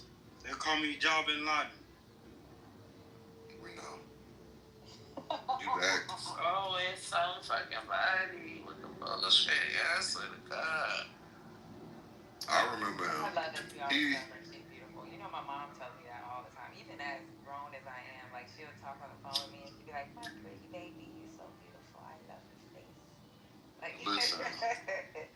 One thing, none of the girls in my family that grew up in my thing, they ain't gonna never be worried about no little rusty ass. None of y'all little rusty ass sons breaking their heart. One, because I got the blizzy and I'm pulling up. And second, because I don't they know they cute. They gonna be fly. If they need something, I got you. Don't worry. You ain't never got to lean on no nigga for nothing. My mom FaceTime me and said, "I just want to see your smile, so cute." I was like, "Shut up, leave me alone, mom." Yo, can I say something real quick, miss? Go ahead, babe. Allah Akbar. I'm joking.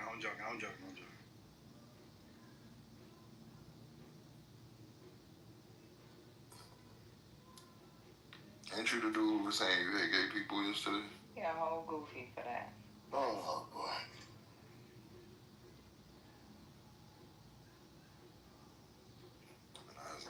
Start firing your ass up and you ran. Nah, I'm just fucking with y'all, bro. Like, you know what I mean? But do you see that there's a serious conversation going on, though, brother? Real talk. Do you see we're actually? I mean, if we're joking about something, like that's one thing. We do that here. But I mean, if we're having a serious conversation, you think it's room for that silly shit? Like real talk. I'm asking you, man to man. Like we have a serious conversation. You know how annoying that is when people having a serious conversation? You sound like a child. Interrupting a grown people's conversation. But it's not relevant to what we're talking about, bro. Ask the question. But you know what you're doing, man. You know what you're doing. I asked a question. Can I say? But we were having a conversation. Don't let confused with who I am. But we were having a conversation. Don't get serious now. I'm asking you a question. I've been serious. Well, you haven't been. That's the problem. We're having a grown people conversation and you're acting like a child. I'm being grown by asking first. Now you are, but before you're being an asshole. No, I was asked a question. I said, "Ma'am, can I say something?"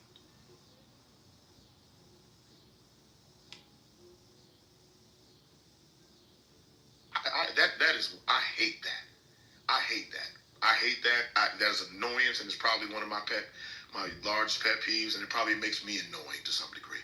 But when I'm having a serious conversation with serious adults, and grown ass people act like fucking kids when they come in and start talking, and this is in real life or on this app, that annoys the fuck out of me. You allow the PTR to control your judgment of me, bro. Calm down. I'm not allowing anything, brother. I don't know you, nor do I care to. I'm listening to what you are saying. Then you would understand everything that I said. Okay, y'all. I asked. I'm sorry. Excuse me. I'm sorry. I just wanted to say that. So. I got you. Y'all want to get back to the original? Well, so conversation, or y'all want to move the conversation somewhere else? What do we?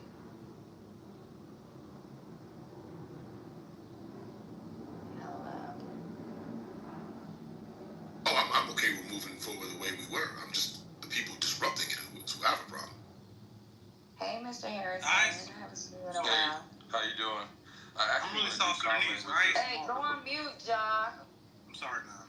With Okay, go ahead, Mr. thing Justin was talking about, I really never understood how people, well, our women specifically, could allow anybody to kind of like, in one face, try to belittle the complexion, the curvature, the hair, the voluptuousness of our women, and then in another face, they're trying to literally mimic what our women are. I just find that very funny to me, like where the tanning booths with the lip injections, with the butt implants, they're literally mimicking our women. Changing of the hairstyles that we can do. It has always been funny to me that in any face that somebody could say, oh, there's something wrong with that. But everywhere else in the world, they try to mimic what our women look like. I thought it was funny. And then the complexions, the tanning booth, the black skin has always been just something to marvel at. Like, I don't know, man. And my mom was kind of very light skinned, to be honest. Like, my dad is actually the dark one. But man, I just always found it a dark skinned woman so just to me impressive. My wife is actually kind of light skinned too, but the girl that I was close, she almost made the cut, which probably is, she just has the most beautiful complexion I had ever seen on a girl. It's just funny to me. I don't understand how we allow people to kind of say that on one face that, oh, this is wrong, but then they mimic everything we do. Everything about our women is mimic. It's just like, it's funny. I just want to say it because I never got it. I've always been loved on. The summertime, I'm dark as hell, and I love it. My sons actually want to be as dark as dad.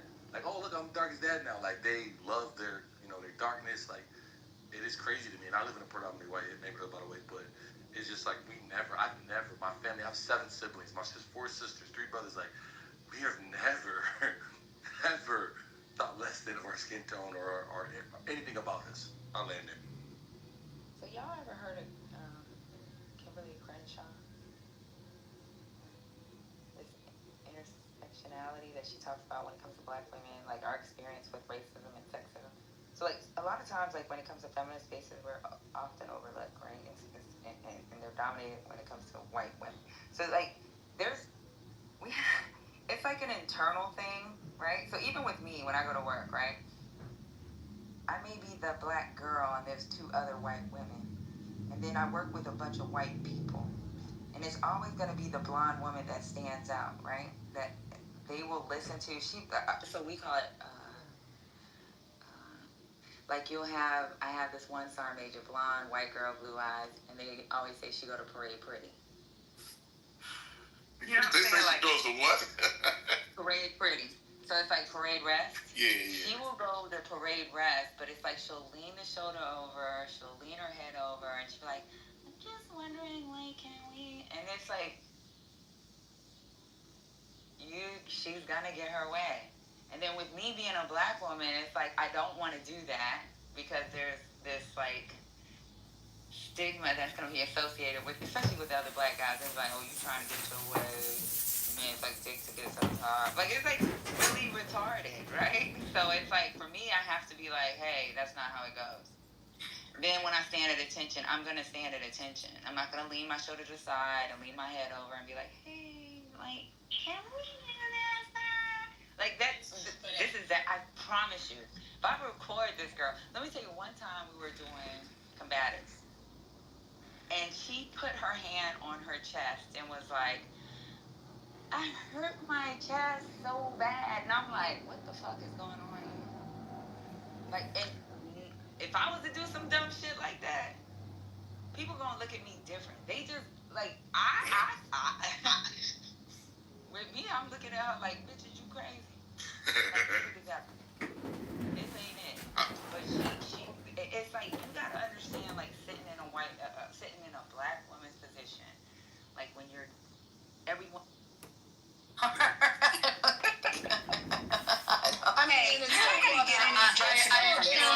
Okay, so we just got 3 inches closer to our phone. Do tell. There's nothing to tell. I have at times on this app allowed the crazies to talk amongst themselves with a little bit of modding. So that's the crazy parts of when I was on this app. And then she says she does replays. I'm adopting her serendipity. Just forced her. So Grace, do you run your rooms with replay? I haven't been on in the past 4 months, 4 or 5 months. So yes, I used to run replays. I put on replays because people used to not be in the room sometime, and they wanted, a lot of the rooms that I was in did a lot of comedy, real comedy, not people who are obnoxious. Nice. Yeah, we need comedy. It's official. I'm sorry, say it again. It's official. We're keeping you. You are really nice people. I don't know how I didn't get to you earlier. Well, it's funny because as you were talking about, sometimes I just let crazy people talk to other crazy people. I'm sitting here thinking, yeah, if we did that all day long on Clubhouse. All day long. That is why I'm here and you are my people. Yeah. A little bit of craziness and good fun is good. And I found my way to you, so that is the best of the day. That is the best. And Mr. Steve, I miss you. I haven't heard you in a while. I haven't been up. Miss you too, Grace. Pleasure to talk to you again. Yeah, always. Pleasure. Always. So, happy hour in the muff, REC. I have to make sure about this.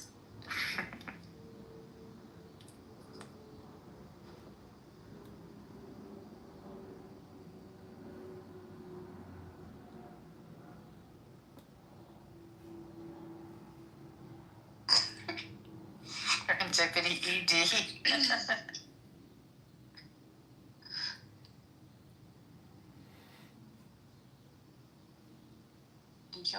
Hold on, I got Mr. Steve and Alan hanging out with these lovely women and Mike. Very nice.